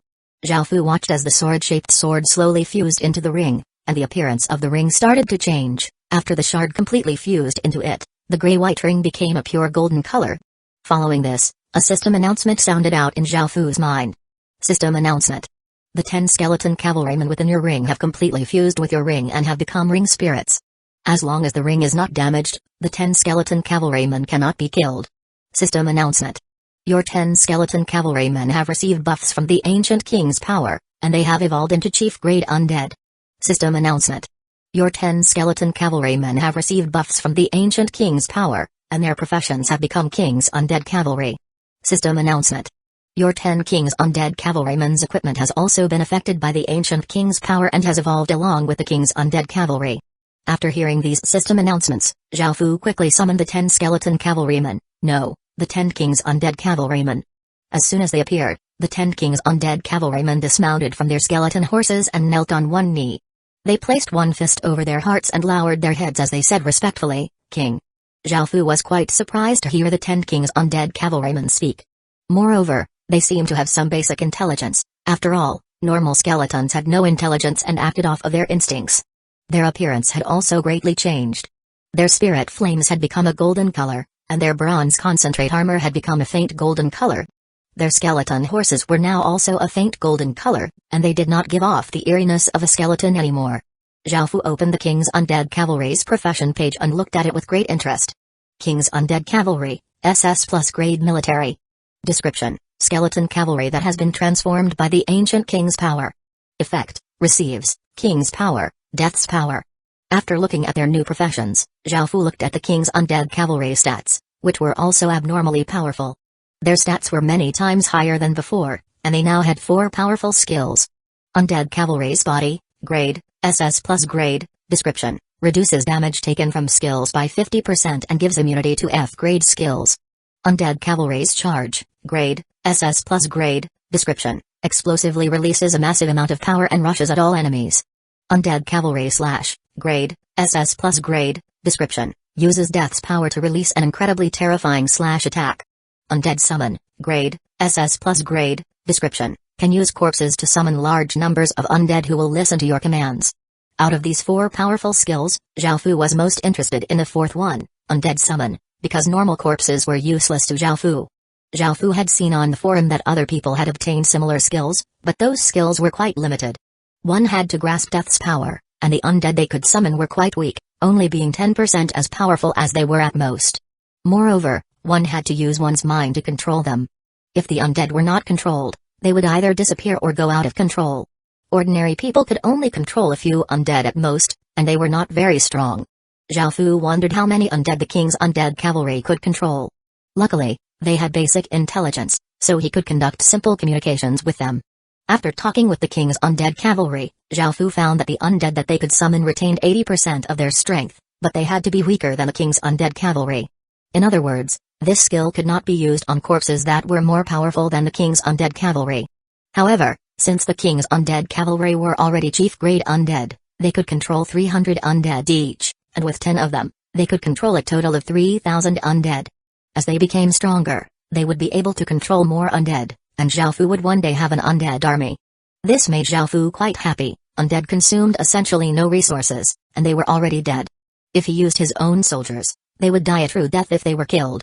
After looking through all of the information about the king's undead cavalry, Xiaofu did not put them back into the ring. Instead, he planned for them to join the teams exploring the Forest of Horrors. They would be able to become stronger by absorbing deathly auras, and they could start building up the undead army, which could total 3,000 undead. After that, Xiaofu looked at the ring's stats. King's Ring, Undead, Grade, Epic Rank, Stats, All Stats +5, Description, a ring that has fused with an ancient king armament shard and has been strengthened by it. Increases experience point gained by 400%, achievement points gained by 200%, chances of spawning S-grade or above villagers by 200%, the maximum number of special professions by 200%, and stats of all villages by 10%. After looking at these stats, Xiaofu was stunned, and he wondered if it was a mistake. Putting aside the stats that it gave him, the ring also increased the amount of experience the Great Ken village received by 4 times, the amount of achievement points he received by 2 times, the chances of spawning S-grade or above villagers by 2 times, the maximum number of people for special professions by 2 times, and all of his village's stats by 10%. How could such powerful stats exist? Xiaofu couldn't help but laugh loudly, and he slowly put the king's ring on the index finger of his right hand. What Xiaofu didn't expect was that another chain of system announcements would sound out. 83 King Profession System Announcement. You have equipped the king's ring, and the ancient king's power has entered your body. System Announcement. Unknown changes are happening to your body. After Xiaofu put on the ring, it gave off a golden light, and the light covered Xiaofu's entire body. He felt a wave of energy entering his body, and he could feel that something was changing in his body. System Announcement. The ancient king's power has made unknown changes to your body. System Announcement. Because the ancient king's power has entered your body and you have the legacy of an empire and the nation fate legacy, you have unlocked the king profession before creating a country, and you have received your own king's power. After hearing the final system announcement, Xiaofu was quite confused, so he opened his stats page and had a look at the king profession. King grade. Description, a profession unlocked after creating a country, and it can be passed down to the next generation. It surpasses grades given to military professions and represents the sovereignty of a king. Effect, receives, king's power. After reading this, Xiaofu looked at his stats but saw that there were no changes. He opened his hand and an orb of weak golden light appeared in his hand. This was not the ancient king's power from the ring, but the king's power that belonged to himself. The king profession was quite different compared to normal soldier professions. The king profession did not have any skills or stat bonuses because one needed to develop one's own king profession. It was a profession that became stronger as one advanced. As such, it was not very strong in the beginning, but in later stages, it may not be weaker than even godly spirits. Xiaofu had felt a lot of anguish after using up so much fate, but it seemed that it was all worth it. The sword-shaped shard was worth much more than the fate that he had used up. As long as he did not overuse his fate, it would slowly recover. In the future, there would definitely be battles between nation armaments, and those battles would not be any smaller than battles between godly spirits. After all, those battles would be intense battles between entire nations. Of course, nation armaments were not things that ordinary nations would have. Only after establishing a dynasty would a nation armament be formed, so no country would have more nation armaments than China. China was at the center of the ancient world, and it could be said that China was where most of the fate was gathered. That was why there were so many dynasties and nation armaments. Now that Xiaofu had obtained the king's ring and received many buffs, there were many things that he needed to take care of. For example, now that the limit of people who could have special professions had doubled, Xiaofu could choose some more people to choose those professions. Moreover, now that the chance of summoning S-grade or above villagers had doubled, the Great Kin village would spawn around 4 S-grade villagers every month.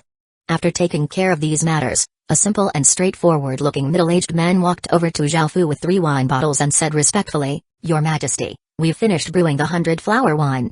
This man was called Sun Yi, and he used to be a farmer who liked to brew wine in his free time. He had somehow raised his wine brewing skills to the advanced level, and he was promoted to the manager of the winery. He was in charge of the wine brewing process, and the wine in his hand was the 100-flower wine that he brewed from the recipe that Xiaofu had given him. Zhao Fu looked at the 3 bottles of wine curiously and Sun Yi quickly explained, Your Majesty, these wines were made with different types of flowers. The first batch used 8 types of flowers, the second batch used 16 types of flowers, and the third batch used 32 types of flowers. All of them have different fragrances and tastes, please try them, Your Majesty. Zhao Fu did not know much about wine. He opened the 3 bottles, causing the wine fragrances to come out. The fragrance of the third bottle was the strongest, and rather than wine, it seemed more like an expensive perfume. Zhao Fu took the cup that Sun Yi offered him and poured some out from the third bottle before tasting a little. The wine was very light and smooth, and he felt as if his entire body was giving off a faint fragrance. Following this, Zhao Fu tried the other 2 wines and found that the taste was not as good as the third type, but they were still high-class wines. Zhao Fu named the first batch flower fragrance wine, the second one moonflower wine, and the third one drunken flower wine. These 3 types of wine would be the Westfall restaurant's signature wines in the future.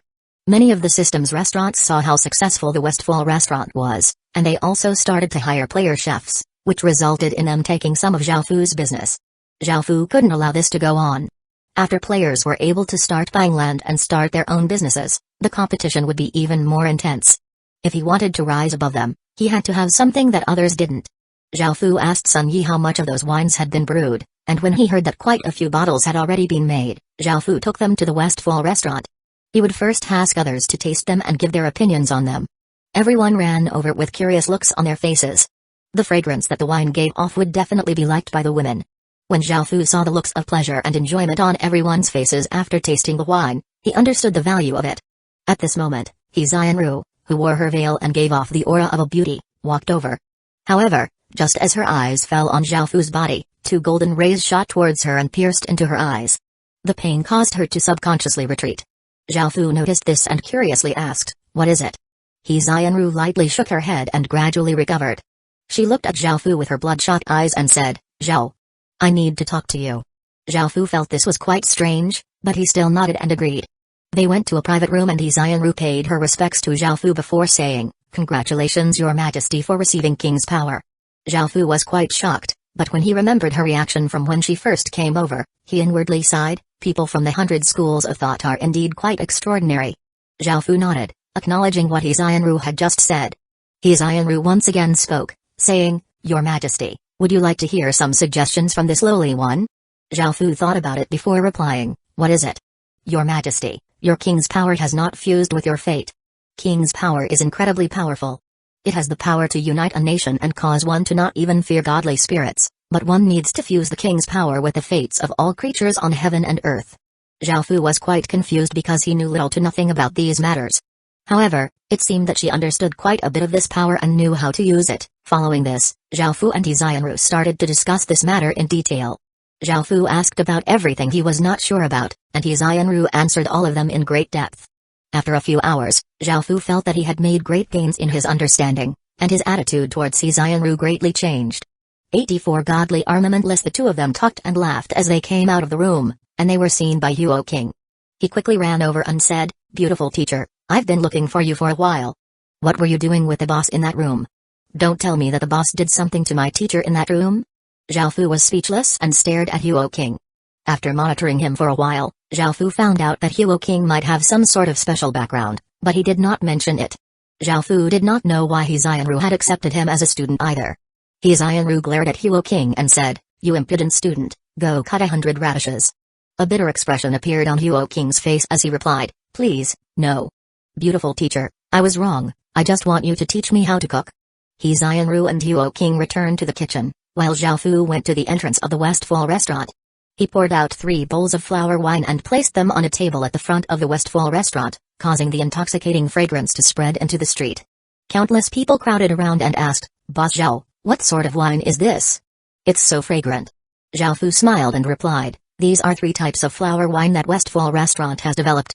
Right now, they're all 50% off, but this will only be for 3 days. Alright, Boss Zhao, please sell me 1 pot. Countless people swarmed into the Westfall restaurant to try the 3 types of flower wine. Zhao Fu set the price of the flower fragrance wine at 8 silver coins, the moonflower wine at 30 silver coins, and the drunken flower wine at 500 silver coins. In actuality, brewing the 100 flower wine only cost 20 copper coins per bottle, and the returns were incredibly high. This was especially so for the drunken flower wine, which cost the equivalent of 50,000 copper coins. That was more than 2,000 times the original cost. One could even say that Zhao Fu was committing daylight robbery. However, it was not Zhao Fu's fault for setting prices so high. People oftentimes didn't eat food for its taste but as a show of their status and wealth. If the price was not high, the value of the wine couldn't be shown. The third type of wine, drunken flower wine, was for upper-class society, and to them, 500 silver coins weren't much. News of the Westfall restaurant's flower wine quickly spread, and many people came just to try the wine. Business became many times better, making many people feel both admiration and envy. Following this, Zhao Fu went to a smithy and knocked on the door before walking in. Gong Sumlin was preparing something, and when she saw Zhao Fu walk in, she smiled and said, "Zhao Xin. I've finished forging both pieces of dark gold rank equipment. Have a look." Zhao Fu looked over and saw a large, golden shield.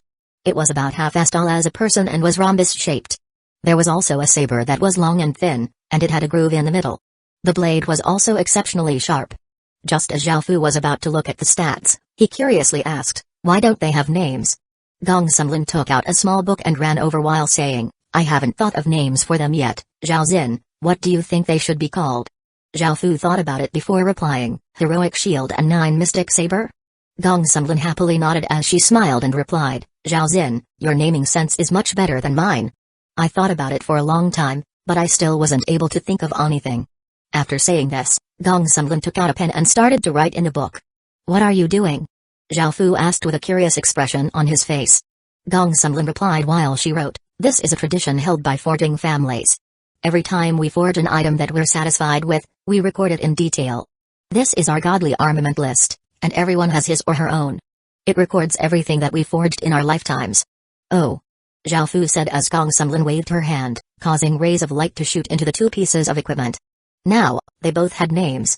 Heroic Shield, Grade, Gold, Stats, Strength +10, Constitution +12, Description, a large shield forged from Harta Earth Rock.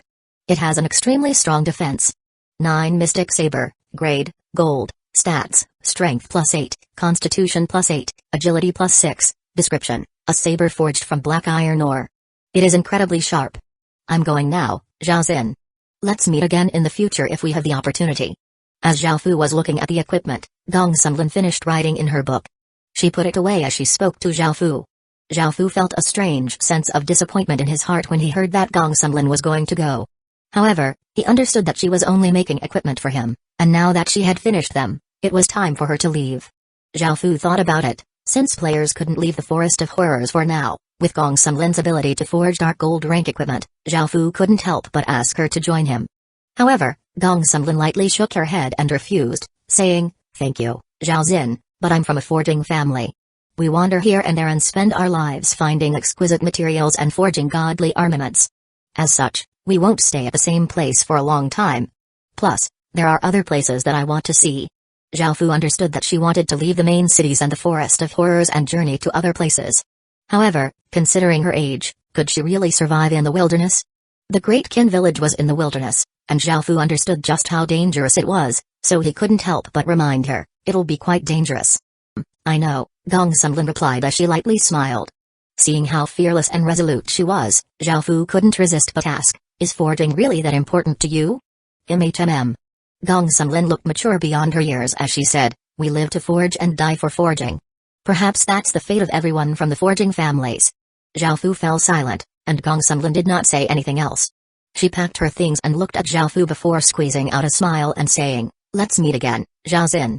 Zhao Fu sighed and said, "Wait a moment." Gong Sumlin nodded with a curious expression on his face. Zhao Fu left the smithy and came back after a while, and he placed a ring in her hand. This ring could store living things, and it was worth 10 times more than a normal spatial ring. It was also smaller than a normal spatial ring because it only had around 6 square meters of space. Within it was a good quality black forest horse. The main cities still did not sell horses, and normal people used ordinary brown horses. Anyone who saw Zhao Fu's black forest horses would be incredibly shocked. Zhao Fu gave this black forest horse to Gong Sumlin in the hopes that she would be able to escape if she met any danger. Black forest horses were incredibly adept at going over obstacles, and it could outrun almost anything. "Thank you, Zhao Xin," Gong Sumlin said happily to Zhao Fu. "It's nothing. I wasn't even able to properly thank you for forging those 2 pieces of dark gold rank equipment for me." Not at all, we were helping each other. I need high-quality materials to develop my abilities. Afterwards, the two of them said their goodbyes. Zhao Fu watched Gong Xinglin's figure slowly disappear into the distance and sighed before returning to the Great Qin village. 85 King's Domain. After returning to the Great Qin village, Zhao Fu gave the 9 mystic saber to Zhongdo. As for the heroic shield, Zhao Fu gave it to a goblin warrior with unrivaled strength. If he obtained an S-grade orb in the future, he would give it to him as well and greatly nurture him. After taking care of these matters, Zhao Fu went to the Heaven Prayer platform. Right now, he needed to fuse his king's power with his fate. Zhao Fu sat cross-legged on the Heaven Prayer platform and quietened his mind. He followed the method that Xianru had taught him, and fate from all over the Great Qin village spiraled towards him. Within his body, a savage black dragon and a brilliant golden orb of light slowly fused together. Following this, Zhao Fu opened his eyes. He stretched out his hand, and a black orb of light appeared. This orb of light looked exactly like the golden orb of light except for the color, and there seemed to be some faint dragon-like inscriptions moving around in the black orb of light. Zhao Fu pressed the black orb of light down on the Heaven Prayer platform, and a black semicircle expanded outwards. The black area also seemed to have dragon-like inscriptions moving around within it. This was Zhao Fu's king's domain. It could be viewed as a barrier or a protective shield. This domain could negate all damage and all skills. However, because Zhao Fu's current king's power was still quite weak, it could not negate everything. In the later stages, it would become much more powerful, and battles between kings relied on their domains. Zhao Fu changed his thinking from before and decided to start participating in battles instead of hiding in the back.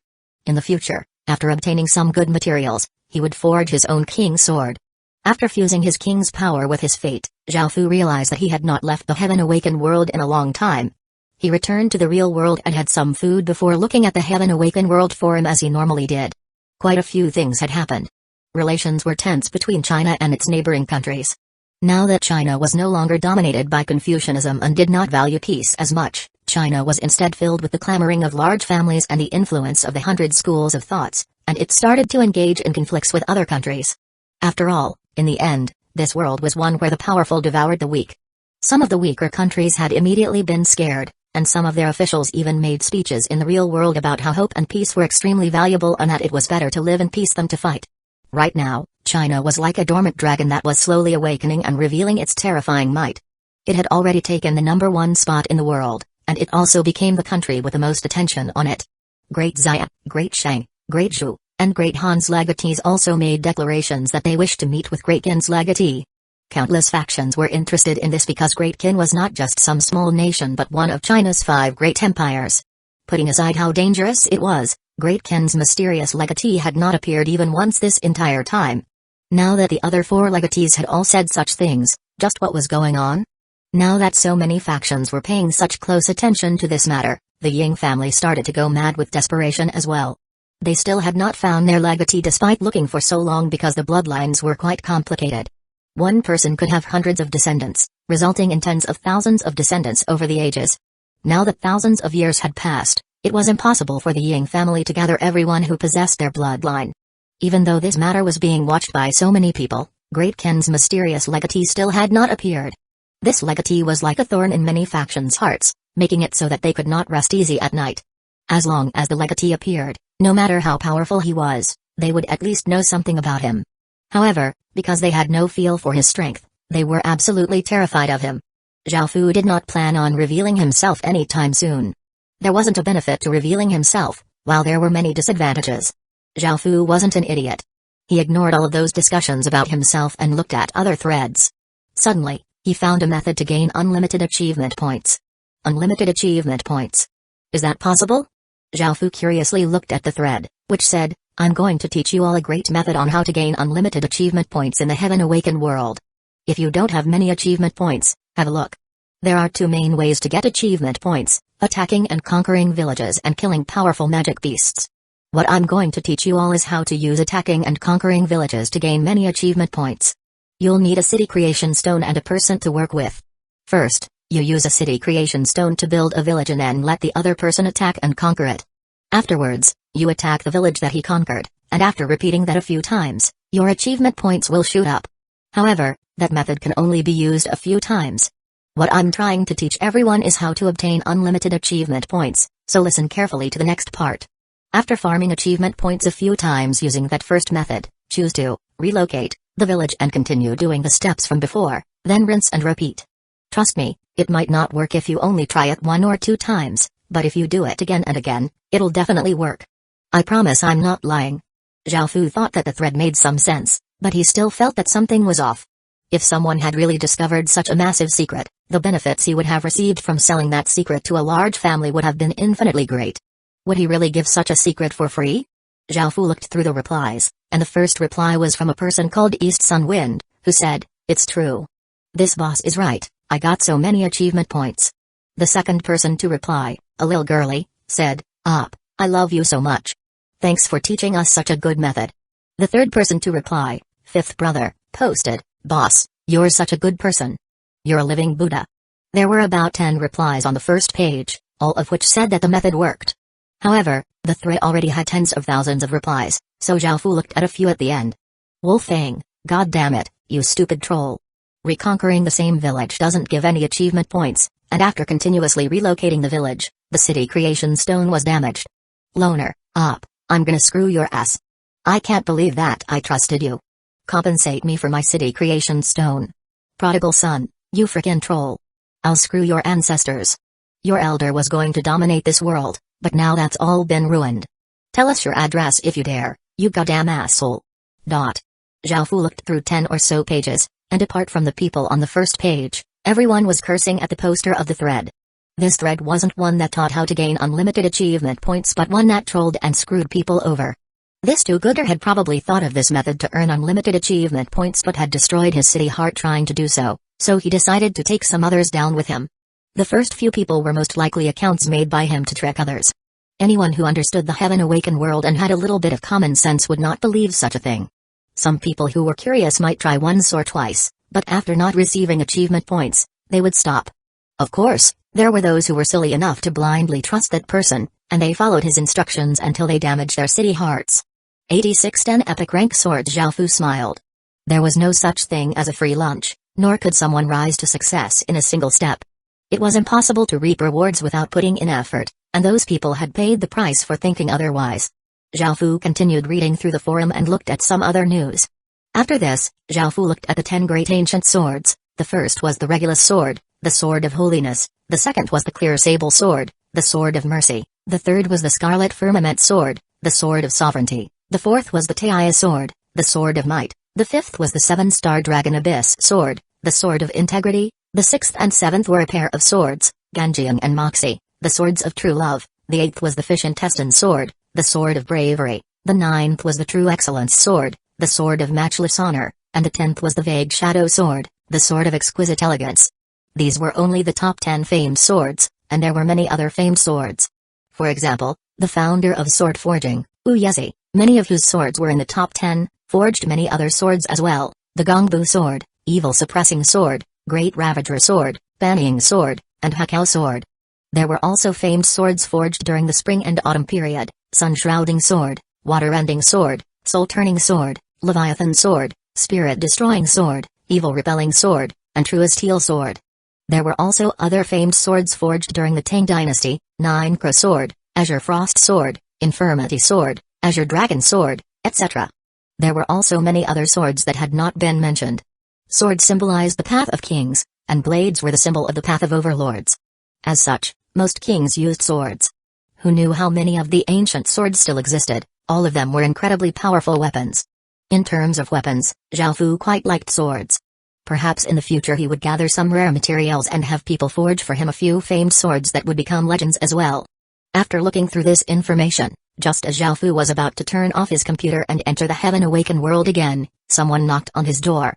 Following this, a voice sounded out, "Mr. Zhao, Big Miss 11 would like to invite you over." It was the bodyguard who was responsible for looking after him, so Zhao Fu decided it was best to go and meet Ying 11.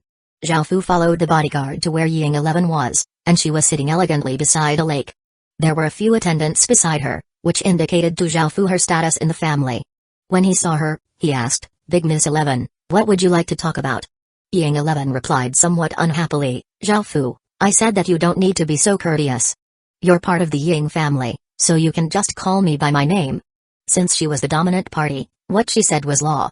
Zhao Fu could only apologize and say, "Alright, Ying 11." Ying 11 lightly smiled and said, There'll be a gathering later, so prepare to come with me. Gathering? Zhao Fu didn't want to go to the gathering. First, he didn't like lively and raucous atmospheres, and second, he was worried about his identity being exposed.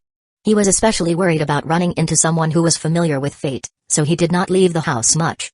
Now that Ying 11 wanted him to go to this gathering, he quickly refused. Ying 11. I don't really like those sorts of things, so I must apologize. Before Zhao Fu could finish his sentence, Ying 11 cut him off. That's fine. I just want to take you to meet someone. You can leave right after you've met that person. Since there was no way for him to refuse, Zhao Fu could only agree. He followed a person who seemed to be a butler and was given a suit to put on.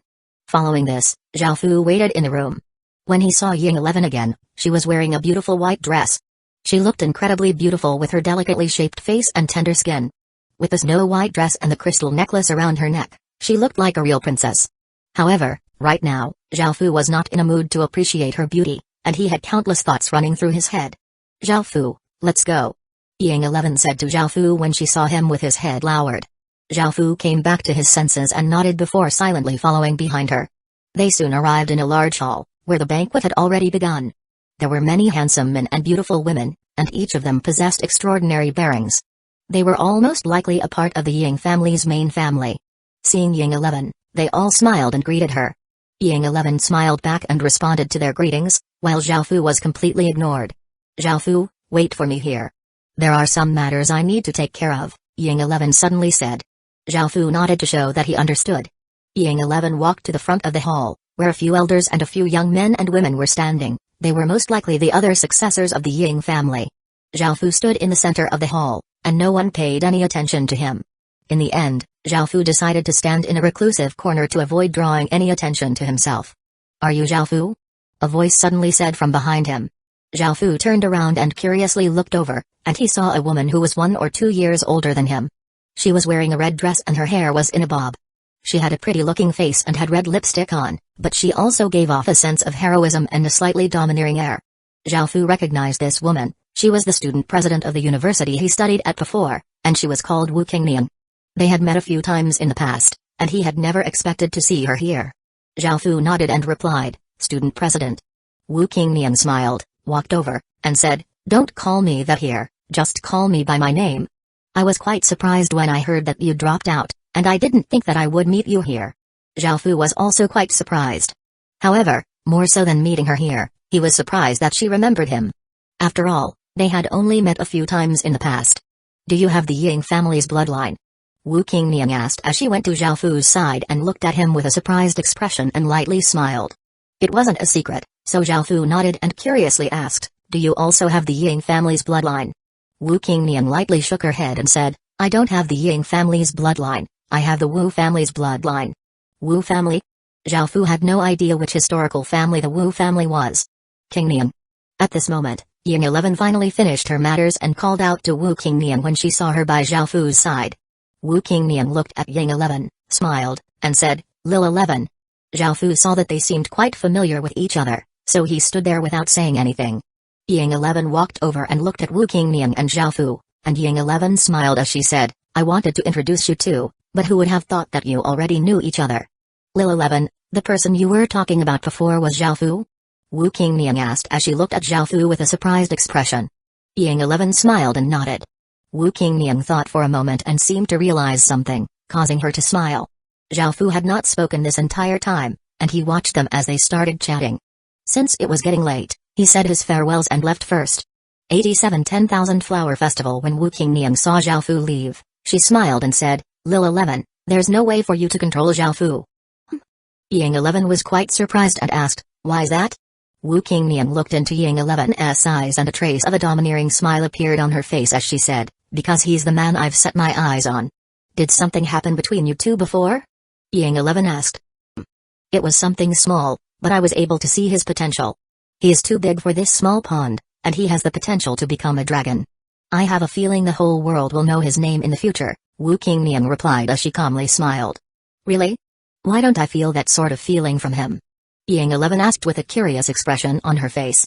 Wu Qingnian replied, It's because you haven't been able to completely see through him. My instincts have always been correct, so let's wait for that day. Ying 11 lightly nodded. Zhao Fu had no idea that those two women were still talking about him.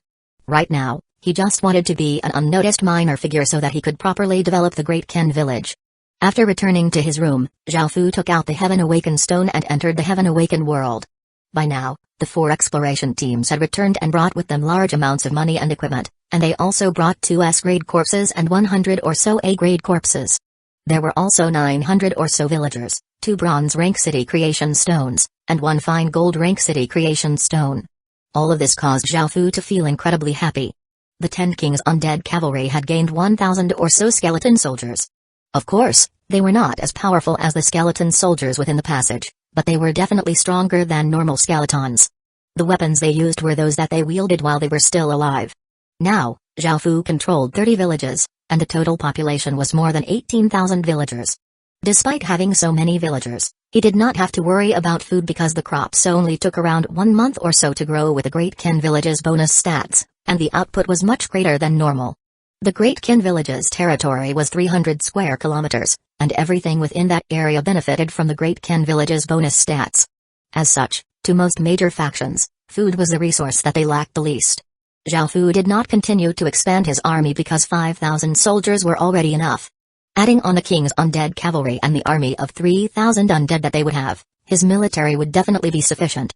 Because Zhao Fu had only just obtained the king's ring, the Great Ken village only had a little more than 20,000 experience point and Zhao Fu only had 400 or so achievement points towards the next rank up, 2nd rank Baron. However, leveling up would be much faster this time with 4x experience point and 2x achievement points. Finally, regarding the god refining plan, because Zhao Fu was continuously using the energy from the energy stones to refine corpses and he needed to prepare some other things, it kept being pushed back. At this moment, Beishan came to report that they had successfully researched a language skill, and Zhao Fu went over to take a look with great interest. Language stone steel, can learn, Chinese, Elvish, Orcish, Dwarvish, Kobold language, Goblin language, and Gnome language. Zhao Fu nodded with satisfaction when he saw the stone steel. Now that he had this stone steel, he could directly learn the languages recorded on there and wouldn't need interpreters anymore. Anyone who used this stone steel would be able to learn those languages. Zhao Fu learned all of the languages on there apart from Chinese and then ordered Beishan to start researching intermediate teleportation channels because he wanted to leave the Forest of Horrors. One could only rely on one's own strength to break through from one region to another. Basic teleportation channels could only transport one to a main city, one zone teleportation channels, or a random place up to 500 kilometers away. Without intermediate or advanced teleportation channels, it would be impossible for one to leave the region one was spawned in. After taking care of matters in the Great Ken village, Zhao Fu went to Holy Light City and was surprised to see that all of Holy Light City seemed to be in a festive mood. There were many flowery banners in the streets, and all of the residents were in public places with big smiles on their faces. What's going on? Is Holy Light City having some sort of festival? Zhao Fu went to the Westfall restaurant and asked his employees what was going on. It turned out that today was a festival of the Heaven Awakened world called the 10,000 Flower Festival. The festival went on for 7 days, and during those 7 days, all of the flowers bloomed together in the Heaven Awakened world and released something called a flower tier. By collecting flower tiers, one would be able to exchange them for countless things at the special stone steels in main cities. The residents said that this was a blessing from the heavens, but Zhao Fu felt like it was like an event in a game. He went to Holy Light City's central plaza and saw that there was indeed a new stone steel. It was completely crowded with people, and after taking a look, Zhao Fu was incredibly shocked. There was almost every type of reward possible: epic rank equipment, S-grade skills, dark gold rank city creation stones, extremely high-grade medicinal pills, special items. Zhao Fu became incredibly excited when he saw those things. However, this event was one that the whole world would participate in, so indigenous residents of the Heaven Awakened world would also participate. The competition would be quite intense, and although the rewards were amazing, whether or not he could obtain them was another matter. The 10,000 Flower Festival would officially begin at 12 a.m. the next morning, so Zhao Fu returned to the Great Ken village and started to make preparations. The other factions all did the same thing and started to wait for the festival to begin. 12 a.m. the next morning, a large, round moon hung high in the sky. The pure moonlight made it so that it was not dark at all despite it being midnight. Under the beautiful moonlight, flowers started to slowly bloom. There were truly 10,000 flowers blooming together, giving off a dreamlike feeling. Only a small percentage of flowers had a bean-sized, transparent orb at the center. Under the moonlight, they looked quite beautiful. These were most likely the flower tears. Zhao Fu had already ordered all of his subordinates to collect these flower tears, including the 4 exploration teams.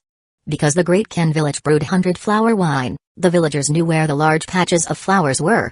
Moreover, because the surrounding 200-kilometer radius area was under Zhao Fu's control, there was very little competition, and barely anyone dared to fight over the flower tiers with Zhao Fu. This gave Zhao Fu an incredibly big advantage, and it also gave him the confidence that no one in the Forest of Horrors would be able to obtain more flower tiers than him. However, this was not necessarily the case for the system's factions. There were roughly 300,000 residents and 100,000 soldiers in each of the main cities, adding up to 400,000 people per city. As for players, there were around 1 million per main city.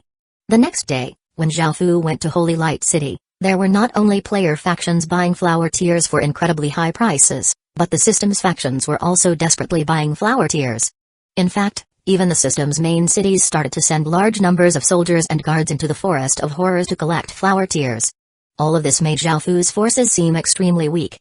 Zhao Fu knew that he would not be able to compete against the system's factions if he didn't think of anything.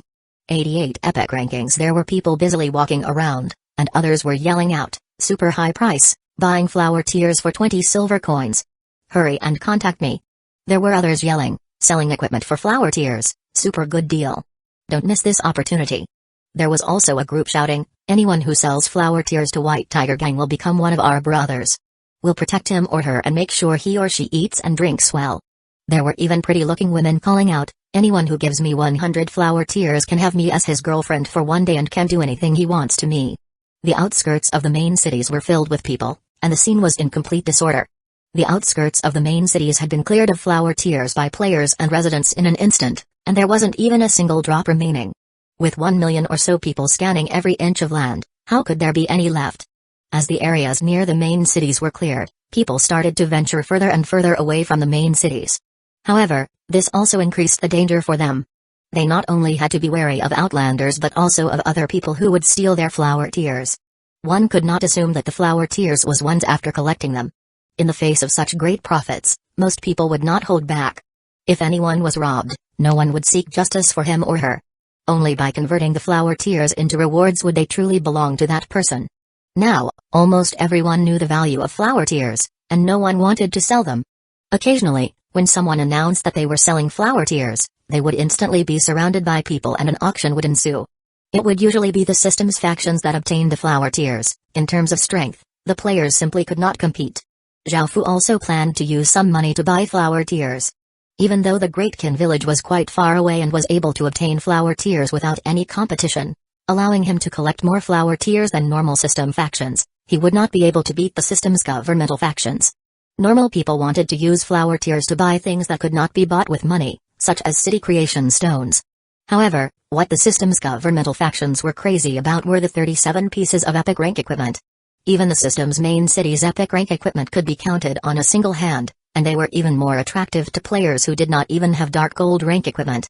This was even more so for the top 3 of the 37 pieces of epic rank equipment, which were fragmented legendary grade. Some people had even created an epic ranking based on their stats. Number 1, Sky Demon, Sword-type weapon, fragmented legendary, a weapon forged from a Sky Demon's corpse, and it contains Sky Demon's power. Number 2, Dragon Soul, Saber-type weapon, fragmented legendary, a weapon forged from a Divine Dragon's Dragon Soul, and it contains Divine Dragon's power. Number 3, Demigod, Hammer-type weapon, fragmented legendary, an ordinary epic rank weapon that came into contact with great quantities of demigod blood, and it contains Demigod's power. Number 4, Vast Sun, Bow-type weapon, epic rank, a weapon forged from an extreme sunstone and extreme sun flames, and it contains Sun's power. Number 5, 8th Mountain, Shield-type defensive item, epic rank, a defensive item forged from the heart of the 8th Mountain, and it contains 8th Mountain's power. Number 6, Jin, Stick-type weapon, epic rank, a weapon that a Jin was born with, and it contains Jin's power.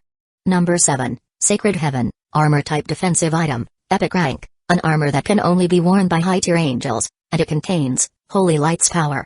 Number 8, Lightning Fang, Hatchet-type weapon, epic rank, a weapon forged from a massive lightning beast's fang, and it contains Tribulation Lightning's power. Number 9, Frozen Soul, Sword-type weapon, epic rank, a weapon formed from the combination of thousands of Chilling Eyes souls, and it contains Extreme Cold's power. Number 10, Spirit Tree, Staff-type weapon, epic rank, A weapon forged from a white pagoda spirit tree that was over 1,000 years old, and it contains Dryad's power. Those were the top 10 pieces of equipment on the epic rankings. They were enough to make everyone burn with desire and go crazy. Zhao Fu also desired them greatly, but people from all over the world were competing for them, so Zhao Fu felt quite a bit of pressure. As such, he started to plan what he would do next. Suddenly, Zhao Fu had an idea and he returned to the Great Qin village. Right now, teleportation channels had 3 main functions. The first was to allow the user to travel between one teleportation channel and another. This sort of transportation was extremely accurate.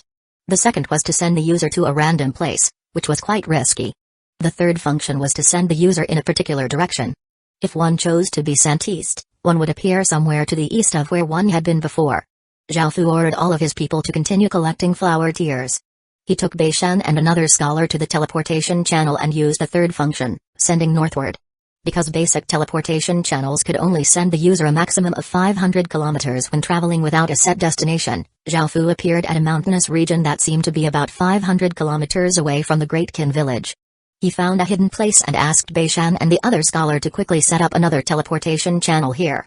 About half an hour later, Bei Shen and the other scholar quickly finished setting up the teleportation channel. Following this, Zhao Fu, Bei Shen, and the other scholar used the third function northward again, sending them another 500 kilometers. This time, Zhao Fu appeared near a waterfall. He didn't waste any time and quickly found a cave. He then asked Bei Shen and the other scholar to set up another teleportation channel here. After this teleportation channel was completed, the 3 of them once again traveled northward again. After doing this 20 or so times, Zhao Fu and the 2 others arrived at a forest. Just as they were transported here, they heard a few wild beasts screaming pitifully. Following this, they saw 30 or so orcs carrying a few wild boars walking towards them. When the orcs saw them, they looked at each other before throwing down the wild boars, taking out their weapons, and rushing at Zhao Fu and his subordinates. This was the relationship between humans and outlanders. They were like water and fire. However, by the time the group of orcs arrived at where Zhao Fu and his subordinates were, they saw that Zhao Fu showed no fear at all. Zhao Fu made a few strange sounds, causing the orcs to immediately stop in their tracks. They looked at each other in shock. This human could speak Orcish. What Zhao Fu had just said was, "Wait, orc warriors, I need to talk to you." Even though Zhao Fu had spoken to them in Orcish, the orcs still surrounded him to stop him from escaping. At this moment, the leader of these orcs said, "Human, hurry and spit out what you have to say." 89 Orc City. Zhao Fu lightly laughed as he said, "I've brought the things that you want the most, lots of food and equipment. This matter is extremely important, and I'm sure that your great Lord Kaki will be very willing to meet with me." The orc leader asked with a shocked expression, "How did you know that we were great Lord Kaki's people?" Inwardly, Zhao Fu thought about the quest that required him to kill Kaki. It had given him the rough location, and after continuously teleporting northward, he had arrived in Kaki's territory. Now that he had met these orcs, Zhao Fu had deduced that this was most likely Kaki's territory. Now that these orcs had admitted it, Zhao Fu was even more certain. Of course, he couldn't say such a thing to these orcs. Zhao Fu said, "I've long since heard of Lord Kaki's great name, and I've brought some generous gifts to present to him. I hope you can take me to meet him or at least report this matter." After hearing that Zhao Fu had brought gifts, with the orcs' personalities, how could they do as Zhao Fu asked? They savagely laughed and prepared to rush up and take the items by force. Zhao Fu's expression did not change in the slightest when he saw this because he was no longer the same person as before. Now, he had not only gained the king profession, but he had also gained king's power. Zhao Fu slowly drew the fine gold rank sword at his side when he saw the orcs rush at him and casually slashed them with it. Bang! A massive wave of sword chi rushed out, knocking back the 10 or so orcs at the front by 10 meters. The aura around Zhao Fu also became abnormally powerful, and the black cloak he wore gave off an incredibly deep and mysterious feeling, causing the other orcs to retreat. "Will you report this to your lord now?" Zhao Fu calmly asked. The orcs did not have any principles, and they only understood that strength was supreme. The 10 or so orcs on the ground quickly got to their feet. Of course, Zhao Fu had restrained himself so as to not kill them. Following this, the orcs' gazes towards them changed from viewing them as prey to viewing them as powerful enemies. Some of the orcs departed to report this, while the rest continued to surround Zhao Fu and the 2 scholars. Soon, a group of orc cavalry riding on grey wolves arrived. This was the first time Zhao Fu had seen orc cavalry, surprising him. "Human, come with us," the muscular orc in the lead said as he looked at Zhao Fu. Hearing this, Zhao Fu nodded. He was glad that Kaki wasn't an idiot and hadn't sent an army to kill him. Anyone who was able to build a city of orcs was definitely intelligent, and he probably had abilities that greatly surpassed those of ordinary orcs. Afterwards, Zhao Fu and his 2 scholars followed the orc cavalry to a city. The city looked quite crude, and its walls were built from large rocks. There were many orc archers stationed on the walls, and the city gave off a mighty feeling. This was truly an orc city. After entering the city, the orcs on the streets curiously looked at Zhao Fu and the 2 scholars. Zhao Fu silently observed the orc city's strength as he walked along. Apart from orcs, he saw other races kept as slaves, such as goblins and gnomes. However, there were no humans because humans were usually immediately killed by orcs. Furthermore, the orc city had a great variety of military professions. Apart from wolf cavalry and archers, they also had heavy shield bearers. However, the orcs did not have much armor because they could only forge simple equipment. At the same time, they were not a farming race and primarily obtained their food from hunting. As such, the food and equipment that Zhao Fu had offered were quite tempting to the orcs. After continuing onwards, Zhao Fu saw a few orc shamans waving bone staffs on top of an altar, and a green light shot out. He had no idea what sort of ceremony they were performing. Finally, the wolf cavalry took the 3 of them to a large tent. The leader of the group spoke to the guards before bringing Zhao Fu and the 2 scholars in. After entering, Zhao Fu saw an elderly orc sitting within. Zhao Fu felt that he was not a lord because he did not give off the unique aura of a lord. However, he definitely had an important status. The elderly orc's eyes were filled with intelligence, and he smiled as he stretched out his hand towards them and said, "Please sit, esteemed guests." Zhao Fu nodded and sat on a chair covered with bear fur. "My name is Gunador, Kaki City's Vice Lord. You can tell me what you have to say. I make decisions about things in Kaki City," Gunador, the elderly orc, said. Zhao Fu did not beat around the bush because he could sense that Gunador was quite a wise orc, so he got to the point and said, "Respected Vice Lord, I'm sure you know about the 10,000 Flower Festival. Today, I have brought large amounts of food and equipment to exchange for flower tiers, which are useless to you. Only the system's main cities had stone steels that could be used to exchange flower tiers for rewards, so flower tiers were useless to outlanders." Zhao Fu had realized this, and he had daringly come all this way to Kaki City. Gunador smiled and nodded. Orcs were not a farming race, and they relied on hunting. Because orcs all had large appetites, they sometimes lacked food if hunting did not go well. Moreover, they were not skilled at forging, so they could only forge simple, crude equipment. Since flower tiers were useless to outlanders, it would be better to trade them for things that they actually needed. This was something that Gunador knew very well. He had long since guessed that this was the purpose for Zhao Fu's visit, so he had personally received him. After a lot of negotiating and bargaining, Zhao Fu and Gunador settled on a price for the food and equipment. Zhao Fu was incredibly happy. Dealing with intelligent people was quite pleasant. Zhao Fu took out thousands of kilograms of food and hundreds of pieces of equipment from within the king's ring. These pieces of equipment were ones that were no longer used by the Great Qin village, and some of them were from the passage. Only a small portion of them was bronze concentrate equipment. After Zhao Fu fused the ring with the king armament shard, the storage increased from 300 square meters to 10,000 square meters, which was why he was able to bring so many things. After taking these things out, Zhao Fu smiled and cupped his hands as he said, "These are just a small gift to Vice Lord. I hope that we'll be able to work together more in the future." "Ah, yes, yes."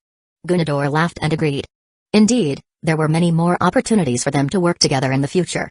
Gunador also gave Zhao Fu a command medallion. With this command medallion, Zhao Fu would be able to come and see Gunador anytime, so Zhao Fu accepted it. Afterwards, Zhao Fu ordered Bei Shan and the other scholar to construct another teleportation channel that connected to the teleportation channel at the Great Qin village. Zhao Fu set this teleportation channel to be only usable by the Great Qin village's villagers and hid it in an extremely concealed place. Now that there were over 200,000 dorks collecting flower tears for him, Zhao Fu was ecstatic. Moreover, Zhao Fu did not have to worry about the orc city becoming more powerful. That was something for the system's 3 main cities to worry about. It would perhaps be difficult for a single main city to deal with the orc city, but it would be no problem for the 3 main cities working together to defeat the orc city. Right now, the Great Qin village could not keep up with the orc city's demand for food. Zhao Fu planned to go to the main cities to buy some food, and he did not have to worry about the price. After all, food was one of the cheapest resources right now. 90 Communicating with the heavens and the earth, of course. To avoid unnecessary trouble, Zhao Fu did not personally go to buy food. He arranged for some of his subordinates to do this. He also stationed 50 or so people in each of the 3 main cities to find out any secrets, to monitor the other factions, and to cover up some things that Zhao Fu could not do openly. The person in charge of this was called Go Binglin. Last time, when Zhao Fu had obtained 2 Great Orbs, he had given one to a goblin warrior and one to this man. Zhao Fu ordered him to never expose his identity. After all, this matter related to the Orc City, which the governmental factions were quite sensitive about. Go Binglin acknowledged his instructions and left. Following this, news of a mysterious faction buying large amounts of food spread throughout the 3 main cities. All of the other factions were quite surprised about this, but because they all needed massive amounts of money to purchase flower tiers and had too much food for their own forces anyway, they were quite delighted to hear that someone was buying so much food. As such, all of the factions brought large amounts of food to the main cities, and Zhao Fu bought all of it. Because food was quite cheap, he did not spend much money.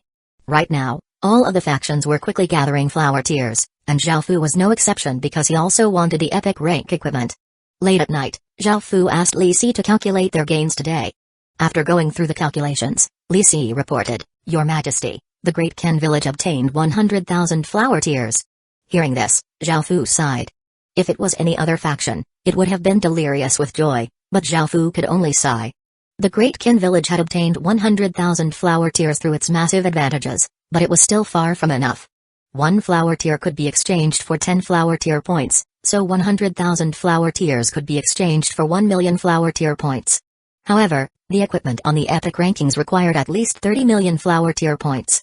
The 10,000 flower festival only lasted for 7 days, so if he only gained 100,000 flower tiers every day, he would only have 7 million flower tier points at the end of the festival. That was definitely not enough, which was why Zhao Fu had sighed. Right now, Zhao Fu could only place his hopes in the Orc City. During the day, the Great Kin village had also collected 5 special flower tiers. Instead of being transparent, they were pink-colored. The pink flower tiers could be exchanged for 1,000 flower tier points, so it was worth 100 flower tiers. Moreover, he would be able to obtain a Flower Fairy's blessing if he collected 10 pink flower tiers. Flower Fairy's blessing, effectiveness, 3 years. Description: the Flower Fairy's wonderful blessing. It increases the speed at which flowers within your territory grow by 100% and the time it takes for flowers to wilt by 100%. Has a small chance to attract flower spirits. On the surface, this blessing did not seem to be very useful apart from beautifying the environment. However, it was quite useful to the Great Kin village for brewing 100 flower wine.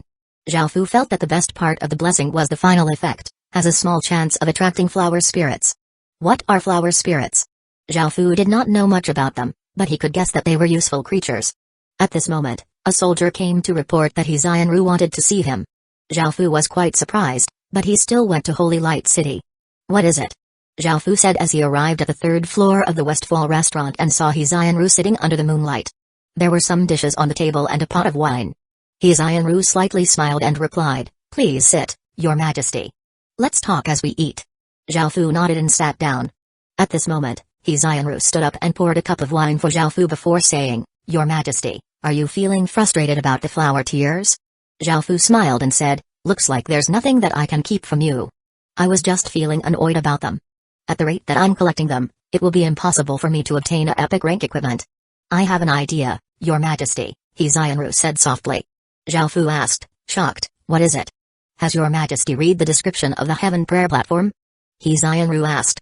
Zhao Fu nodded. Ru continued, "The Heaven Prayer Platform is not just for giving stat bonuses, its true use is to allow one to communicate with the heavens and earth." Upon hearing this, Zhao Fu suddenly realized something and asked, "How do we do this?" Following this, Ru gave Zhao Fu a comprehensive explanation. After listening to her explanation, Zhao Fu immediately got up and ordered his people to make some preparations. "Your Majesty, you'll only be able to carry this out after the sun rises tomorrow. There's no need to be so hurried. Try some of my dishes first," Ru said as she lightly laughed. Zhao Fu understood that he was in too much of a hurry and smiled apologetically. He sat back down and drank all of the wine in his cup, and Ru helped him pour another cup. Elsewhere, a handsome, pale-skinned young man with an extraordinary aura was standing on his heaven prayer platform. He was Great Zai's legatee, CG. Besides CG, there was a youth who gave off a mysterious aura and was fiddling around with an 8-trigram tablet. This youth's background was quite extraordinary as well. It was said that he was a descendant of Fuxi, and the youth was proficient at the 8 trigrams divination. In another place, a well-built, muscular young man with a pointed face stood on the balcony of a building completely naked, and he gave off a cold and overbearing aura.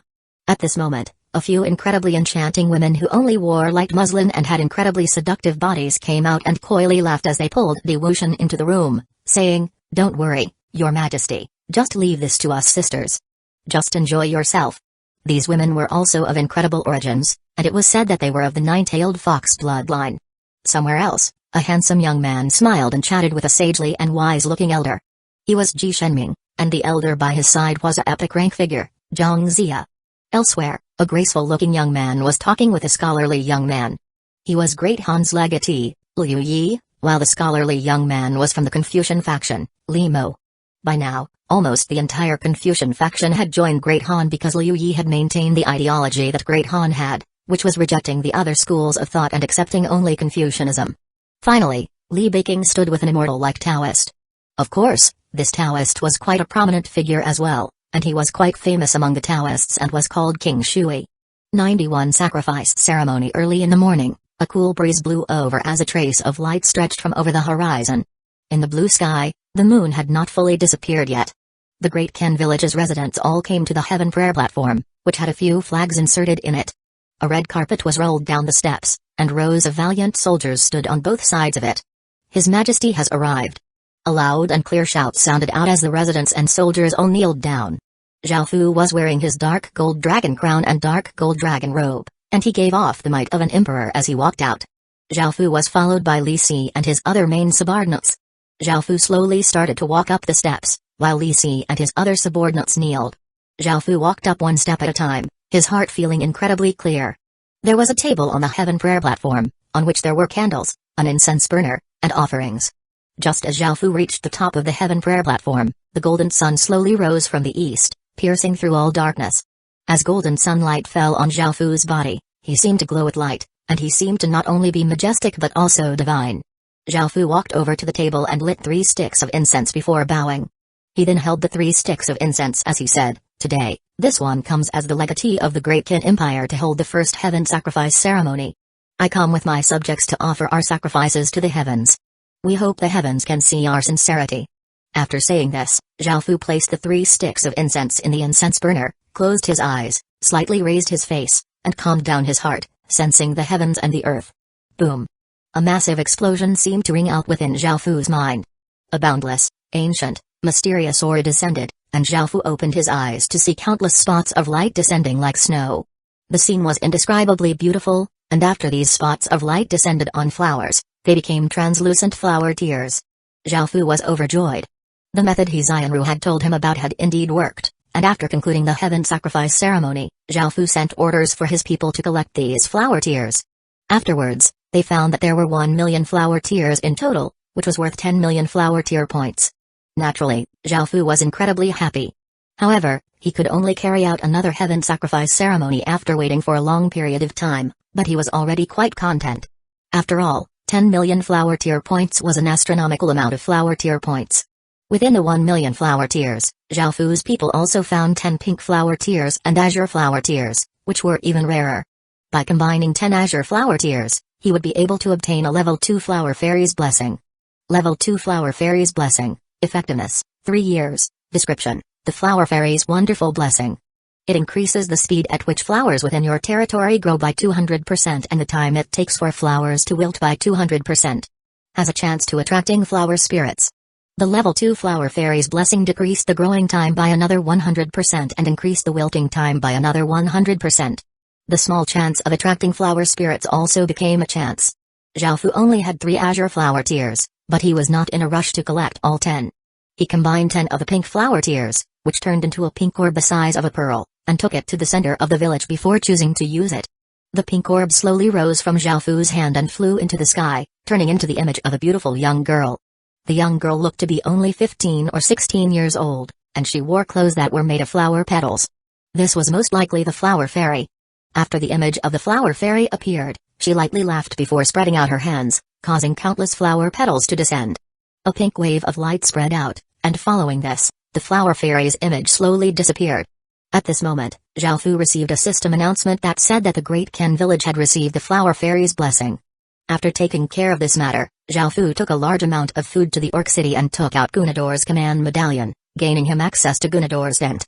"Respected Vice Lord, I've brought a large amount of food. How many flower tears have your people collected?" Zhao Fu said from under his black cloak. Gunador confidently smiled and took out 10 normal spatial rings. Zhao Fu took them and found that each of them contained 100,000 flower tears, meaning that the 10 rings contained 1 million flower tears in total. This was the result of 200,000 dorks collecting flower tears. Zhao Fu was incredibly happy when he saw so many flower tears, and they exchanged the goods based on the rate that they had negotiated. Just like that, Zhao Fu had obtained another 1 million flower tears. Let us continue our partnership. I hope that respected Vice Lord can continue gathering flower tears. Zhao Fu put the flower tears into his king's ring as he cupped his hands and smiled. After obtaining so much food without losing a single soldier, Gunador was also ecstatic and quickly nodded as he smiled. Gunador was also happy because he was using something that was useless, flower tears, for something that he needed, food. After both sides obtained what they wanted, the transaction was perfectly concluded. Not long after Zhao Fu left, a well-built orc, who gave off a sense of pressure, walked in and said unhappily, "Gunador, who do you trust this human and even trade with him?" The smile on Gunador's face did not fade at all as he replied, "I didn't trust him, we're merely engaging in deals that benefit both of us. But if he has so much food, why don't you just take it by force?" The orc retorted loudly. Gunador smiled as he shook his head and said, "Badili, can you think before speaking? You should learn from humans in that regard. Violence isn't always the best solution. Do you want a bit of food or a lot of food?" Badili, the well-built orc, dumbly replied, "Of course it's a lot of food." "Then it should be clear to you." Gunador replied. However, after listening to Gunador, Badili asked with a hazy look, "Gunador, what do you mean?" Hearing his words, Gunador, the most intelligent orc in Kaki City, felt incredibly helpless. "What is it? Explain." Badili seemed to become interested and once again asked Gunador. Gunador shook his head with annoyance and felt that Badili was quite an oddity. Even though orcs sought strength, that did not mean they were stupid. Badili was just exceptionally stupid. If Gunador answered his question, he would be swept into a whirlpool of questions and wouldn't be left alone for days. However, Badili was a mighty fighter. Apart from Lord Kaki, there was not a single orc among the 200,000 or so orcs who could defeat him. In order to make Badili quickly leave so that he could make arrangements for the food that he had received, Gunador quickly said, "Lord Kaki seems to want to see you, go and pay him a visit." Badili nodded and believed that Kaki really wanted to see him, so he left. It was evident how easy it was to trick this fellow. Back at Holy Light City, Zhao Fu converted his 2 million flower tears into 20 million flower tear points. Following this, Zhao Fu looked at the top 3 pieces of equipment on the epic rankings. However, a purple light suddenly flashed as one of the 37 pieces of epic rank equipment suddenly disappeared, shocking Zhao Fu. 92 Sky Demon. How could someone have exchanged for a epic rank equipment already? Even though it was one of the lowest ranked ones, this was enough to shock countless factions, making them understand how intense the competition was. All of the factions started to madly buy flower tears, aiming to constantly buy them. The disappearance of one of the pieces of epic rank equipment somewhat shook Zhao Fu's heart, reducing his confidence in obtaining one of the top 10 pieces of epic rank equipment. As the saying went, there are mountains beyond mountains and heavens beyond heavens. Zhao Fu did not waste any time and returned to the Great Qin village, and he instructed his people to quickly collect flower tears.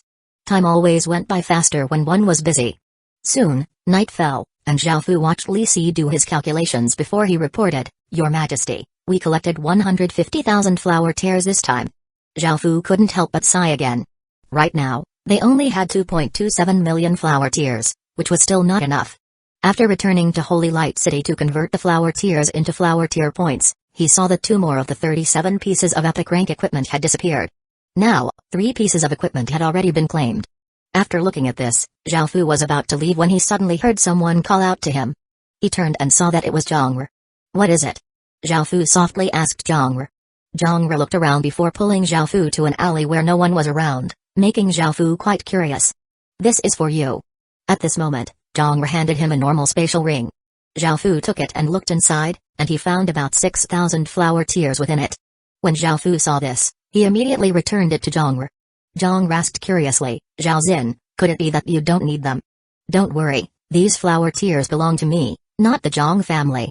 Zhao Fu knew that he definitely couldn't accept them. Right now, all of the large families were desperately gathering flower tears. If her family found out that she had given him flower tears, she would be strictly reprimanded, and her life would become quite difficult. Zhao Fu was somewhat moved by her actions. Since Zhongru had treated him as a friend by taking such a risk to help him, how could he let her potentially suffer? Zhao Fu lightly laughed and shook his head, and he didn't give any reasons. Instead, he only said, "Thanks, but I can't accept it." Zhongru took back the spatial ring. Each of them talked about his or her own situation, and they were able to gradually relax. Xiaofu no longer felt as worried and anxious as before, and Zhongwu did not feel as much pressure and nervousness. Afterwards, both of them smiled before leaving. The next day, Xiaofu once again brought a large amount of food to Gunador's tent. He found that apart from Gunador, there was also an exceptionally strong orc. He gave Xiaofu a powerful sense of suppression, and he was more than 10 times stronger than the main city's Stage 1 guards. This orc caused Xiaofu's pupils to contract because he could feel that this orc had definitely reached at least Stage 3 in terms of cultivation. However, Xiaofu's expression did not change because he had a powerful nation armament to rely on. Respected Vice Lord, I've once again brought a large amount of food. Have you prepared the flower tears? Xiaofu cupped his hands as he smiled. Gunador also smiled as he replied, esteemed guest, I've already prepared them. As he spoke, Gunador brought out 12 spatial rings. Xiaofu was incredibly delighted, and after looking through them, he found that they collectively held 1.2 million flower tears. He then reciprocated by taking out the corresponding amount of food. After completing this transaction, Xiaofu felt quite strange. From the beginning until now, the powerful orc by Gunador's side had not said anything. He just sat there with his mouth closed and dumbly looked at him. Xiaofu started to feel that this orc had some sort of mental illness. Following this, Xiaofu decided to quickly leave. He was not afraid of normal dogs, but he was afraid of the type that would suddenly start madly biting him. After Xiaofu left, Bodili finally let out the breath he was holding and said, I feel that this human is not simple at all. Upon hearing this, Gunador was quite shocked and asked, how did you know? Bodili immediately replied, because he wasn't afraid of me glaring at him. Gunador was speechless and ignored Bodili as he started to make arrangements for the food. After returning to the Great Kin village, Xiaofu mounted Little Black and brought Little Gray along as he personally went out to search for flower tears. This time, he mainly relied on Little Gray's nose to find where large amounts of flowers were. However, there definitely weren't any nearby because this area had long since been searched by normal gray wolves, so Xiaofu planned to go further. Xiaofu rode on Little Black and followed behind Little Gray as it ran along. What surprised Xiaofu was that he actually made a great discovery. They discovered a concealed valley, where there were all sorts of flowers growing. Xiaofu was delighted to find a violet flower tear, which was even rarer than azure flower tears. The violet flower tear was as big as a marble, and it hovered above a red rose as it gave off a mysterious and majestic violet light. If one combined 10 violet flower tears, one would be able to receive a Level 3 Flower Fairy's Blessing. Level 3 Flower Fairy's Blessing, Effectiveness, 3 years, Description, the Flower Fairy's Wonderful Blessing. It increases the speed at which flowers within your territory grow by 400% and the time it takes for flowers to wilt by 400%. Has a high chance of attracting flower spirits. Surprisingly, the Level 3 Flower Fairy's Blessing did not increase the stat bonuses by another 100%. Instead, the stat bonuses were double that of the Level 2 blessings, increasing the stat bonuses by 200%.